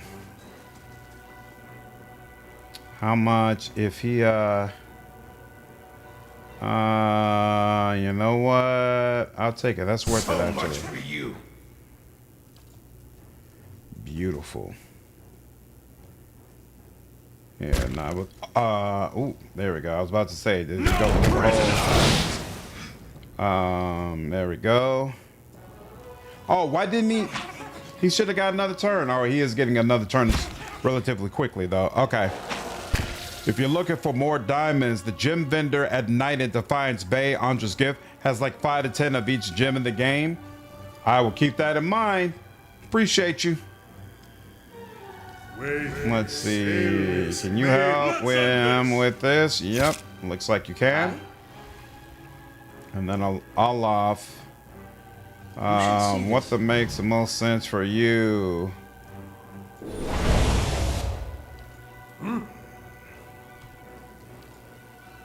Yeah, here. There we go. And beautiful. Bring them down. Works for me. Well. All right, that's the turn he was missing from before. Excellent. Well. And there we go. I should have probably ran over here and just dealt with them, but Your thoughts must flow deep. it is what it is. It's fine. Here. She can help with them. There we go. How may I help? You know what? Maybe we'll have to go ahead and do this. They seem to be taking their sweet time. Sure. Oh, that was a nice little bit of damage, actually. Now look at it. That's it. There we go. Fire and ice. I'll take it. Your tail ends here. What? Sure does. What else? Boom, boom, boom, boom, boom, boom. I really want this for you. I want you to go ahead and mow these people down if you can.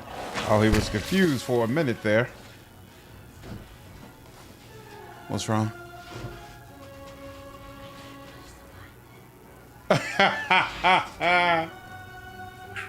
There you go. I didn't even have to think twice about it. It wasn't a problem.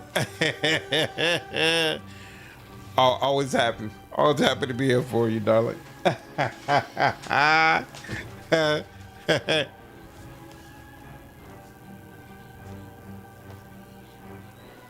Ooh, beautiful. Appreciate it, darling.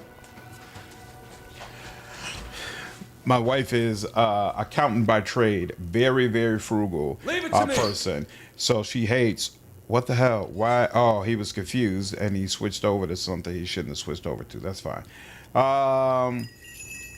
And so when it comes to like purchasing something expensive, even if she really wants to do it, it's very difficult for her. So sometimes she needs help. Sometimes she needs me to just go ahead and be the one to push the button. So she's been wanting to go on this trip, but it's rather expensive. So she brought it over so that I could push the button for her. Hilarious. I have no problem. I do not think very much about money, which is not a good thing to say, honestly, but it's just always been the way that I am. I just always feel like, hey, whatever happens, if you need to make more money, something will be provided, something will happen. I don't think in terms of what I really want or need is not going to be available to me. You are very fiscally responsible, beautiful, and I do appreciate that about you. I do appreciate that about you. It's nice having the yin for my yang. Let's say Be on seek. And then Durance. Yeah, let's go ahead and start burning these guys to help as well. Absolutely. Share, like, and subscribe so I can pay for it.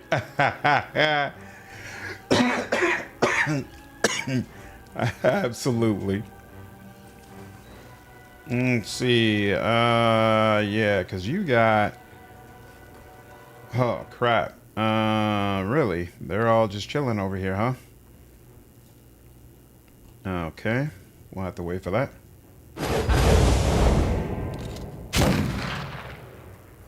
Did he really just do that? I think when he does that, it also takes off his, it's not gonna knock him prone, but this will help some. This will deal some damage. There we go. I think it also takes off his weapon. Your thoughts must flow deeply indeed. Grieving Mother. Immune. So it did raw damage, but there's something else that apparently it was immune to. That's unfortunate. Following yours. Okay, that definitely helps. And he's at 4 actually, so I'm gonna go ahead and get you started early. There you go. You could be immune to the stun, but you ain't immune to the damage, and that's good enough for me. Hey. Francis!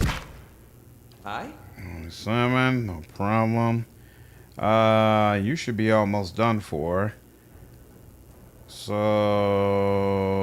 yeah, let's go for you. You might find this interesting. Okay, so wait, actually, they're the ones we should do this to then, because they're gonna be a lot closer.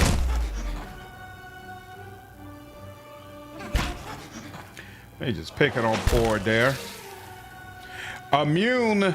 I think that was like the confused. No, he should be immune to confused, shouldn't he? Hold up. Hold up. I don't like that. He should be immune to confused. Immunity to confused and dazed. Oh, he's dominated. Ah, crap. All right, well. Can't get everything. I wish you no harm. There we go. That'll help. Good Lord. And why is he turning over to his bow every single time? What is it? This is where you really need to be, sir. So we're going to just bring you over there. And then we're going to switch you back over to that weapon. And then we're going to give you that. And I do notice that you have completely healed through all the damage you received. That's actually kind of nice. Same deal. You should be over here because that's gonna result in you doing a heck of a lot more damage. And we'll deal with you when the time is right. Or maybe we should have just gone ahead and dealt with you, because I did not appreciate that at all. At all. Not in any way, shape, form, or fashion. Let's get you up out of here as well. Yep, let's do that. All right, that did some damage. Why didn't you? Oh, you're not quite at the point you could do an invocation. Okay, fine. Let's end this. So we'll just do that.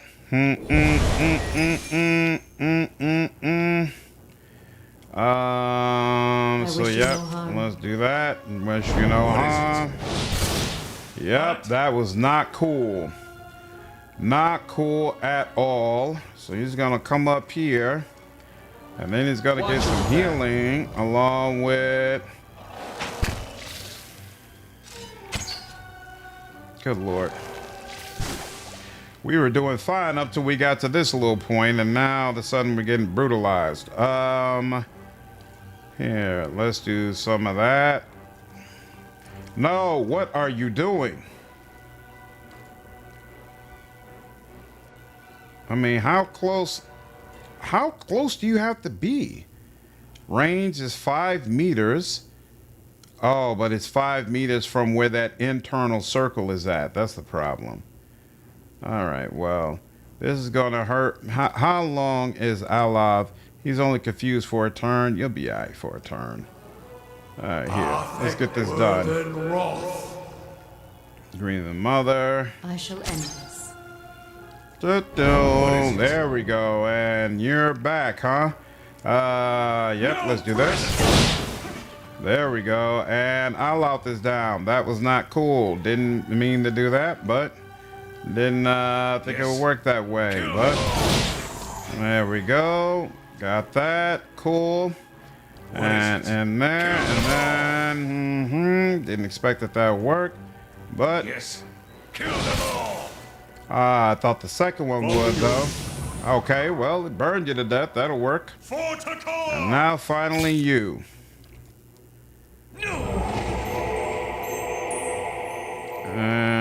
Let's do that. And didn't hit you, but did a little bit of damage, so I'll take it. Oh, can I paralyze you? And nope, of course you can't be paralyzed. I wish you no harm.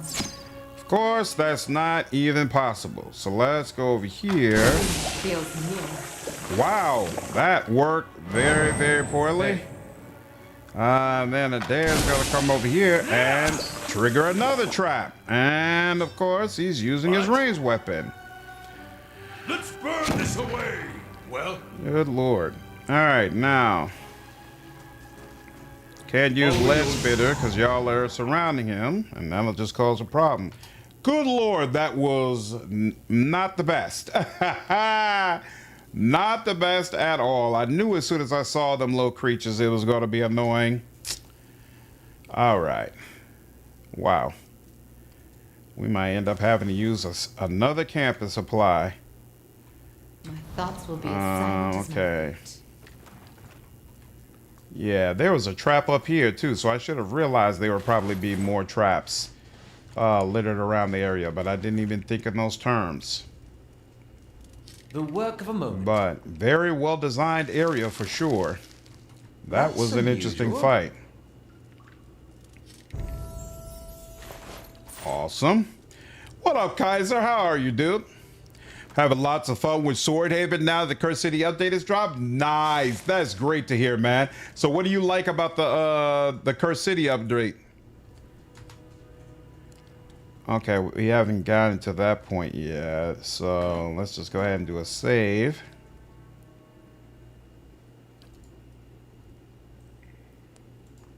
And get in here. Boom, boom, boom, boom, boom, boom, boom, boom. All right, level 2. See how much of this we can get through without having to do a save.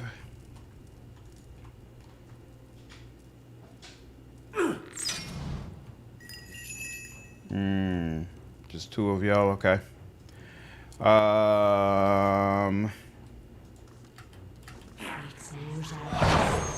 There we go, good enough. Good enough, Aloth. Aloth is just gonna do this, keep it simple. Play lots of Adam RPG and the mechanics are similar. Yep, I heard that. Definitely heard that. Hey. It was a breeze to get into. Nice. Nice, This that's level used to awesome, be man. actually the top floor of the dungeon, but we opted to go with a large first floor that was largely overgrown. We had the challenge of moving this area to the lower floor. Since we needed a giant soul machine added to the dungeon and didn't want to change much of the art already in this scene, we decided to go with a down and not floor level. That is to say, the player must go down and then back up to access another part of the dungeon. That way we could extend the top floor further, adding the soul machine, then have the player go down into the bottom level in order to access the part of that part of the map. One of the goals of this particular scene was that stated in the original design was to tell that story of how animats in the Within culture were made. Each Your room, a thoughts different must flow process in how the subject was chosen, I cleansed, shall and end sacrificed this. for the greater good of their civilization. We didn't want to beat the player over the head I with this shall either. end this. If they are more interested in the dungeon crawl and loot, then so be it. The narrative shouldn't get in the way. But for players who really like to take in the scenery, we try and reward them for taking the time to absorb their surroundings by explaining some of the things about Withins they hadn't known before. Your tale ends here. That's awesome.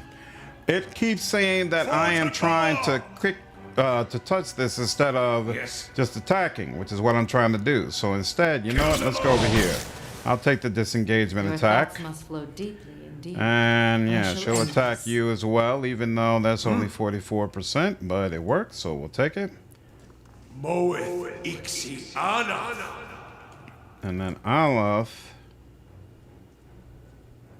There we go. Affect worth and wrath.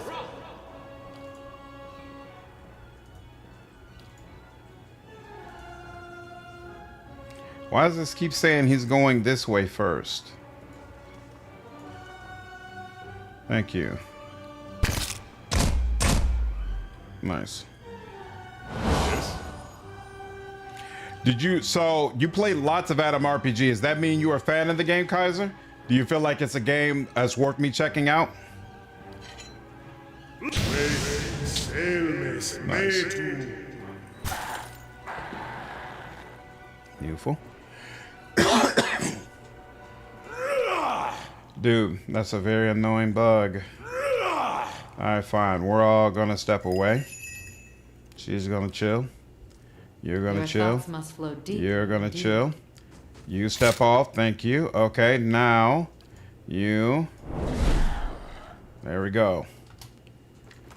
Extremely annoying Margaret's bug. fire cast light in Didn't even read it. A series of pictographs, simple but clever, are carved on a column in this alcove. Figures of men and women with their arms raised are carved into the top of the column. Suits of armor in the same pose have been chiseled into the bottom.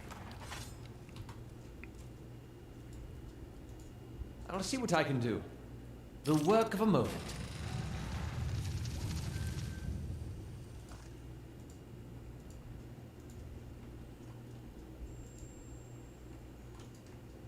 You should see this.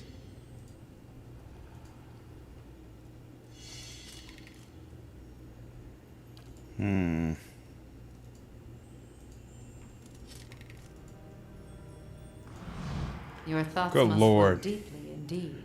That's not good.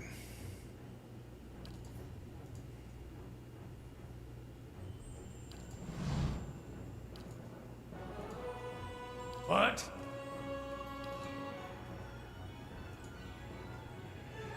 Typically, Santa was one of the strongest characters in DA. Me too, for sure.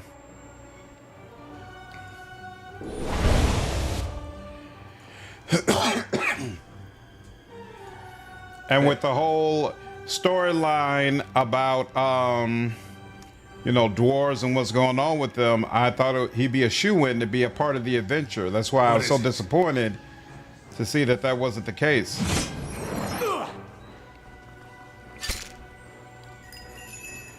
Not enough respect for what came before. But it is what it is. There's a lesson to be taught. All right, now.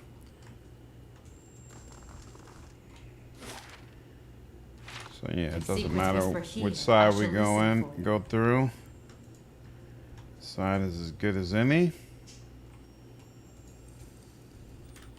Wow. Yeah, definitely turn-based for this. Shed no blood. What? That's helpful.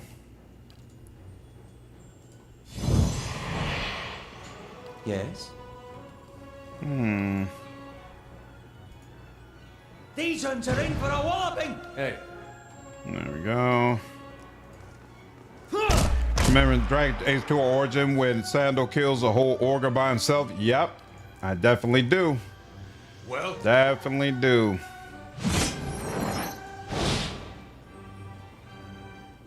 I didn't need to trigger a firebrand for this, but it's all good. Your tail ends here. Nice. That's fine. what? Durance. Moeth Here we go. ixi ana. Takes a whole party to kill an ogre earlier on. Yep, they established early that he's got some interesting things going on. There we go. Very nice.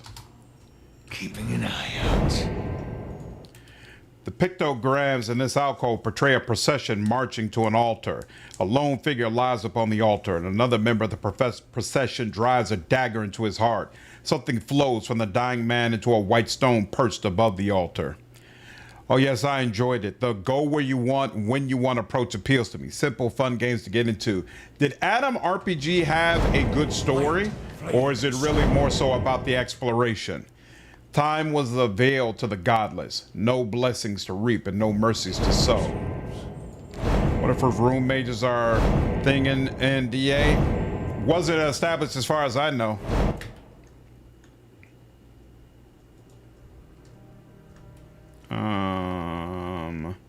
Yeah, that's fine. Actually, I don't think we need turn-based for this one. Or maybe we did, and it just didn't appear that way.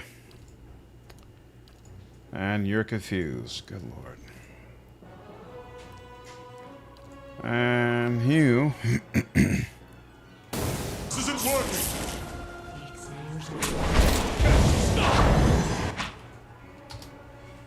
Well, that was useful. This one repels.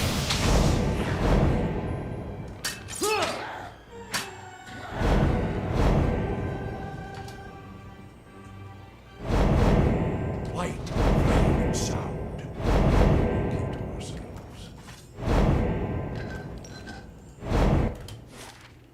So that's still to the side. Okay. It has a good story. Okay, interesting. It's a weird story that forms the basis of the game. You learn quite a lot about Ukrainian folklore playing the game. Huh. Memorable characters for sure, and very good world building. I have to check that out. I love to see you playing Outward. That game is amazing. What is Outward? I know I've heard of it before, but I don't know what it's about or what kind of game it is. It's like it's like an action adventure game, right? A column of hieroglyphs shows men and women standing in a line and descending into a pool. The figures that emerge below it stand with outstretched arms and triumphantly serene expressions.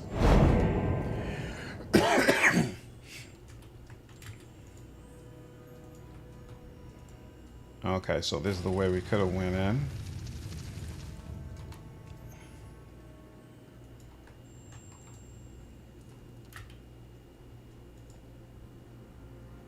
To Will-O-Wisp, that's fine. What? Wait, aliens. Wait.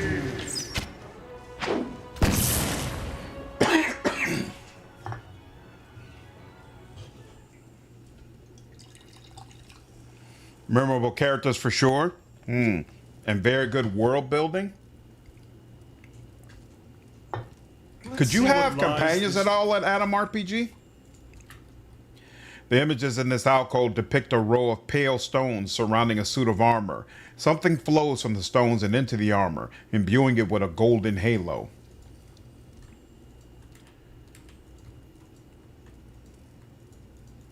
All right, there we go. 4 egg-shaped stones sit atop short, narrow pedestals, all face an altar in the middle of the room.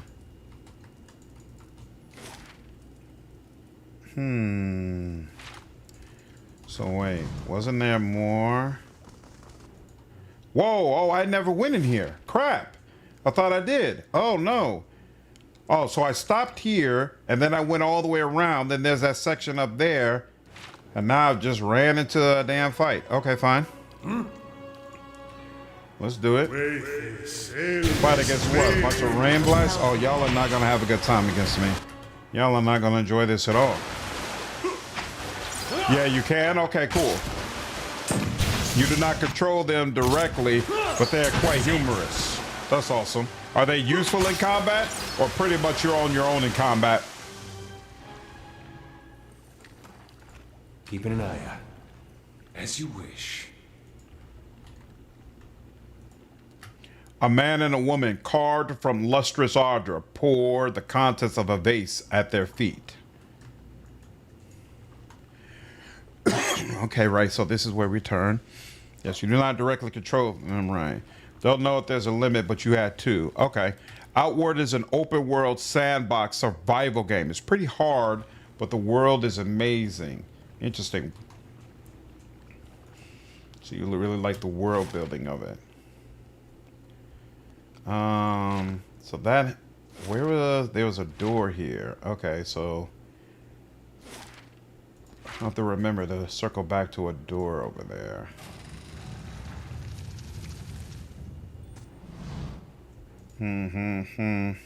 What? Wait. Good Lord. Yes?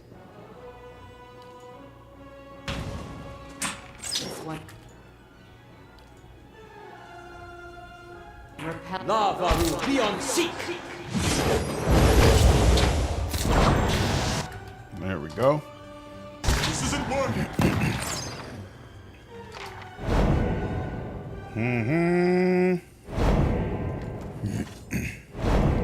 If secrets whisper here, I shall listen for. You have to set them up with tactic choices, and they can be very helpful, though they sometimes get into trouble because they are AI controlled. Got you. Okay, but they're not useless. Scenes from a battle appear on this column. An army of men in loincloths and hides is gathered, dwarfed by a dozen full suits of armor that loom over them. In the descending images, the armors crush the army.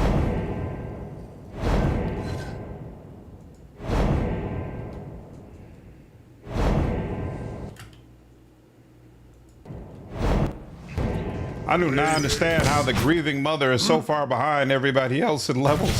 It has taken her forever to get her last little level.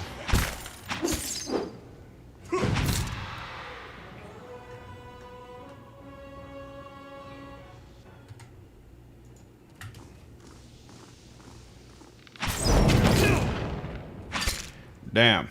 He immediately stunned the crap out of me. You can use guns at Outward, and there's a class you can have things like frost bullets and shadow bullets that does amazing damage. So have you finished the entire game, Ultron?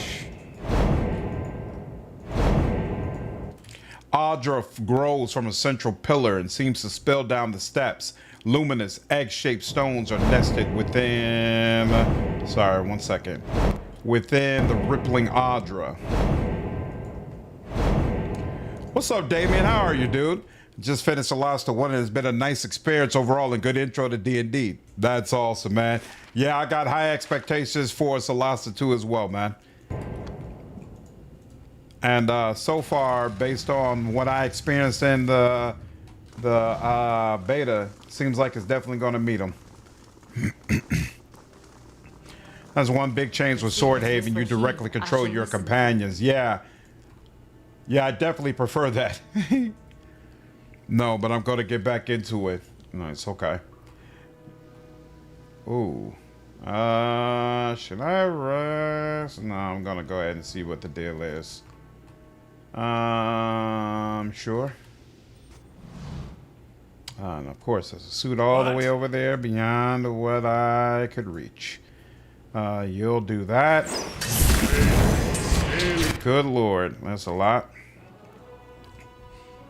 Actually, no. Let's have you focus on the one that's got more health. But actually, he is looking at everyone, so I like that. Hi? Yep, we'll do that. If y'all stay over there, hopefully do. We'll see if that happens, if that's the way it goes down. There we go, like that. Okay, one for you. Did you pull out? You have not pulled the flaming sword yet.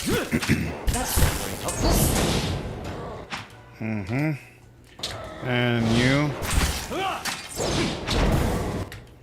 And then you are going down, I guess. Yep. There we go. Boom, boom, boom, boom.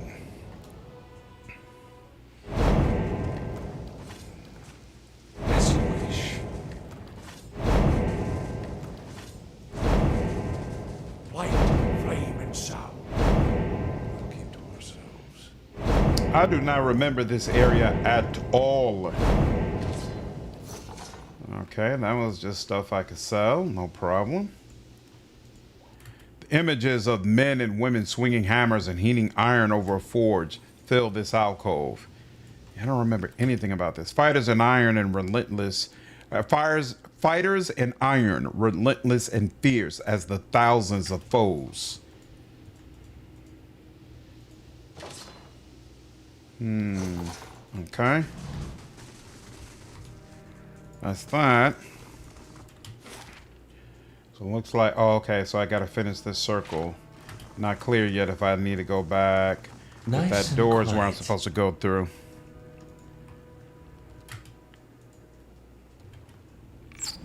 What? This one repels me. You.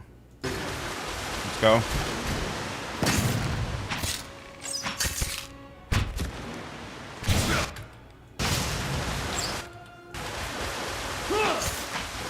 Now to buzz some people. Whoa! I'm sorry to hear that, Quintac. Damn, bro. I hope that's a rare experience. Nothing while I see much. Creeping around your house? Yo, that's not cool at all, man. That's not cool at all. Man, don't be hesitant to call the police. If you need to get the coppers involved, just go ahead and do it, man. Hello. That is not cool in any way, shape, form, or fashion. Okay, Spectre, huh?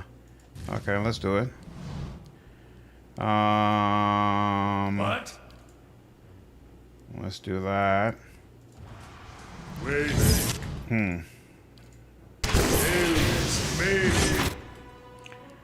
And then, oh, he doesn't even have another one of those. Oh, that's interesting. I didn't realize that. Yeah, still attack the Spectre. And then I'll focus on you. And then, yep, you can do that. So after 1 minute 40. VPI, what's up, man? Hey, I'm sorry the ads are so long, dude. It's YouTube, man. Trust me, I do not control that length. But I'm glad you feel like the content is worth it, dude. I appreciate you. Wait. There we go. That'll be dangerous. My neck of the woods. I'm not kidding. It must be 30,000 plus fires in our house. Safest place you have ever lived. Sometimes it's nice being surrounded by people with guns. Sometimes it's not so nice, but it certainly does have its advantages. At least you don't have to worry about problems from the outside. It's the problems on the inside that you have to be most concerned about.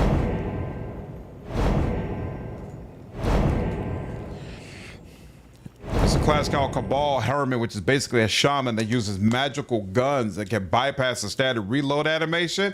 That's crazy. You're constantly by yourself in Outward, right? There's no companions or anything like that. Imagine the game takes away your max HP to use it, because I think in the lore, mana is a force that is too strong for humans, so it harms you. Leaving their bodies to offer their souls and forsaking the weakness of flesh and enfeebling of bone, the barbarian godless succumbed at last.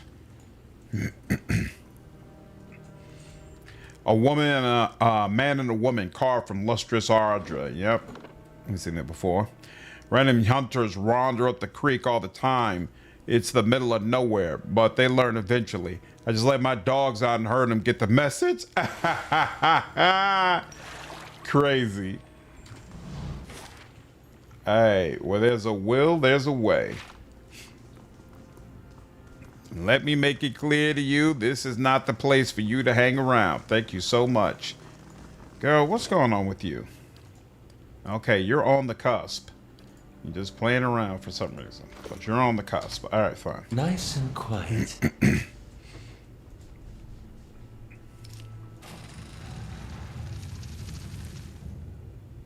Oh, just saw some souls or something going there. Okay. Looks like this is going to be a major place. I could rest, but I'm not going to bother. Let's just go with it and see what happens. Outward features 2-player co-op. Oh, that's actually pretty cool. Via split screen or online. That's nice.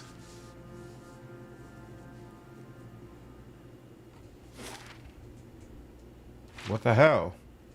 Why do I feel like I didn't, I've made it. I may be able to find some indication. Right. Whatever I was supposed to do here, I haven't done it yet. Oh, but maybe up here is where I'm supposed to figure out what needs to be done. So here, hold on. Yeah, I'm hearing something I didn't hear before. Okay, cool.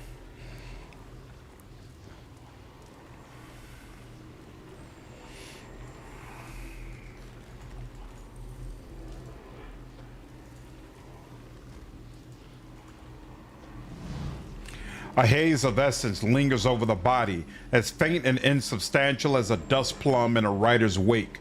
Yet as you draw closer, whispered instructions echo in your ears, and anticipation warms your blood. In a vision, you see the same stone machine you approached moments ago, but from a different heightened angle, as if through different eyes. You'd heard rumors that some of your brethren were sent here months before, yet you see no signs that anyone has been here. In fact, the cobblestones are covered in a fine layer of dust, ash. You know suddenly what this will cost you, and you are ready. The orders were clear. The effects of the machine and Syllabon Relag were wearing off. A child had been born not far from Dyrford recently, its soul intact. The machine would need to be reactivated. You and your companions take up your positions. You share a final look of affirmation between yourselves. They don't know your name and you don't know theirs, but you know that you're doing the work of the gods together. None of the rest matters. Two carved bands of stone in the middle of the machine grind into motion. They rotate in opposite directions, picking up speed until they spin like freshly greased carriage wheels.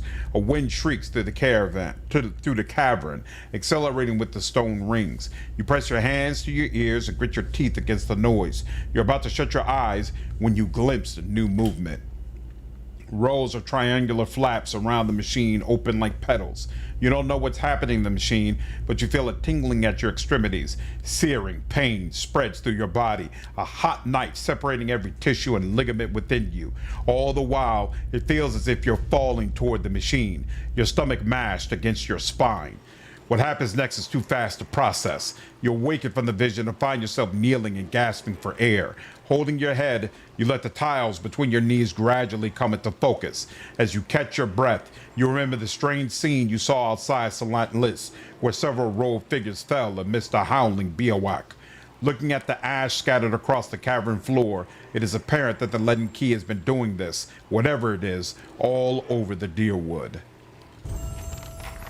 Interesting. Oh, we finally got a level up. Beautiful. Tyrant, what's up, man? Came for the Rogue Trader Insight, stay for the velvety voice. Hey, thank you, man. I appreciate it, dude. Hey, glad you've been enjoying it, man. I'm really excited to be covering Dark Heresy as well. Looks like it's going to be just as amazing as Rogue Trader was. Think some class can summon Ghost, like the Cabal Hermit can summon spirits and conjure stuff. Nice. I would pay them to come on all the boards, but they never asked for permission. Yeah, I've heard boards are terrible. I've seen the videos of people being on like these fast-moving trucks and firing guns at them to try to wipe them out, and like nobody was sympathizing with the boards or anything. They're like, nah, kill them all. Kill them all. These guys have got to go. Something in the ether hums and buzzes through your teeth. Keeping an eye out.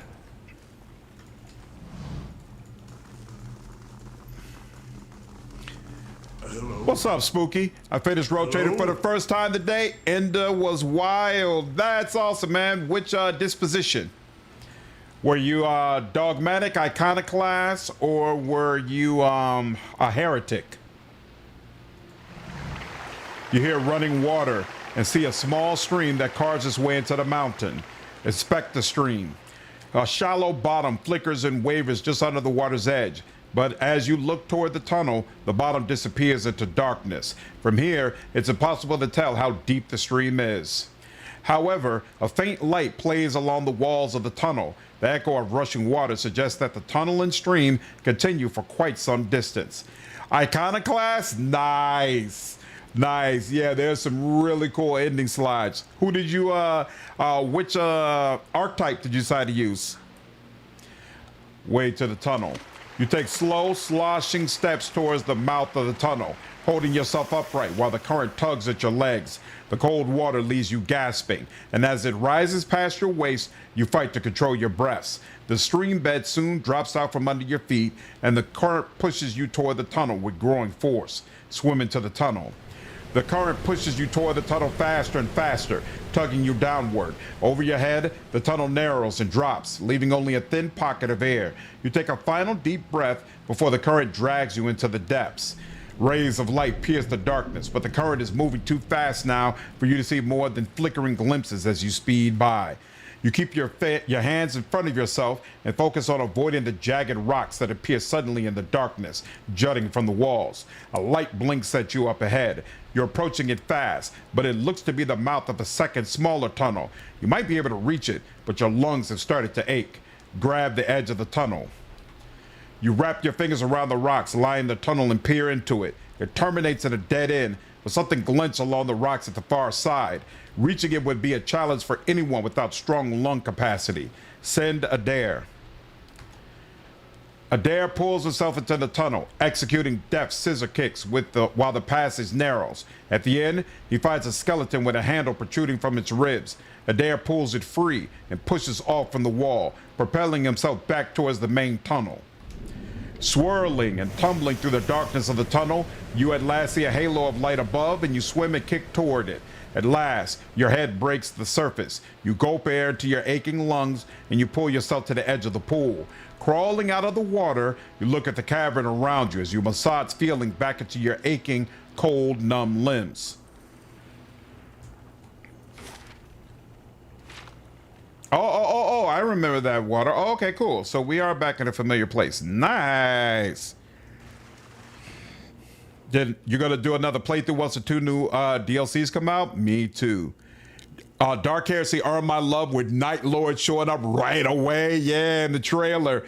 Shout out Pyro Hectic playthrough. Yeah, I've got the Night Lord's compendium that I got to read through, and I've got what's the name? Eisenhorn, his whole book series. I got to read both of those before the full version of Dark Heresy comes out. You did Psycho Officer? Yeah, Psycho Officer can be a lot of fun. A lot of fun. What I appreciate is you managed to keep, when it's just raw for me, the joy of the medium, the smiles, the goosebumps of the medium, seeing you enjoy a fictional narrative. Yeah, I was worried when I started this channel about whether or not I'd be able to keep my joy. Because, it's one thing to just play on your own when you want to. It's another thing to have a channel where it's like, look, content has to come out regularly. Streams have to happen regularly. And I wasn't sure if that would cause me to enjoy all of this a lot less, but it hasn't, And I think part of the reason for that is I stick to games that I enjoy. If I'm not having a good time, I stop playing it, I definitely... I have so much respect for the content creators. Like I see Mortismal Gaming talking about, pushing through playing games that way he's just not having a good time at all. I can't do it. I can't do it. I won't do it. I already know it's just not good for me. So I stick to the things that give me joy, and it in turn has made it such a joy to do this. So I'm thankful for it. I own Pillars of Eternity, but I never finished the game. How far do you estimate you are from completing the game? I think I still probably have another 30 to 40 hours before I'm finished with the game. Because there are 2 DLC packs that added a bunch of content to the game that I haven't gone through. So like the main story, if I just wanted to blaze through the main story, I'll probably have another 5 to 10 hours. Like the main story is really not that long, but there's a bunch of other side content, DLC content, all that kind of stuff. I'm definitely a ways before I'm finished going through that. Pillars of Eternity 1 is nostalgic. Second favorite CRPG after Dragon Age Origins. Yeah, I did a full playthrough of Origins on the channel. Loved it. We did a playthrough of Origins and Dragon Age 2, and then I did some of Dragon Age Inquisition, but unfortunately I wasn't able to finish it before Veilguard came out. Castle. Oh, the Night Lord books. The Night Lord books are good. Nice. Easily my favorite books of the whole damn thing. Really, that good? You know, do you know where those books fall in the timeline? Like wasn't sure. I have Eisenhorn, Ravenor, and the Night Lord's books. And I know Eisenhorn and Ravenor are kind of related, where I should read Eisenhorn first and then Ravenor. But I didn't know, does Night Lords, is it all part of the same world and part of the same timeline? And if so, does it matter when I read that book? Mort does his own thing, watch you because you play the games that we play. Exactly. Oh, you didn't watch that? Yeah, I had a blast on the Origins playthrough, dude. So much fun. Morty does the service, no doubt. Hello, greetings, Lord Leonard Small Jr. I was hoping to talk to you. I'm in a spot of trouble. The man's breath stinks of ale. Very well, let's hear it. And call your allies together and motion for the petitioner to step forward.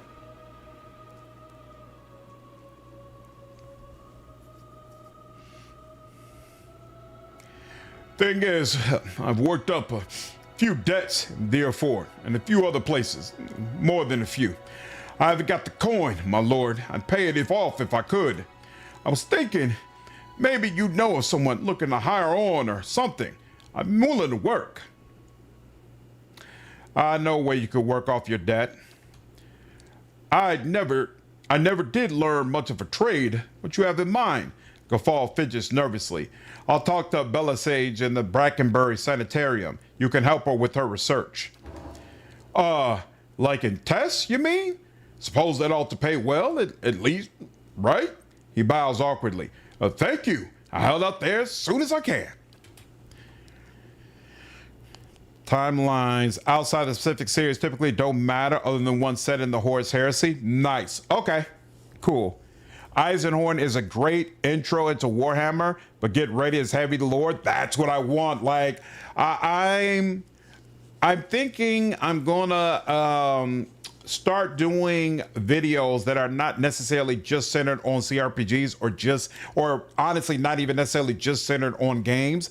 I think I want to start doing some videos about tabletop games because I'd really like to delve more into that, but then also like some of the other mediums that are like video game adjacent. So again, when I read that Eisenhorn book, I'm not just going to read it. I'm going to probably do some content on it. Like, hey, here's how I feel about some of the lore. These are cool things that I'm picking up, all that kind of stuff, right? And then maybe do a review of how I feel about the book. I think some of that stuff could be really cool. And it'll be interesting getting a feel for my audience, right? Getting a feel for, all right, this is the kind of content we're interested in. We'll support you going this direction. This is the kind of content we're not really interested in. And, you know, you can go ahead and skip that, or you would have to make a different channel if you wanted to delve more into that. I want to do a little more experimentation. Nihilized's board can be thankfully read without worrying too much about the timeline. Nice. The writer of them made a new novella for the special edition. So they just get you set up for the game. Oh, nice. Okay, that's awesome. What up, Ranger? Booktuber. I actually love to read. And reading is, unfortunately, one of the things I kind of got away from with getting into this channel more. So it's something I want to get back into because I feel like, you know, when you're reading on a regular basis, it helps expand your mind, get you thinking about things in a much different fashion, and all of that is to your advantage. 34, Legend of Dragoon, Final Fantasy 9, Parasite Age, just some of my favorite RPGs, and I played today and it's missing. Yet how with you've managed to stay still childlike as admirable. I think part of the reason is because I wasn't allowed to play games when I was a kid. I didn't get tough into video games until I was in my 20s, and I spent my entire childhood wishing I was able to play video games. So it's like when I'm 42 now. When I finally was able to be on my own and play video games, it's like, dude, this is it. This is the life. Finally, I'm that guy. And like having a channel, I always dreamed as a kid that not only would I be able to play video games, but I would find a way to make money playing video games, right? Like I would be in the industry. And I never felt like I would be a successful streamer or someone successful channel, because every time I saw successful streamers, they were always playing games like Fortnite and Call of Duty, and I'm like, I don't like those type of games. And the games that I like to play, like Mass Effect and Dragon Age and things of that nature, I'm like, nobody's gonna want to watch me play them. So to, you know, be in this situation now where I'm playing exactly the games that I want to play, and I'm able to find a community where we're all enjoying the same games and having a great time, it's been beautiful, man. It's been absolutely amazing. Also, gaming has always been such a solitary hobby for me. You know, I never had people around me who like video games the way I did. So being in a situation now where there's like 40,000 plus people and we all love CRPGs and we're all talking about CRPGs all the time, so freaking cool. Super, super cool. Queued you up a tabletop topic for reactions this week. Yep, I'm pretty sure I have that video in my list. So I'll definitely be checking it out, Quintek. Tabletop would be cool. Yeah, I'm definitely want to get into it, Bruce. I've always been a fantasy and sci-fi junkie, but my reading slowed down too. Gotta focus on and dedicate time to it. Oh, you started Alan Wake 2? I've heard that's a really, really good game. Really good game. Remember paying that drunkard debt in my good playthrough, then make an example of it in your evil run? More alignments are a good way to replay a game. Yeah, I figured it, whatever evil option with them wouldn't be all that interested in me. I don't like picking on the weaker defenses. I like picking on people who can fight back in my evil playthroughs and getting reactivity from the game world and my companions about it.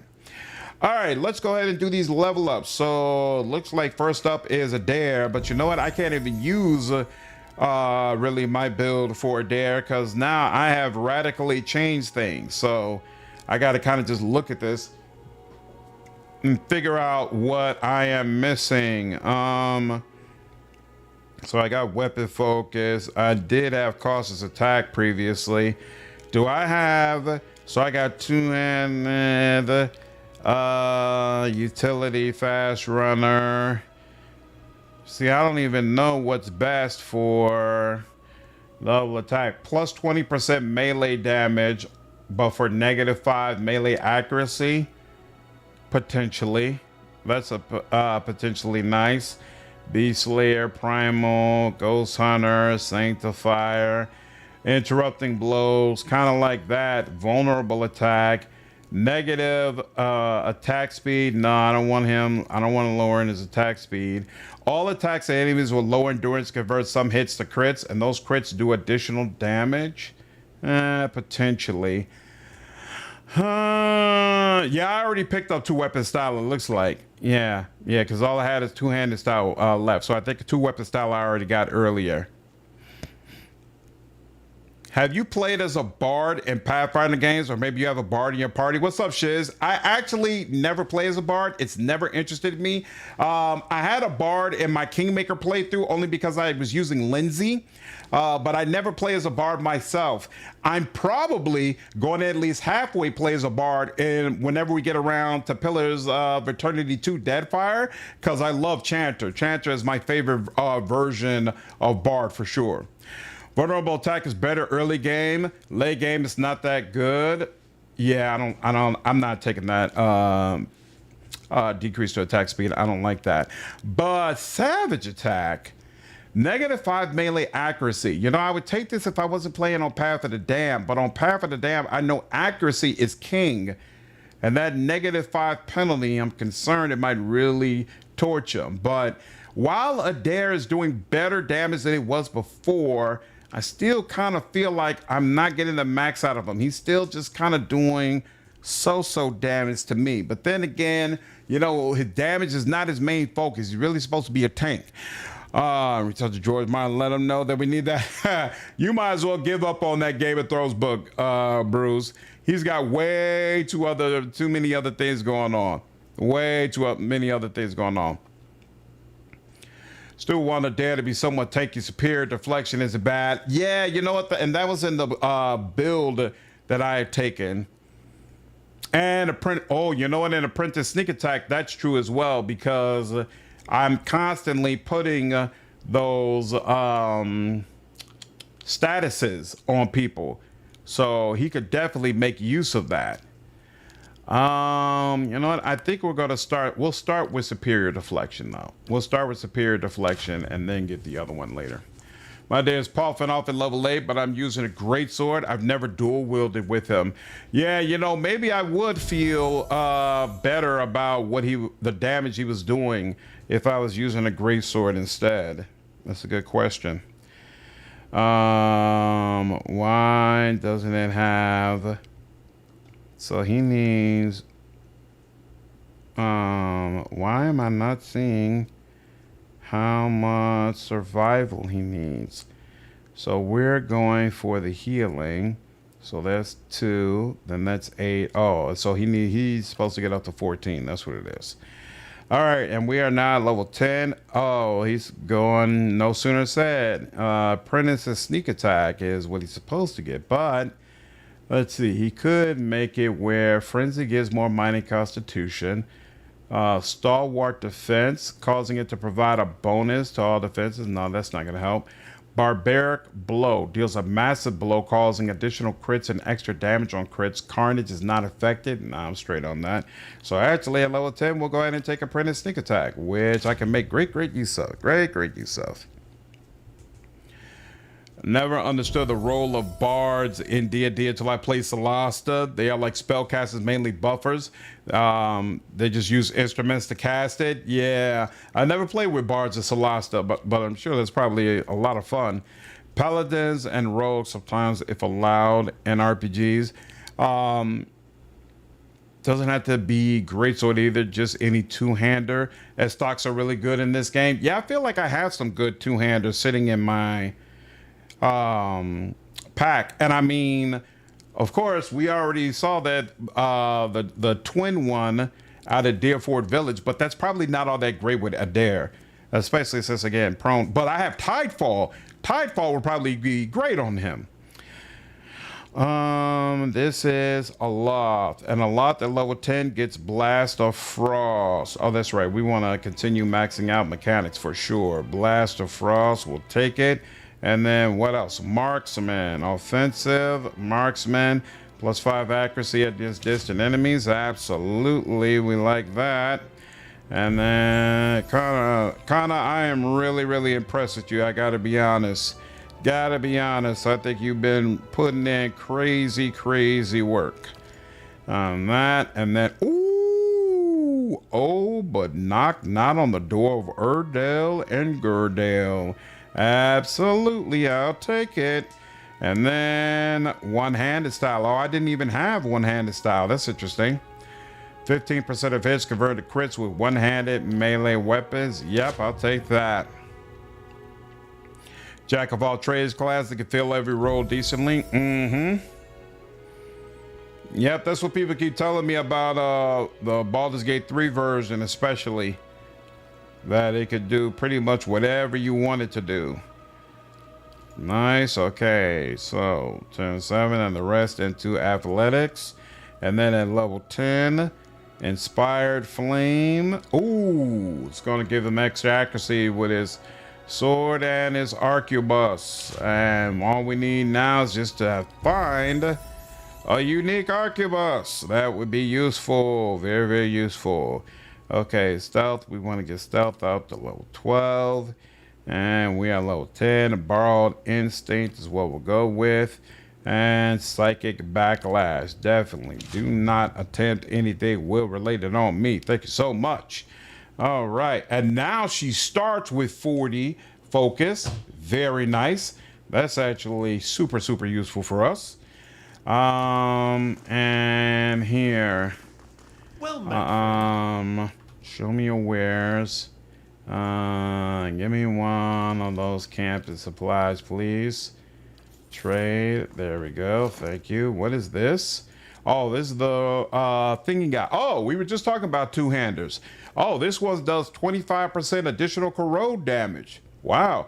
25% of damage restored his endurance. That would be great for him as well. Wow.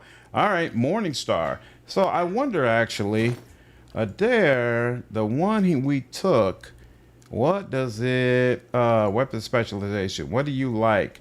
Saber, stiletto, club, pistol. Okay, so this does not help with two-handers at all. So if I wanted to use a two-hander, I would have to respec him into something different. No problem. Let's do that. Okay, and now, finally, not sure if I'm good enough for this, but hopefully I am. Seems like it shouldn't be a problem. I want to do... as beautiful as it can be with the absence of children. Radric's Hold. So we'll see how that works out. And then when we're done with Radric's Hold, back down to the Endless Paths. I just want 2 levels. I'm not being greedy. I just want 2 freaking levels so I can get my armor. That's it. That's all I want. If I could just get that, I will be happy. Next CRPG. Ooh, Neverwinter Nights 1. I never played that. I've only played Neverwinter Nights 2. My use of mods for graphics or fixes. Yeah, let me know what you think of it when you get to play it. Never had the pleasure.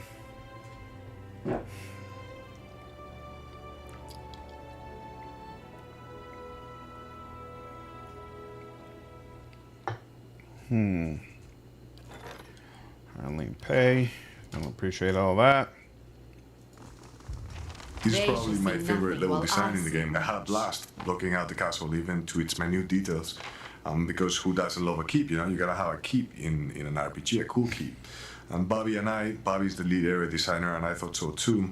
So we didn't just want to have a keep, we wanted to have a really awesome keep. So we brainstormed some ideas about the design, about the things that we really wanted to see. And then I jumped into it with glee, you know, very happy to have a stab at it. My goal was to have a multi-level structure that would let you pop in and out of its interior scenes, allowing you many pathways around your objectives, whether you wanted to go in sword in hand or sneaking about. In fact, we had to remove a few transitions here and there in order to not get people completely lost. Still though, it boasts 4 ways to get into the keep and a 3-story high setup of the interior scenes that go with it. Sean Danny, a great environment artist in the team, rendered the castle faithfully and beautifully. After my first design and gameplay pass, Olivia Veras, one of our designers in the team, took over the area to give it a fine final pass and polish, including the writing, while I switched over to design Twin Elms, our second lead city in the game. I didn't know that there were 4 ways into this castle.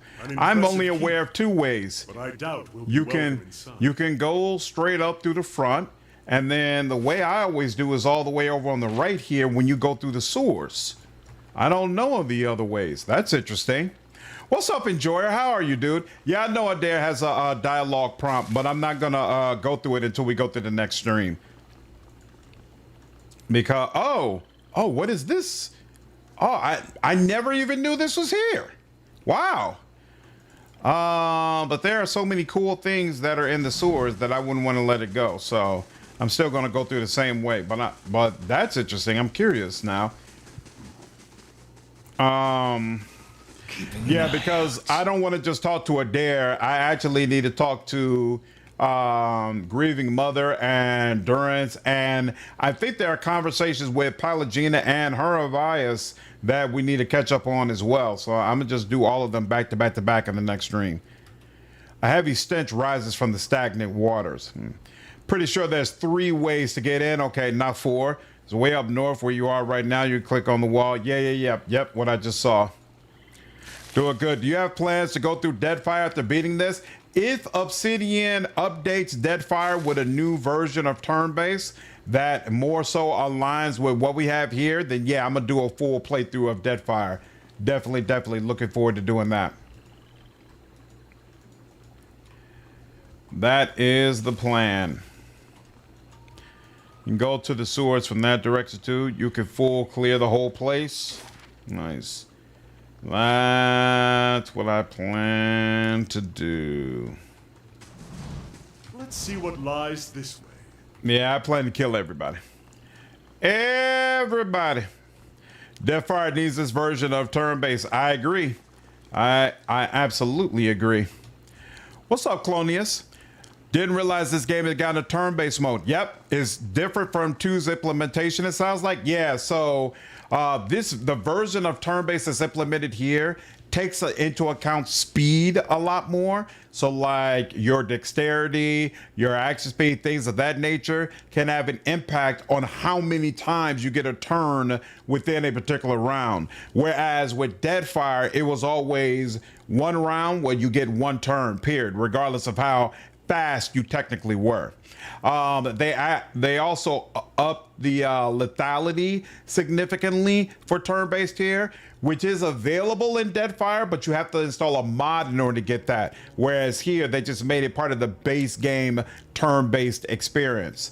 They've also limited how often you can use free actions. Like in Deadfire, you could just pop free actions left and right, and it can make you extremely powerful. You can't do that the same way here at all. And you can delay your turn in turn-based here, which I believe is not an option in Deadfire. Ahead, the iron bars of the sewer grate block passage. The bars are coated with rust and several appear bent or sit at strange angles. They may have been weakened enough that you could bend them, given the means. Oh, that's amazing. Is everything I wanted? Yep, no problem, Clonius. Yeah, if you get a chance to play through it, man, I hope you have a great time. I've definitely been enjoying it. As someone who also really enjoyed this game real time with pause, personally, I prefer turn-based, and so it's great to see turn-based available in the Pillar series. You could delay in Pillars too. Okay, cool. Thank you, CJ. So yeah, they both could have delay options. Right. The main difference is the action economy changes. Dex wasn't important in Pillars 2 turn-based. Got you. Use a pry bar to bend the iron bars. The constant rush of foul water against the grate makes maneuvering difficult, but you manage to place the pry bar between two of the more heavily rusted bars and give it a heavy push. With a groan, one of the iron bars begins to give. You heave, and at last the bars snap free of its base with a crunch. Beyond the broken gate, a dark passage leads further into the keep. Murky water flows through it in a continuous stream. Swim through. You take a deep breath to forestall the acrid stench around you and slip forward into the flooded tunnel. The walls soon fade from view as you plunge into a foreboding darkness. As you swim on, light begins to filter through the murky water ahead of you. You press on, seeking out the source, until you find yourself standing beneath a circular gap in the tunnel and a way out. Y'all watched your live playthrough of Neverwinter Nights 2? Awesome. So I got both games to try them out. The first got plenty of content with these DLCs and modules. It's going to be a while. Nice. Nice. Glad you enjoyed it enough, man, that you decided to give the series a try. With Force Puss. What's up, Vince Spirit?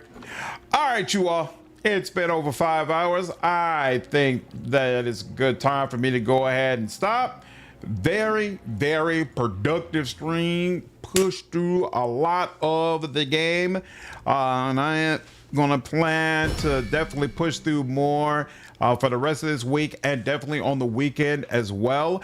I want to get as close as I can to finishing this game before we get to mid next week, because I know on Friday we're supposed to have that Warhammer Skulls event, and something tells me Alcat will probably announce things Dark Heresy and Rogue Trader related that might potentially distract from the stream. So I would like, if possible, to finish this playthrough before all of that stuff goes down, but I know that probably unfortunately won't be able to happen. But I'm trying to get as close as I possibly can before things get hectic and taken over by Warhammer again. But anyway, that is it for today. I hope all of you enjoyed the stream. I definitely had a great time. I do plan to be on tomorrow evening as well, so hopefully I will see you then. Take care.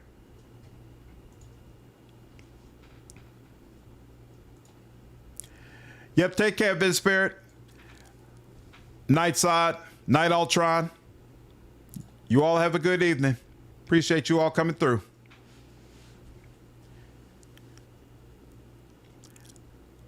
Nike on this. Yeah, make sure you follow the channel, dude. I stream on a regular basis, so feel free to pop in anytime. Have a good night, man. We stand upon the precipice of change. Awesome. Appreciate you following the channel, man. Looking forward to seeing you again. Night, Damien. Night, Quintac. Take care, CJ. You all have a good night.